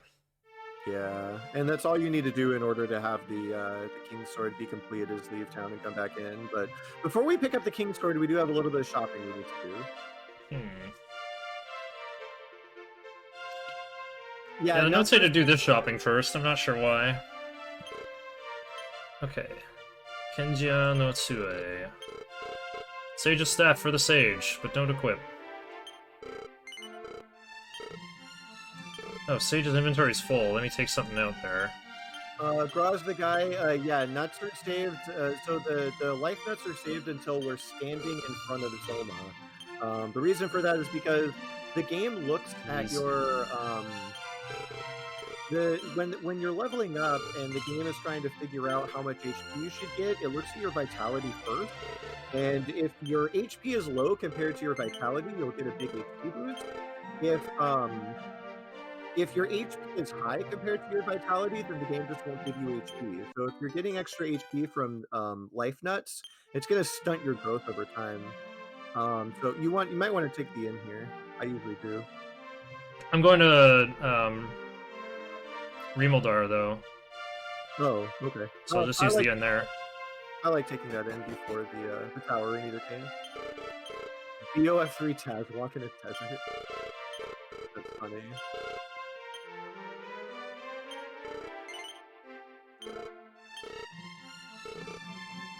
Oh, do we have pink pajamas coming up?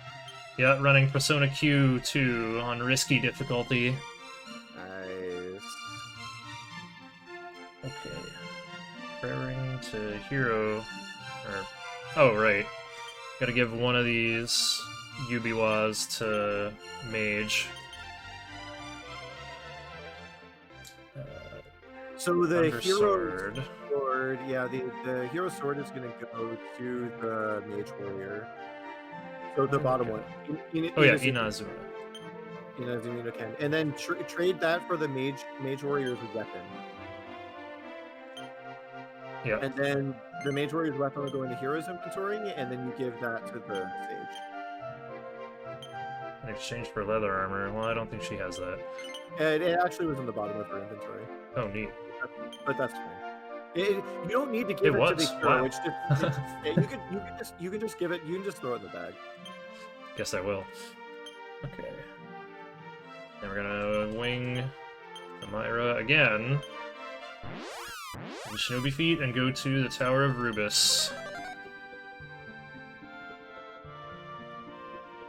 I have forgotten to get the fairy flute a couple of times and not realize until I was at the top of the tower. That feels really, really, really bad. Ouch.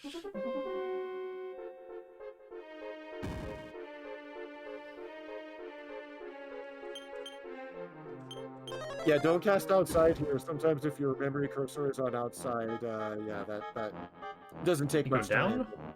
Yeah, go down. One thing that's really weird here is, so this is the first time you're going to see these diamond tiles on the floor. Those diamond tiles change the way that you walk. They kind of mess with your D-pad. On floors with diamond tiles, you cannot half tile. So the game forces you to walk full tiles, which makes the game feel like it's lagging, even though it's not. It's really weird.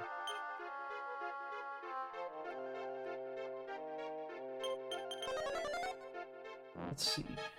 After passing through barrier, do you go up? I thought you go down. Okay. No, you go up. You'll go down here and take these stairs. Oh, Nope. okay. Yep, because this is going to take you to the Armor of Light. Oh yeah. I believe this is up first. Yeah. And then down. There you go. When I was learning this game, I fell off there so many times. So this is the Armor of Light, which becomes Erdrick's armor in Dragon Quest I. Hikari no Yoroi.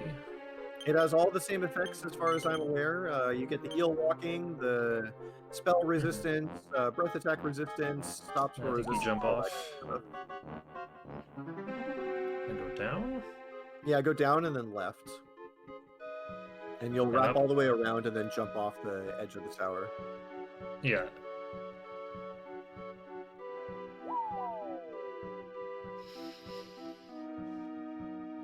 And then left here.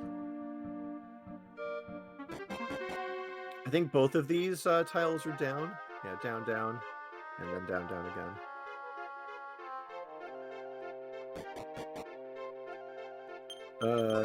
Yeah.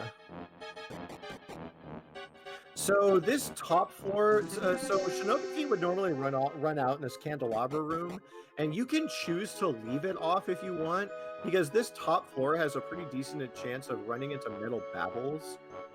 Which getting one here, it's not required, but if you do get a metal babble, you'll get 1 or 2 levels on all of your party members, and it's actually, it can be pretty huge in terms of safety because of all the extra stats you get. Yeah, I was noticing that when we came back from that mishap earlier during the spiral run, it pretty much went back to like 175 almost immediately. More triangles. More triangles. This kind of reminds me of Breath of Fire 3. Reminds me of Link to the Past. Oh yeah, I can see that. Got the maiden in a diamond. Or even Chrono Trigger, the little pyramid that they put around the portal in Antiquity. Yeah. Delta attack. All right. Cast outside with hero. Oh, of course that's where the cursor is. And then... Yeah, so now we're more or less ready. In terms of gear, we're pretty much ready to go face Zoma. The only thing that we really need to do from here is to put together the rainbow drop, and we're going to do that on the way. Might want to top off Stage's HP, I think she's missing some. Okay, I'll just Montan. Yeah. I'm staying in Rimeldor anyway. Whoa, there was some slowdown opening the menu there. Probably because it was loading new music. Yeah, that's exactly what it is. Yeah, and that happens, like, if you get battles when the game is loading music, when you're getting on or off the boat, it takes... I'm suppressed. it takes forever for the transition to happen. There's a lot of slowdown that happens. You usually end up seeing that if you get an encounter when you're getting off the boat going to Dharma. It's usually the place where you most often see that. My Shinobi feed is out of rhythm because I used it so early. I'll just use it excessively, I guess. But yeah, we're gonna sail east here. We're gonna pop into a shrine real quick. Wow, Frost Gates was? I don't remember the last time I saw these out here in the ocean. This is a pretty easy Definitely encounter. one of the more tame encounters because you can just put them to sleep and hit them with the hit them with whatever.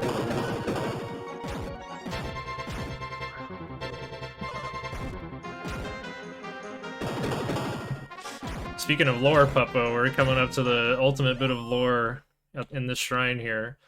For those who've been watching this run from the beginning, where we did the personality test in the dream sequence, they asked, like, hey you, the guy holding the controller, what's your name? And what's your birthday? And Rubus's attendant here echoes it back to us. But I was mashing, so my name was Ah, and my birthday was January 1st. Yeah, it's kind of funny. She just happens to know your name and your birthday, and then she gives you the Staff of Rain. Alright, not Erdrick's Token.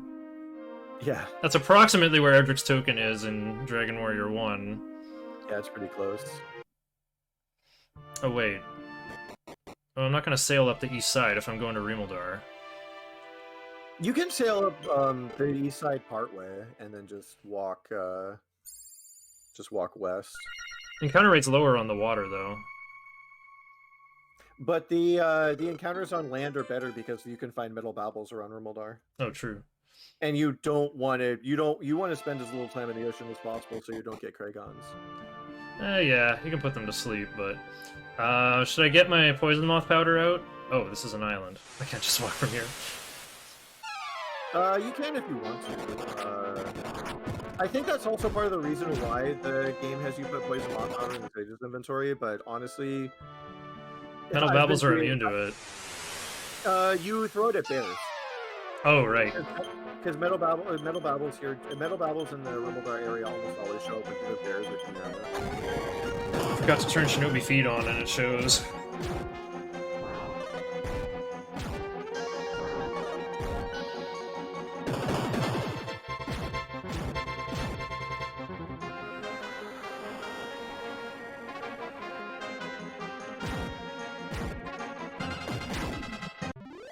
Forgot to split for Rubus.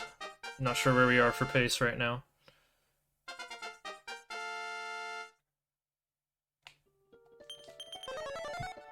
Okay.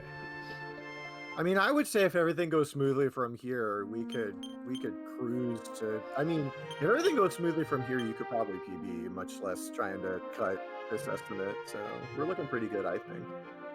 Just depends on how Zoma's Castle goes. Oh, that's the ball of light. Better keep that around. So just I'll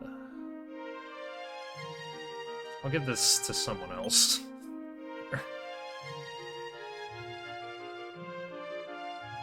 Yeah, the animations in this game are great. It's nice that many of them made it into the Game Boy Color port too.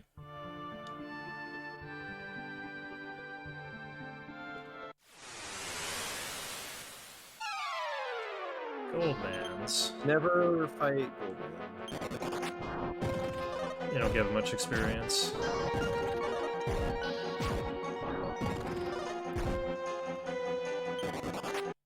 The fact that they all attacked was pretty rude.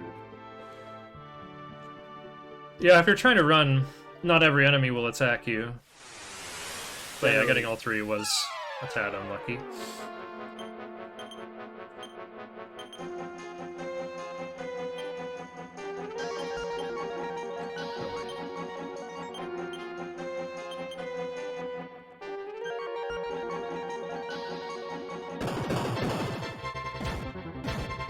Yeah, the fights are worth taking because, you know, I'm underleveled, so I'm gonna gain levels every 1 or 2 fights. It's just like free experience on the way to Zoma, pretty much.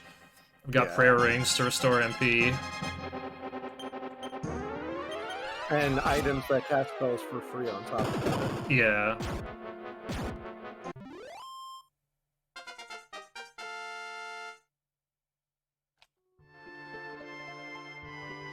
Like in a casual playthrough, you'll be almost level 40 by the time you're at this point.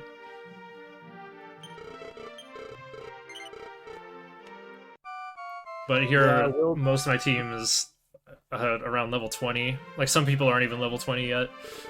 Yeah. Well, I would say like 20, 21, or 22 average is pretty common for finishing this game, but honestly, I only ever look at HP, not levels. So it'll vary a little bit depending on how many fights you take or if you get any metal babbles or not. Yeah.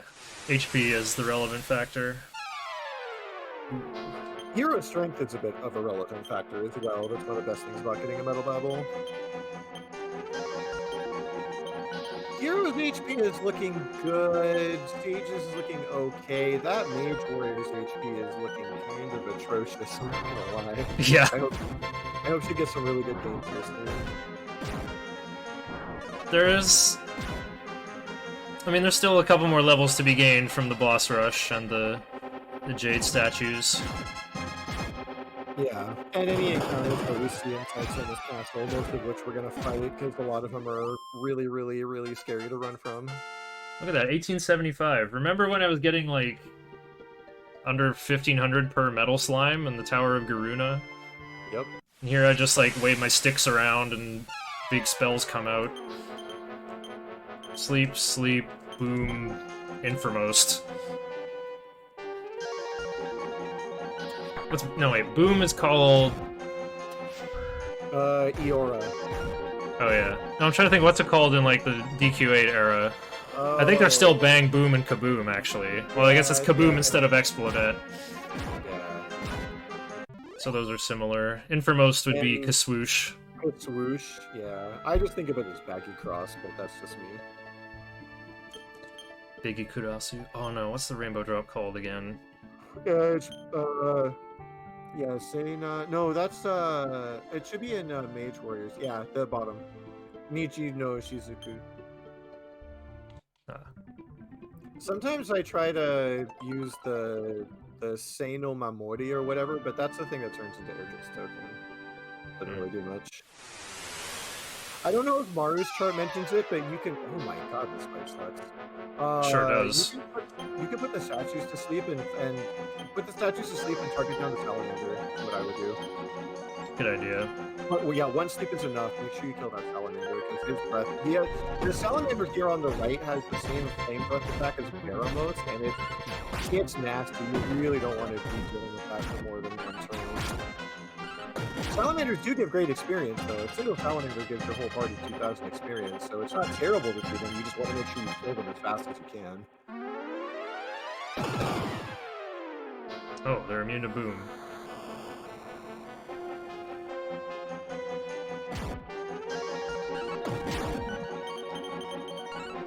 But yeah, what I was saying just a second ago is I'm not sure if Mars Cart mentions it, but you can use Step Guard here to not get damage from the compound you're about to walk over. Yeah. I'm gonna overthink, like, whose MP should I use? Probably. I only ever use Mage Warrior. Just need enough for Baikirudo 4 times, pretty much. Well, and she's also got the prayer ring, so... Yanaruko works well here. Your stage isn't really super useful. Who has Bomiosu? Oh, there it is. Bomiosu. Karuko. Oh, right, instead of attacking. These dragons have a really long animation, so you want to go use Bomiosu on them so that you can kill them before they get a turn, ideally. The other ideal thing is that they call these contours, which if you manage to kill one and it's the last thing you kill, they can drop a leaf. I've never gotten it. Oh wow! But they can drop leaves. Generally speaking, though, they just cast Bahoma and run away. You're very lucky if you manage to kill one at all. But, oh, Behomada. They cast Behomada. Yeah, they cast Heal Us. Oh, that one didn't run away. I've never seen one not immediately run away before. It has to be the last enemy that you kill. Yeah. Pretty sure. Can't remember the last time I've ever killed an Elysium bird. Oh, you got Kataruko on the stage. That's cool. You should probably heal up. Oh, I think your yeah. sage is below 100 Time to HP. Montan. Yeah. Always Montan. Always Montan. That's another nice feature this game has over the NES version. It's got a heal everybody button. Yeah. All right, so And here we does it are. Soma's smartly, Castle. Soma's Castle, final dungeon. There are quite a few nasty encounters here. A lot of stuff has pre-programmed ways of dealing with it. This fight, no, you have to use Mafuji stuff. Mafuji stuff.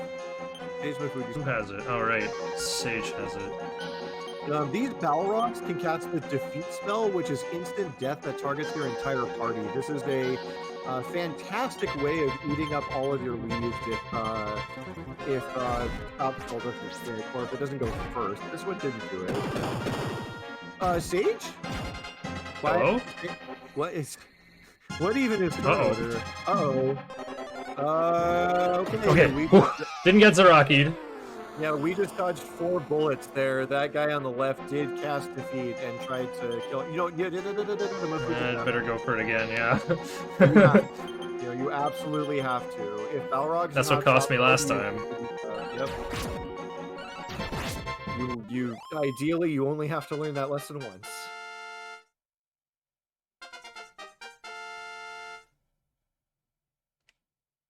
So yeah, Balrogs are scary until they're stop spelled, and then they're absolutely harmless. Fortunately. Pretty squishy, too. And fortunately, since the Sage is super fast and has the free stop spell, generally speaking, it's not going to be too terrible. You might want to switch to Zoma order here. That's what I usually do. Oh, yeah. Oh, too late. We're fighting statues now. Yeah, these statues are generally pretty much a pushover. You can have the Sage swing a sleep staff. You can even have your Pure Warrior swing a sleep staff. Your Mage is going to want to cast by kill on the hero. Oh, yeah. And then your hero is just going to attack. And One's asleep.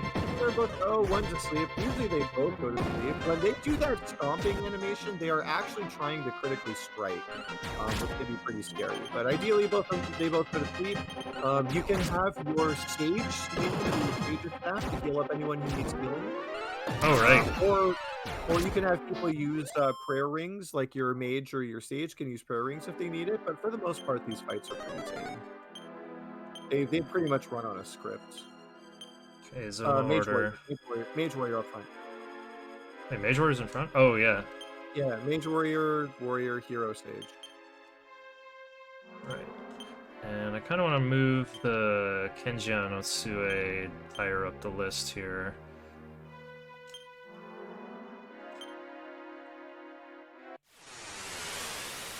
Oh, you got an encounter before the first encounter. That's amazing. Oh wait, no. You have to check the door first. I can't remember if you checked the door first on the floor. I haven't even made it to the door yet. Can't remember if these guys are vulnerable to sleep. I think they're more vulnerable to stop spell, but yeah, I can't Sleep, remember lightning either. attack. Okay.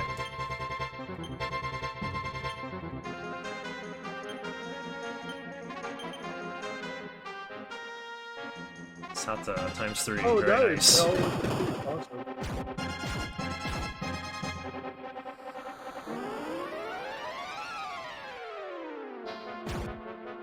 Yeah, I saw someone in chat earlier talking about, actually taking fights in this game. And that's what I love about the Dragon Quest series in general.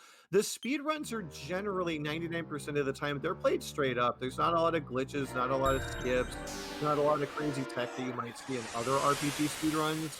They're generally played pretty much straight up. Dragon Quest II, for example, on Super Famicom is a fantastic speedrun that is very much a balancing act in terms of whether or not you're going to survive in a particular situation. There's like lots of little decisions you can make, but you're always fighting stuff. You're almost in Dragon Quest II. You're almost never running from anything at all. So, Yeah, Dragon Quest II is like a race to level 24 or whatever it is. Like, just so your blue guy has enough HP. Well, in the Super Famicom version, you're looking for Cannock to get revived. But, That's pretty good too. Yeah, because in the Super Famicom version, Revive actually works in battle, which is pretty cool. Whoa. I can't even remember if it does in the Game Boy Color version. It probably does, because I think that's based on the SFC version. Yeah, it's based on SFC version. Yeah, Dina runs that. Dina runs both, so yeah, it definitely works better. Remember to use my Kenji no Tsue this time. Yep, nice. All that agility I got on Thief is really paying off now. Excuse my yawning. I work nights and I've been up for almost 24 hours now. Oh, you're a trooper, Lavkin. Thank you so much. Your commentary has been very helpful because you've been talking like way more than I am because I have my focus in lots of other areas. Yeah, whenever I do runs for marathons, I always tell someone else to do commentary, and I just shut up and focus on the run. People who can commentate and do runs at the same time blow my mind. I mean, I usually do it, but I'm really new to running this game, so I need the help. Okay, this one's interesting. You just go right twice, and then you hold up. Yeah, this looks really impressive, but really, yeah, you're just holding up. There is a different way of doing this that's like 1 second faster. We call it swag tiling. The only two people that I know who do it, though, are Darko and Hactical. Shout out to Hactical for his swag tiling in this PB.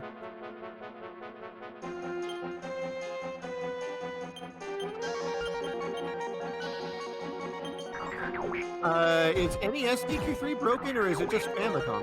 Famicom DQ3. Unless you're talking about the Dream Ruby glitch, that's pretty awesome. I don't know about the Dream Ruby glitch. You can beat Dragon Warrior 3 on NES, not Famicom. Like the English release, Dragon Warrior 3, you get the Dream Ruby from the cave by Noanials, and then you go do the Puff Puff scene. But like you use the Dream Ruby to get your characters paralyzed, and you make like some really weird soft locky kind of stuff. And you like almost crash the game pretty much. That only works in Famicom though, right? The card swapping thing? I'm pretty sure that only works on a Famicom version, but I thought the card swapping thing was Paper Mario and Ocarina of Time. And I know Shin Megami Tensei in FF6 same way. The same guy who made that video literally just mentioned that there is a card swapping trick for Dragon Quest 3 or on the Famicom as well. Like it was literally just there was a video put out about it like literally earlier today. Yeah, Oh, card swapping is now apparently just becoming a thing for anyone who really wants to do an ace credits warp in their game now is figuring out that they can execute code in one or build code in one game and execute it in another. It's crazy stuff. Indeed. Yeah, the China, it's in the DW3 NES Discord, I think, in the Dragon Quest Discord. Oh, cool. Okay, this is where you're supposed to use Shinobi T. B-Dragon, you're talking about Dragon Quest V on PlayStation 2. Hoishin did that run. If anyone wants to see what Hoishin's talking about, Dragon Quest V on the PS2 has an out-of-bounds glitched category, and Hoishin did that, I want to say in 2017 on RPG Limit Break. But either way, if you search Oh, neat. if you search Hoishin Dragon Quest V, you'll definitely find it. We did it at an RPG Limit Break. And so here during this cutscene, we're going to see how to mismanage your MP. Ortega's going to show us exactly how not to manage your MP. He cast Heal All on himself once. Now he's casting Lightning for reasons unknown. It does less damage than he does physically with a regular attack.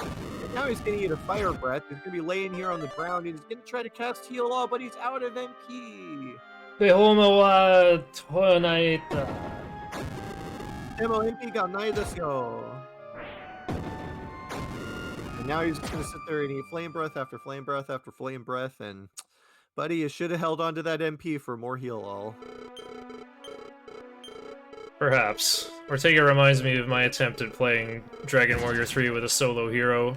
I barely beat the Orochi after doing about 30,000 damage and using all my MP on Heal All. Then I couldn't beat Boss Troll at all until I leveled up and learned Lightning and killed him in 3 casts of Lightning. I went, this game seems to have a regeneration mechanic. This is the worst fight in the game, like the single worst fight in the game. Running from it is not particularly advised, but fighting it's kind of difficult as well.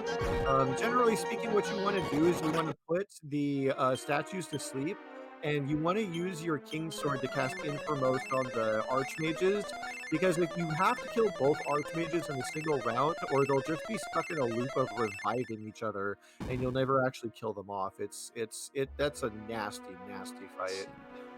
Right, yeah, that chest, and then the chest just below it. And then I think the one on the left is the last one that you want. Third from left. Oh yeah, that Sekai one. Junoha. So now we've picked up one last prayer ring, an extra leaf, and the ever important Sage's Stone. Sage's Stone is going to go on the Thief for now, but it's going to wind up on the Pure Warrior after the first boss in the boss rush, and that's where it's going to become kind of evident as to why the Pure Warrior's HP is so important. The Pure Warrior is never, ever, ever going to defend. During this boss rush, the Pure Warrior is either going to be attacking or spamming the Sage's Stone. And now that we've gotten a few levels here in this in Zoma's Castle, our HP lines are actually looking a lot better than they were before. Again, starting from the front, so we've got our party order set up. Starting from the front, we really want to see 300 plus on our front two characters and 200 plus on our back two characters, and we're already really close to that threshold. Mage Warrior got 0 HP! Mage Warrior, come on.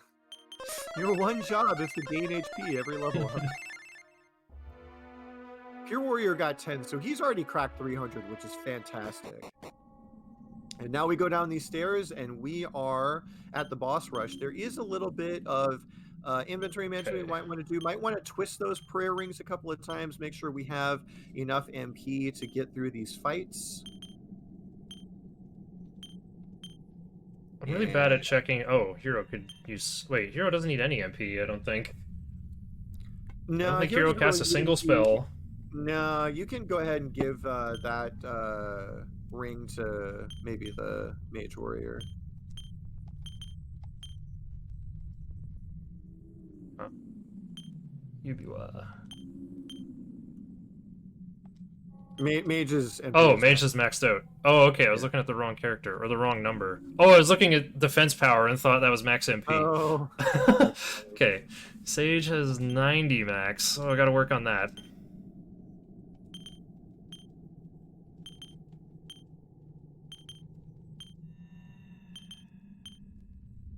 These are That's some better. rings of steel here. Yeah, they're hanging in there. Okay. Hanging in there. Montan. I did that earlier. I gotta rearrange my inventory now. You're not topped off. Your warrior's missing like 300, like 100. Oh, my guys are out of MP. That's why. That's why they gave up on Montan.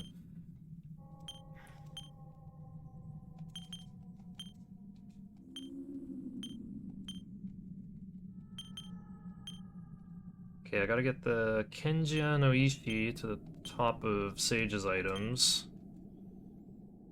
Probably just like sort You of can bag. give you can not after King Hydra. Oh, okay. Right, that's what happens. After King Hydra. So give the Kenshin no Tsue to the Pure Warrior. Oh, right. Oops, that's... Oh, I equipped it. Yeah, go to the bottom of her inventory. Oh, there we go. So it'll be that. And then give the Kenshin no Tsue to Pure Warrior. Because then you could just put it at the top of his inventory. And then you could just swap that for Kenshin no Ishi after you do your bag tidy. After King Hydra. So now we're ready to... Should be ready to start. Alright. I love what Maru's chart says in big bold letters. Begin the boss rush! Steel yourselves for the final war! Beyond the altar! Race towards the King Hydra!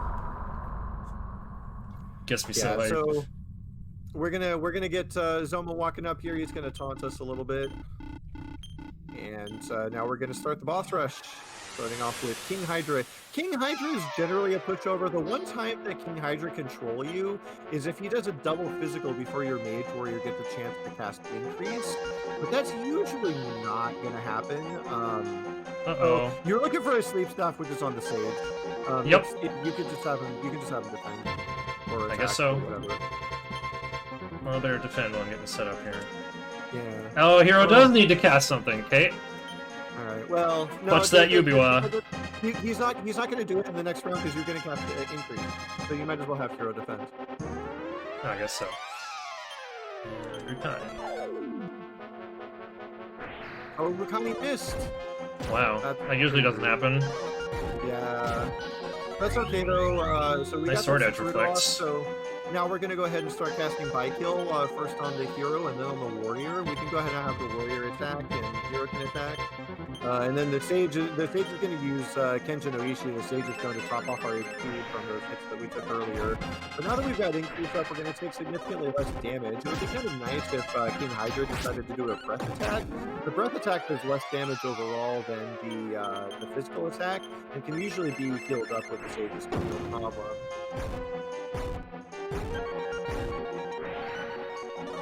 And so now that we have both of our By-Kills up, we can really just spam out attacks and spam that Sage's Stone until King Hydra dies. It's just getting down the turn order here is pretty simple. It's just a matter of what King Hydra decides to do and whether or not you can maybe sneak in a Piarimu or Twist the Wing or something of that nature. But for the most part, just going to get up a couple of By-Kills and just keep spamming attacks until he dies. I'm gonna try Rukani again. Oh, I missed again. Wow, I missed twice. That's pretty impressively rude from an RNG perspective. Yep.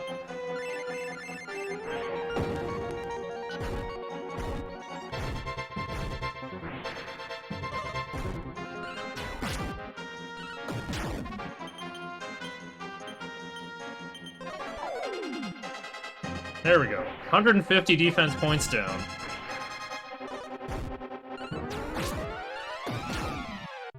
And then he died. So yeah, now you can do a Monton and a Bag Tidy, and that's going to clean up most of your inventory.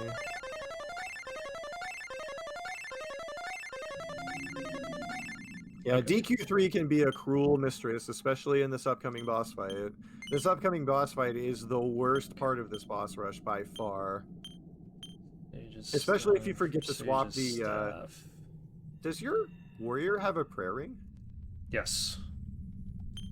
Interesting. I don't know why.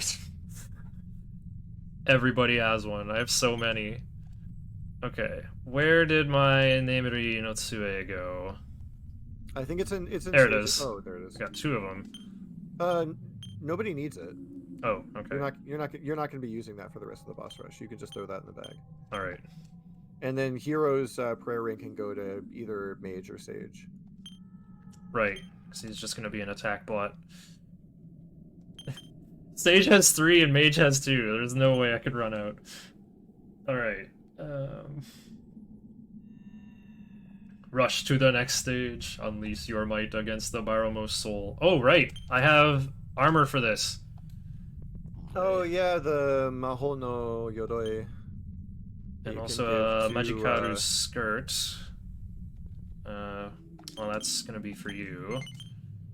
And Maho no Yoroi. Yeah, so this is a little bit of extra safety that we're doing here because Baramos Bomus can spam Explode It up to 3 times in a single round.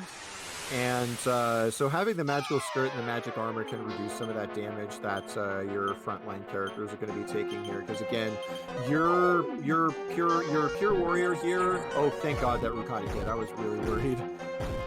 Your pure warrior here is going to be spamming the Sage's Stone for the entirety of this fight, and so his HP is going to be of the utmost importance as we kind of move along here. So once that Rukani hits, we can have the Sage do a couple of different things.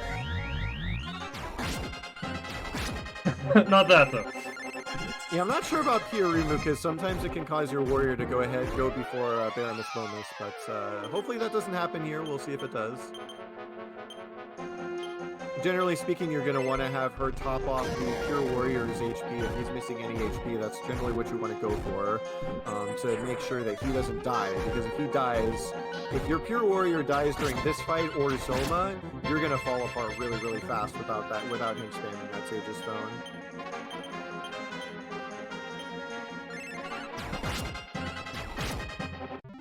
Well, that was but easy.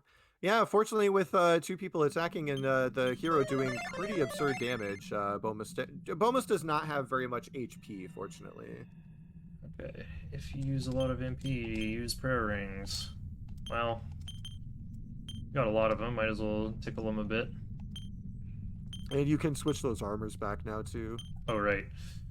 Yaiba no Yoroi is much more important for the next 2 fights. Yeah, no kidding. Mage. Alright, Mage has the other one. What the heck was they wearing? Oh, right. That's the leaf. Yaiba no Yoroi. Yeah, Yaiba no Yoroi. So this last boss before Zoma here, Baramus Gaunis, is basically a tank that hits really hard. He does exactly one thing. He punches you really hard. He can attack twice in a row. And so we're just going to crank our defense up to the very maximum. Ideally, in these first couple of turns while you're setting up, he hits either your warrior or your hero who are going to be defending. Sometimes he can troll you and hit your Sage twice and just kill her outright, but fortunately, it looks like that's not going to happen here, and then once we do get all those defenses up, we can go ahead and start casting By-Kill on all our characters, and then it's basically just going to be a damage race to the end. Keeps going for the Sage. Luckily, he has 0 agility, so he always goes last. Well, now going for the Sage is fine, because with the between the Sukarutos and the Meteorite Armband, she actually probably has the highest defense of everyone in your party. Wow, he is really just locked on the Sage. I've never seen that before. He's trying! He's trying! Wow. What a boss.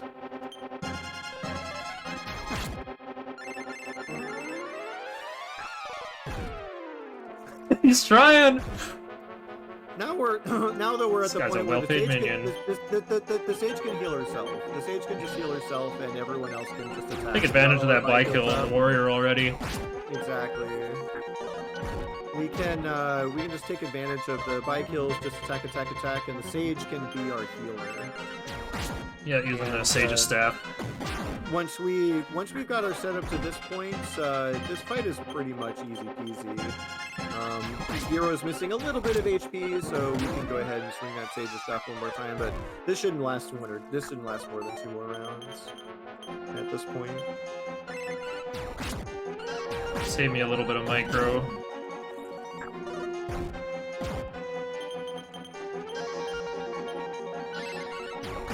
Oh, wrong guy. Supposed to heal.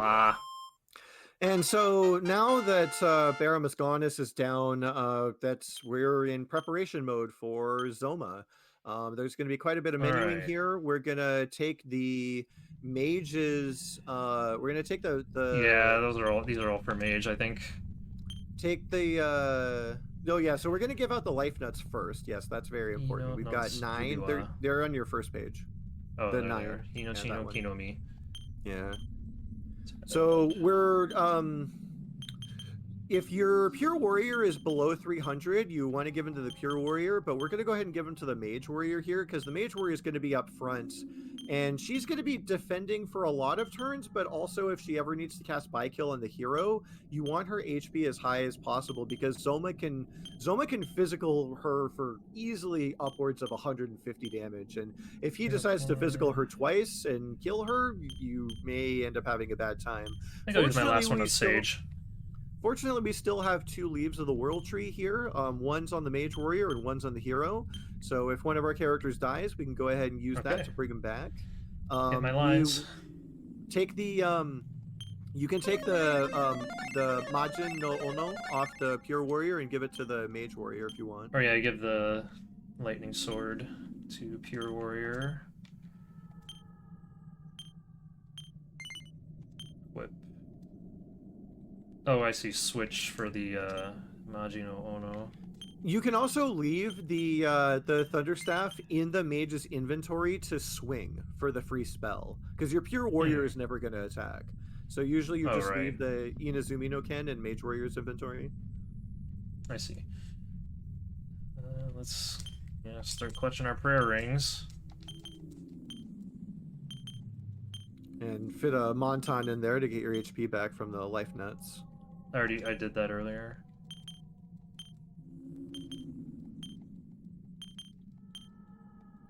And we definitely want to make sure that our MP is absolutely topped off to the absolute maximum.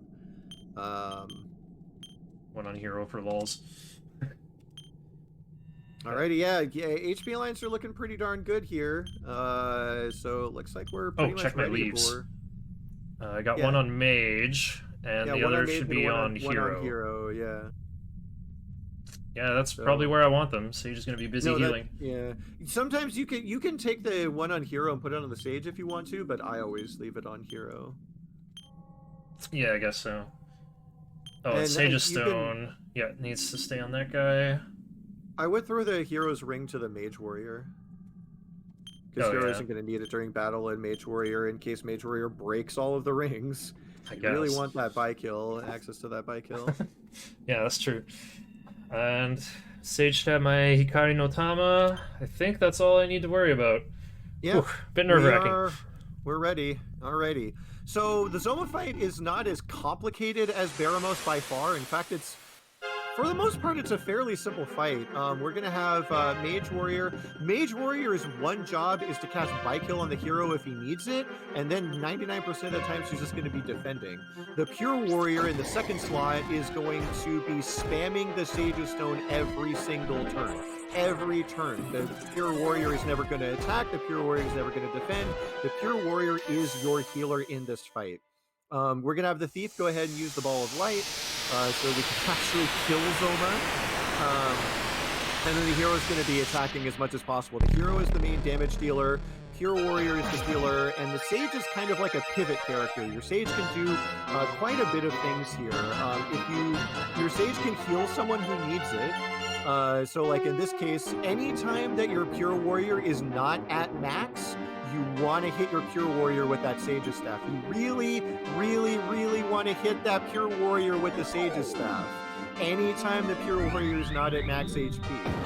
You can go for Sukarutos here, which can kind of protect you, but you don't want to count on increase lasting too long because of those freezing waves that you just did there. So the freezing waves are going to remove all your buffs.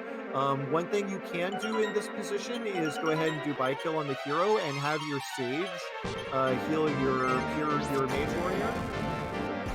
But for the most part, yeah, we're really going to be sticking to a script here. Oh, double breath.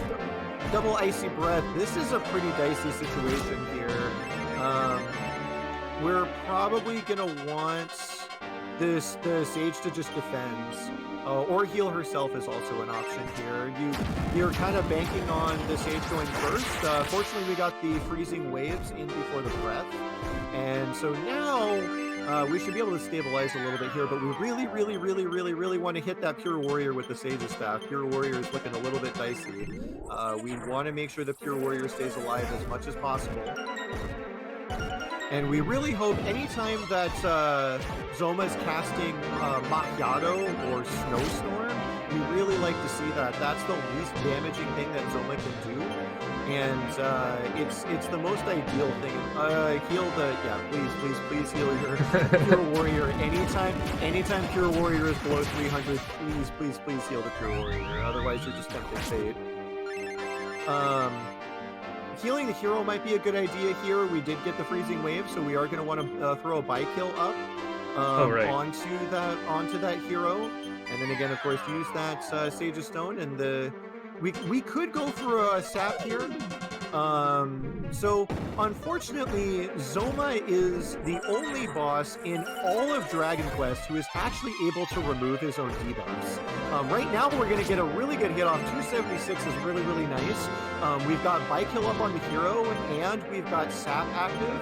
So until we see that next freezing wave, hopefully not anytime soon, this hero is going to be doing massive, massive damage. I do believe Zoma in this version has, I want to say, around 3,500 HP. And so the more damage that we can crank out of that Pure Warrior, or out of the hero, the better. This might... okay, good. So the Sage did go first here, healing up that Pure Warrior. And now it's really just following the scripts at this point. Anytime you see freezing waves, you got to throw down that Buy Kill. You do at certain points want to keep an eye out on your Mage Warrior's HP. Mage Warrior up in the front there has one bike kill left in her back pocket after what she's about to use, and so sometimes you do want to use that prayer ring in combat. But for the most part, Mage Warrior is going to defend or cast bike kill. Hero Warrior is going to spam the Sage's Stone. Hero's going to attack, and the Thief is where you're making you're making your judgment calls based on the situation. You can have her heal, you can have her cast sap, you can have her cast defense, you can have her cast increase if you want to increase your own defense. But I've always really enjoyed this fight because it really kind of it feels like you're fighting a raid boss here where everyone's got a very specific role. You're not just slamming out damage, you're not damage racing, you're not doing any of that fun, that kind of crazy stuff. Everyone's got a very specific role, and they're kind of contributing to this fight in their own way. I think it's really, really cool how this fight is set up.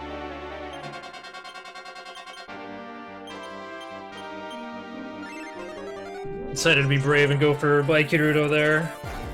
Yeah, ideally we don't want to see too many freezing waves, but we're not really trying to go fast here. It's a marathon setting, so honestly, freezing waves are terrible if you're going for a PB, but they're great if you're in a marathon because all you want to do is survive.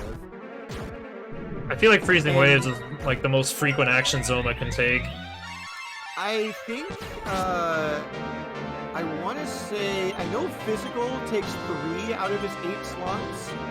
So I think physical is his most common action, followed by freezing waves, breath, and then snowstorm.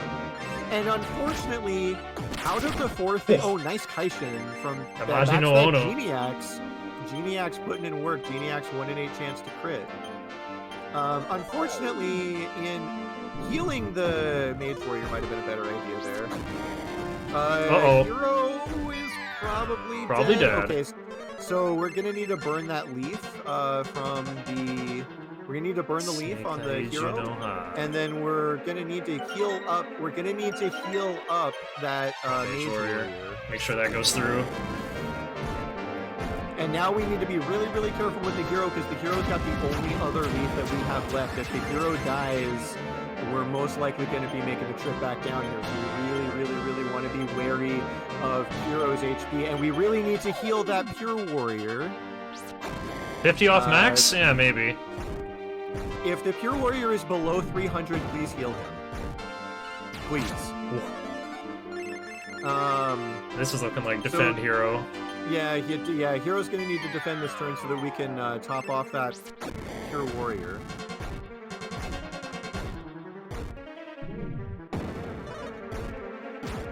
Cool. Yeah, we can see Hero hitting, or Zoma hitting the Mage Warrior for 150, and you can do much more than that if you want to. Your Warrior is never safe. Technically, even if he's above 300, he's never safe, but if he's below 300, he is absolutely in danger.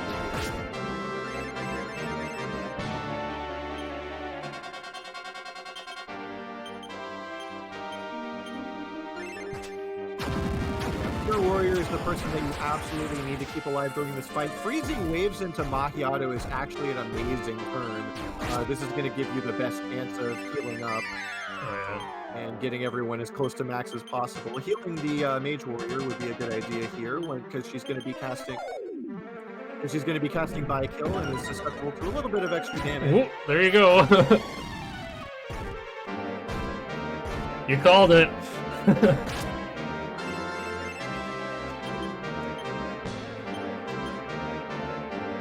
Fortunately, we do have that leaf on the hero to bring back our Mage Warrior. And you're seeing also here, well, double physical. I guess that's it. Yeah, that's pretty much it. We're going to have to take a wipe here. I don't think Zoma has any regen, but... Zoma does not have regen. We can't stabilize from this. That's the only reason why the hero is able to win attacking on his own. My Sage doesn't have Baikirudo. Yeah, there's no recovery from here. Just Miarami and hope I win, pretty much. Yeah, I don't think I've done enough damage yet, though. Not even close, no. Yeah, that's how easily it can fall apart for Zoma. Thought I was in a good spot there. Missing 60 HP on Mage Warrior was too much, though. Machiado. Machiado. It's the Japanese name for the snowstorm spell. Oh, I said no to saving. That's funny. Okay. Oh, Kazav has the closest church, I think. Yeah, it does. No, wait. I should just go to the leaf. Let's go to Dama? Oh yeah, you can just go to the leaf. Hero has a leaf in his bag, and then you can use that and then pick up others.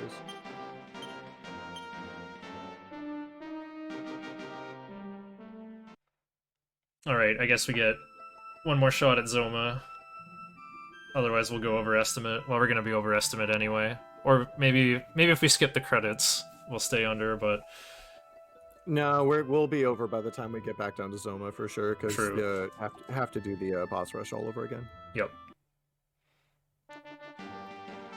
Fortunately, since going to Rimildar would save a little bit of time. If you didn't go to Rimildar, you'd have to sail from Cole. It cost a few extra minutes. Oops. I just used the leaf on a living character outside of battle. Yeah, that actually consumes a leaf, unfortunately. Strange.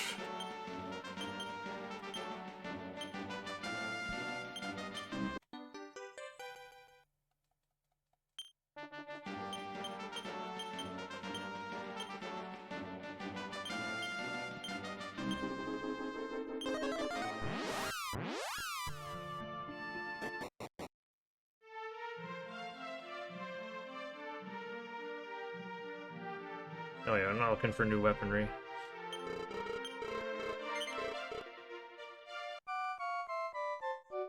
Hold on, did I get one more leaf after I was done reviving?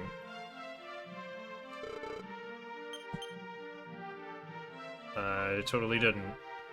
Yeah, in the the NES version, there was a couple new skips discovered. One involving cart swapping, and I guess one involving the Dream Ruby.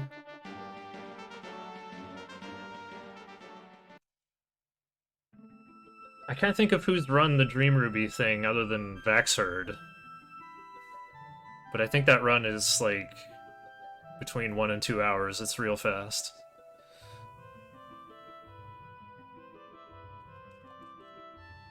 Vaxherd's data corruption run that he did at RPG Limit Break, I want to say 2018, is absolutely fabulous. I love that run.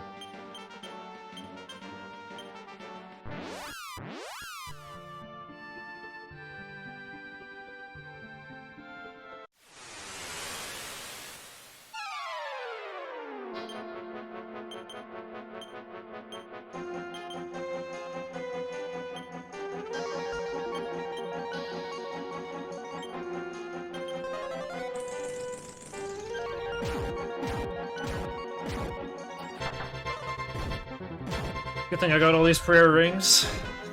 None of them broke, and I still got them all. Should be a nice easy walk back to Zoma's boss rush. Yeah, if those prayer rings had all broken, we'd be going home already. You cannot win this game without prayer rings from this point. Yeah. You can't get any more either. Like, you can't buy more from the Elf Village without the Staff of Transform.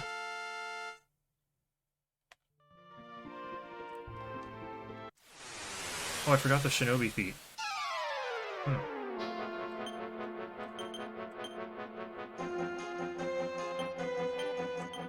Alright, no one has a sleep stick. And you wouldn't have Rariho.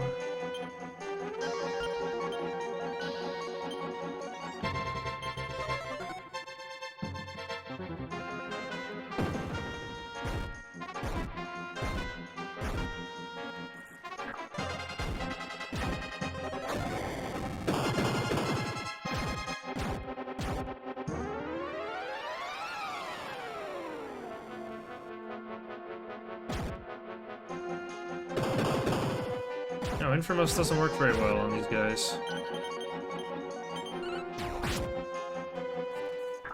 Let's attack aggressively, Contra style.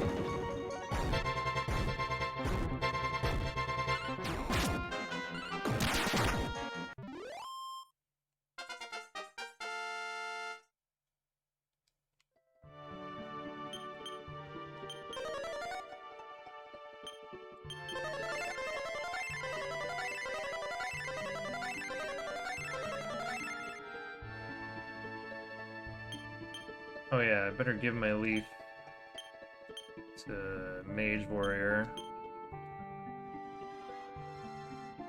If I've only got one, that would be the best person to put it on. This hero is my dedicated attacker.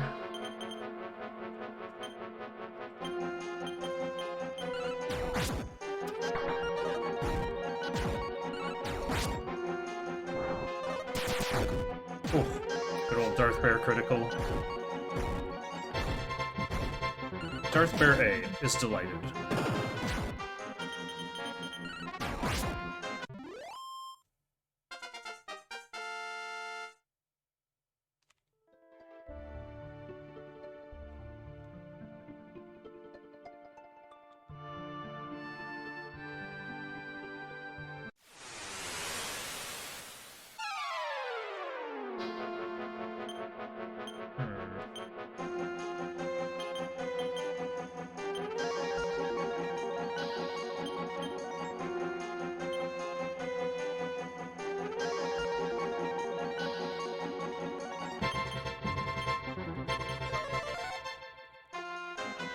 Haven't got Eora on my mage.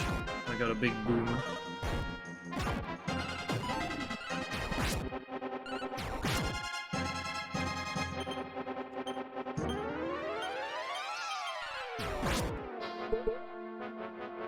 Alright. Goopies will summon a green thing if there's room. Yeah, you really don't want to let Goopies live for too long if you can help it, because those, the Daimajin there on the right-hand side, they have a ton of HP and they hit really, really hard. Fortunately, they're very susceptible to sleep, but yeah, you really don't want to deal with them for things you don't have to.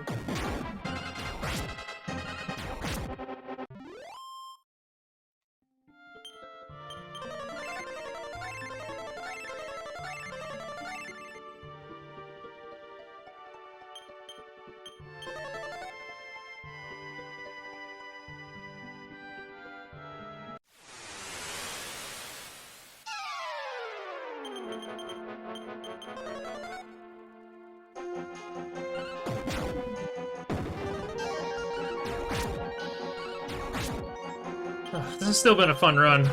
I've still got a lot of practice yet to do in this game.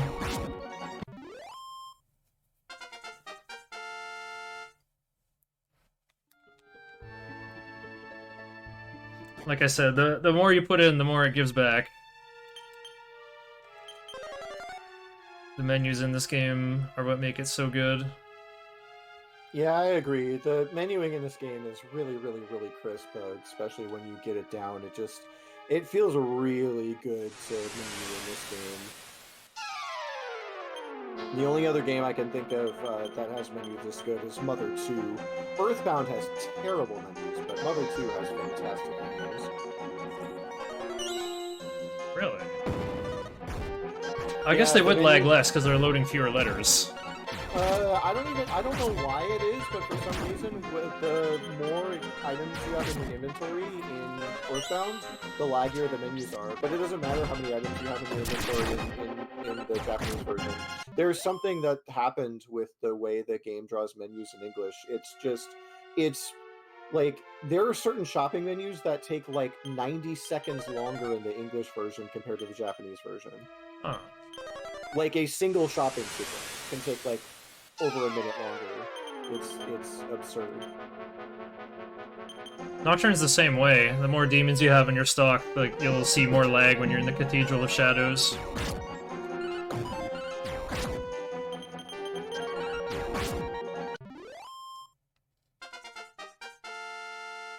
I wonder if it does come down to, like, the number of letters. A lot of demons in Nocturne have shorter names in English.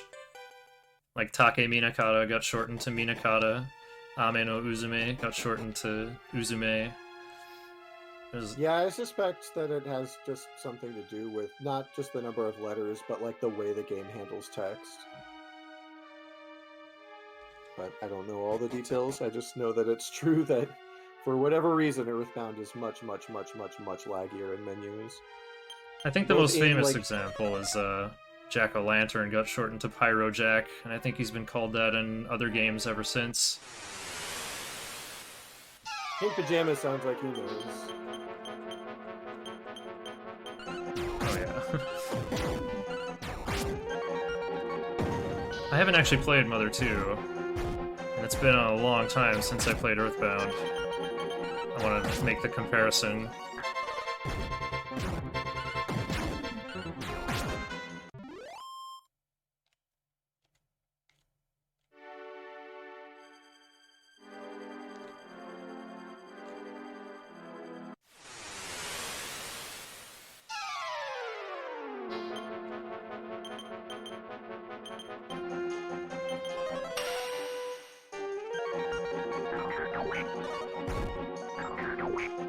To do more fusion lookups. Oh yeah, I guess so. You pick one demon and it shows every possible result with everything on your team. A feature that was added to Dragon Warrior Monsters 2. If you wanted to breed your monsters in the first game, like you had to pick one, and then it doesn't show you what the result is until you pick the other, and then asks if you want to confirm it. I think in Dragon Warrior Monsters 2, they show you at a glance, more like Nocturne.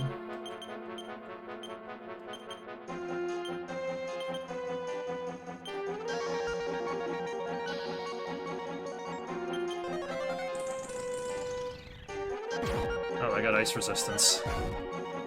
Whoa, Blaze Most.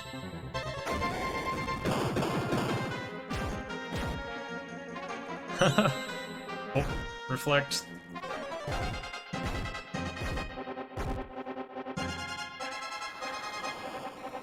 Yeah, Takemi Nakata. Fewer characters than 8 English letters.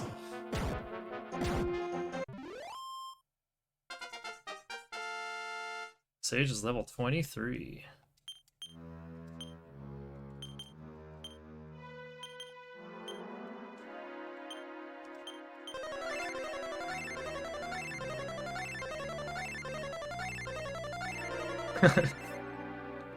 That sounds like some Game Boy levels of optimization. Like, we're out of bytes on the cart, we have to shorten some names.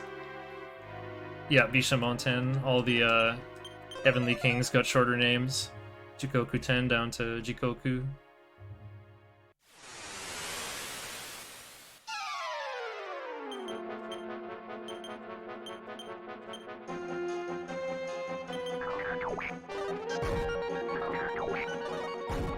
I'm really looking forward to, well, both of our Nocturne runs in the marathon.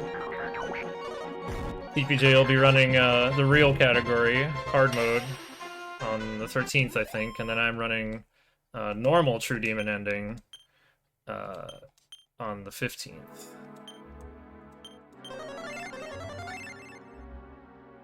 I routed normal myself, although at the time I wasn't confident in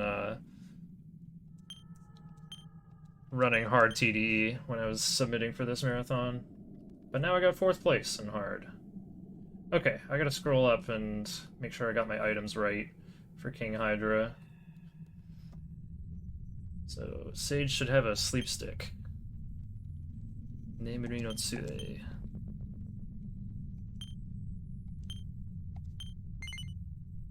Do not equip. Sage's... oh yeah, and we're gonna switch Sage's staff and Sage's stone. Montan again. Rank up MP a bit.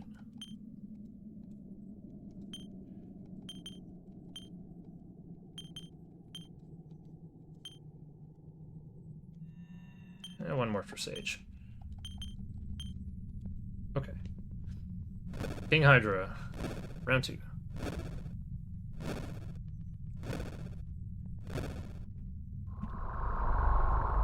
I guess they shorten names to 1 byte. Wait, 8 bytes.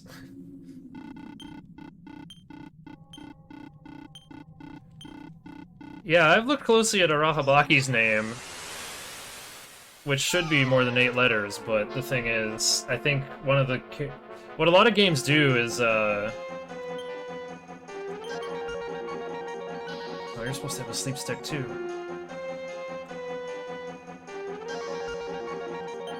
defend then.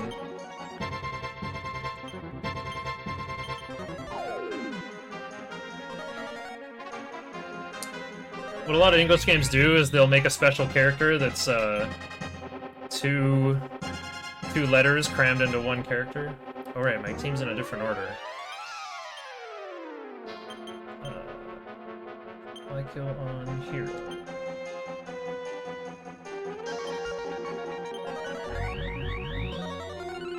So I think the key at the end of Arahabaki's name is smaller.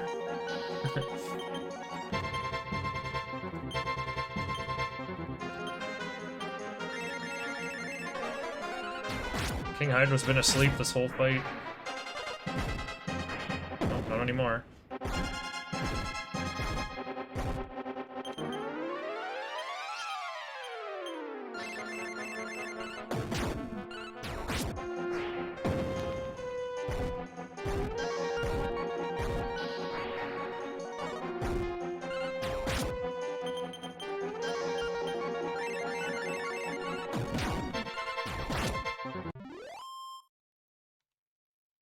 Right, it probably is an engine thing.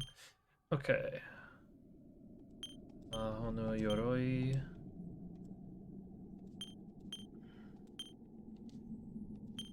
Oh yeah, and I gotta switch Sage's stick for Sage's stone. Don't equip. And always Montan. Oh wait, we're good. Mage could probably use some MP. Alright. Oh right, my team is just in the wrong order because I got revived. Should be Mage, Warrior, Hero, Sage. There we go.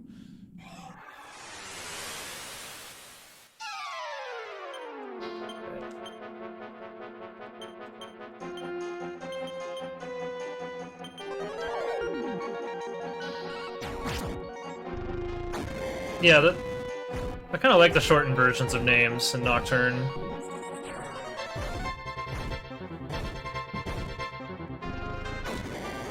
Oh, 3 moves from Bulmas. Yeah, Bulmas is being very rude this time around. Yeah, Bulmas giving me the business. Hang on, Sage. You gotta heal that pure warrior. No choice. I guess so. Whoa! You went first?! Okay. Yeah, turn order in this game is It's shenanigans. it's mostly predictable, but yeah. Sometimes that happens. Yeah, Vitala being called Rakshasa was a weird mistake in Nocturne, which was apparently corrected in Digital Devil Saga.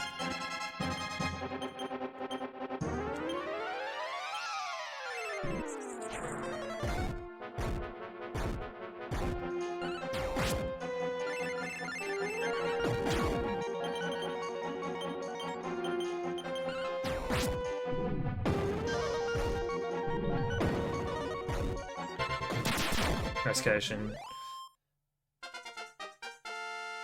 Pure Warrior, level 25.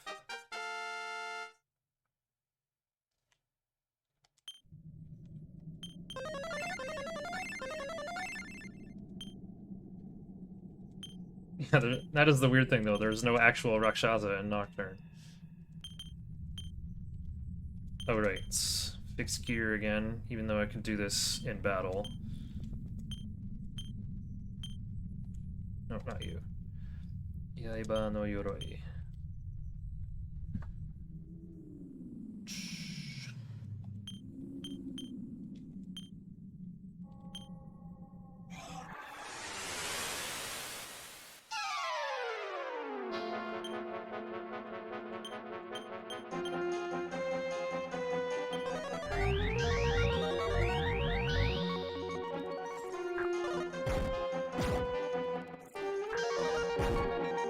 Whoa.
Hero's got a nice 240 HP now. Yeah, in terms of Zoma HP, you'll never actually see that in PvP attempts. 200, you're happy.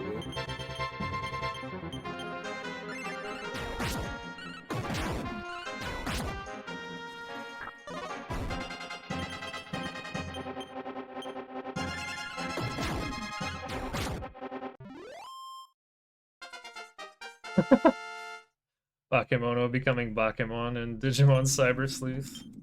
That's pretty funny.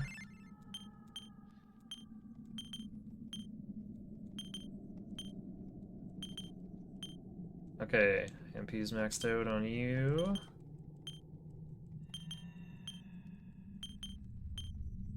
Okay.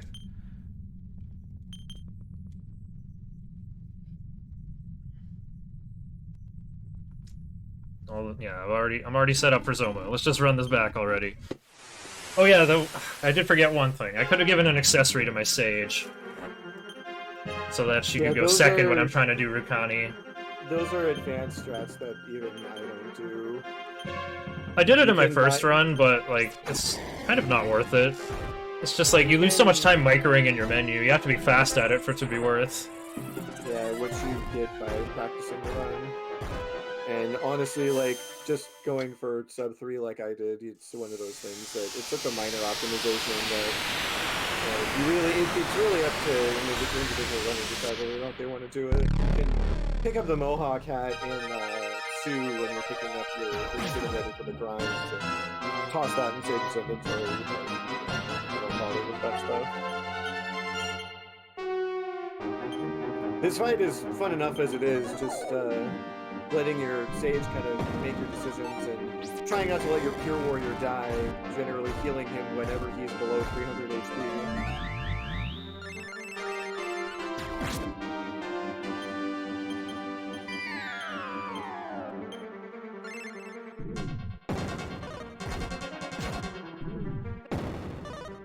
Well, that was a good heal. That's why you heal your warrior anytime he's under 300 HP. Yep.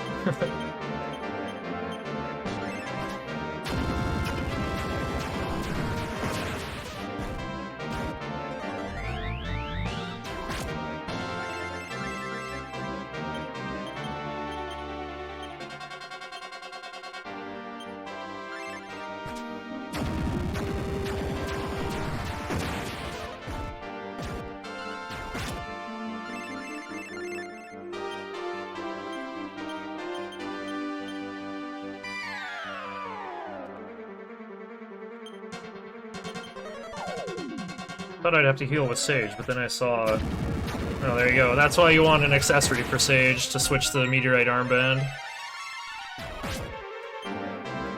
So that Rukani I did just immediately got removed. Got no benefit from it.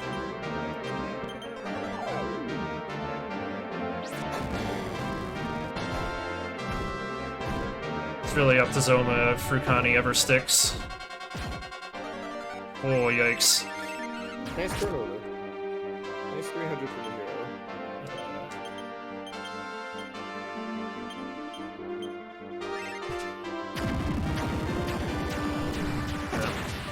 And it's gone already. Even one turn out of it is honestly worth it. If you get one damage turn, if you get 2 damage turns out of it, it's super worth it.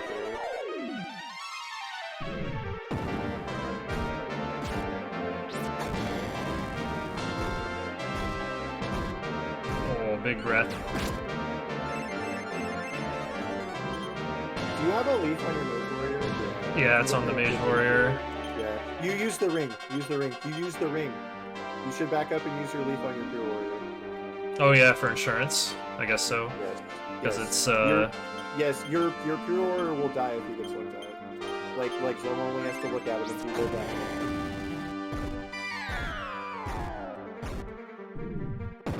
the look. Ooh! Yeah, you're gonna want to cue that up again. Yup.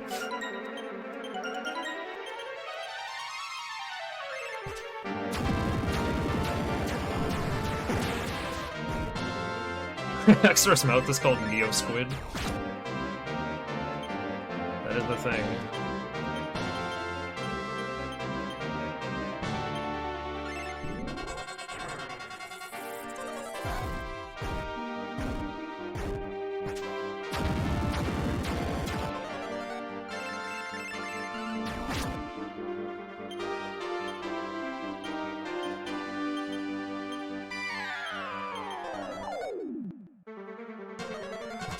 Kinda wish Makatoro was the thing in this game.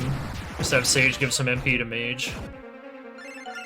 And I got Freezing Waves again, with no MP left. Mage should have Makotora and can steal it. I've done that before when I had no rings. You can have the Oh! mage steal it. The mage should have Makotora and can steal it. Rob Magic, indeed. And it costs 0 MP in this game. Yep. Yeah, Mahotora is right above Baikill as well. Okay. Oh, I think Rukani already stuck? Well, it definitely didn't now. Okay. There's Baikill.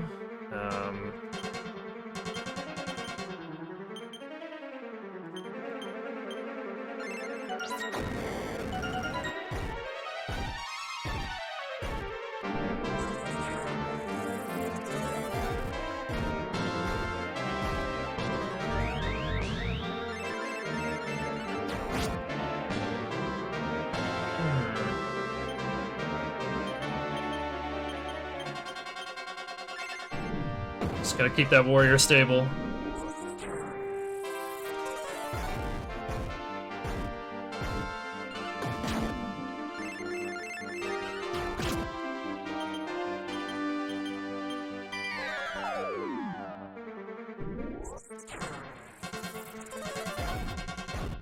Sage's Stone should keep Hero topped off. He's got really good magic resist with that light armor.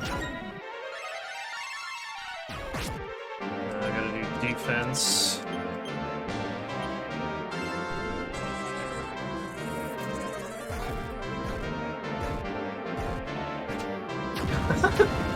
This guy, Arsic.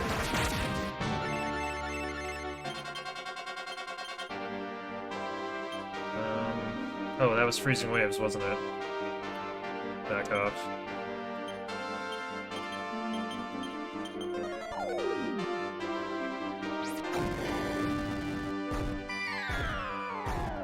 Rush attack with a fire attribute called DeLorean.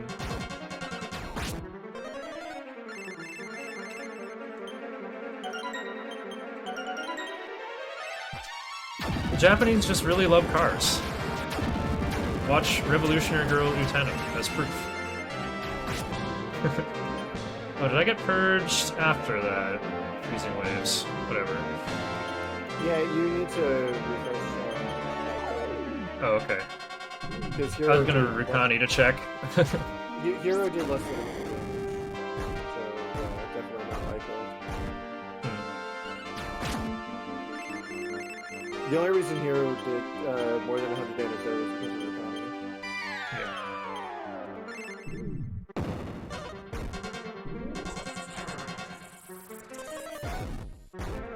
Water Flying Cloth gonna protect Sage there. Yeah, you can It's a attack. situation where the Sage kind of has to hold on for dear life because you have to you just kind of have to hope. Ooh! Oh, nice! Sword Edge armor lethal! Alright. GG. Good job, Shiner. Alright. Well, I'm gonna go have a really, really long sleep with the yeah, you've earned it. Thank you so much, Labkin. Commentary would have been pretty awkward without you here, because I'd just be mumbling the names of the Japanese things in this game to myself, looking at my notes more than chat. If anyone on staff, we're already over estimate, so we can call the run here if we want. We'll keep from spoiling the ending. I mean, the traditional timing is, like, after the very end of the credits, but that's, like, at least 8 minutes, I think. I was looking forward to singing the credits music, but it's up to the marathon organizers here. We gotta stay on schedule, after all.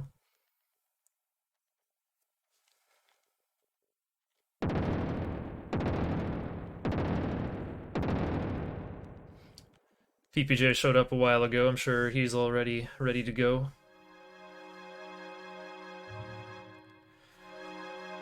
Still, was a fun run.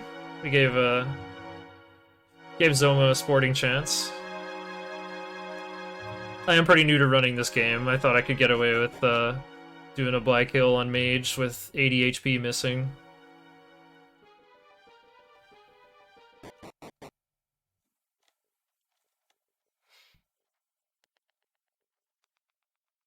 Well, anyway, Do you need me to stop streaming, or should I just keep going? Oh, okay. Well, in that case... I guess I'll just walk back to Rudatorum, to where I'm supposed to walk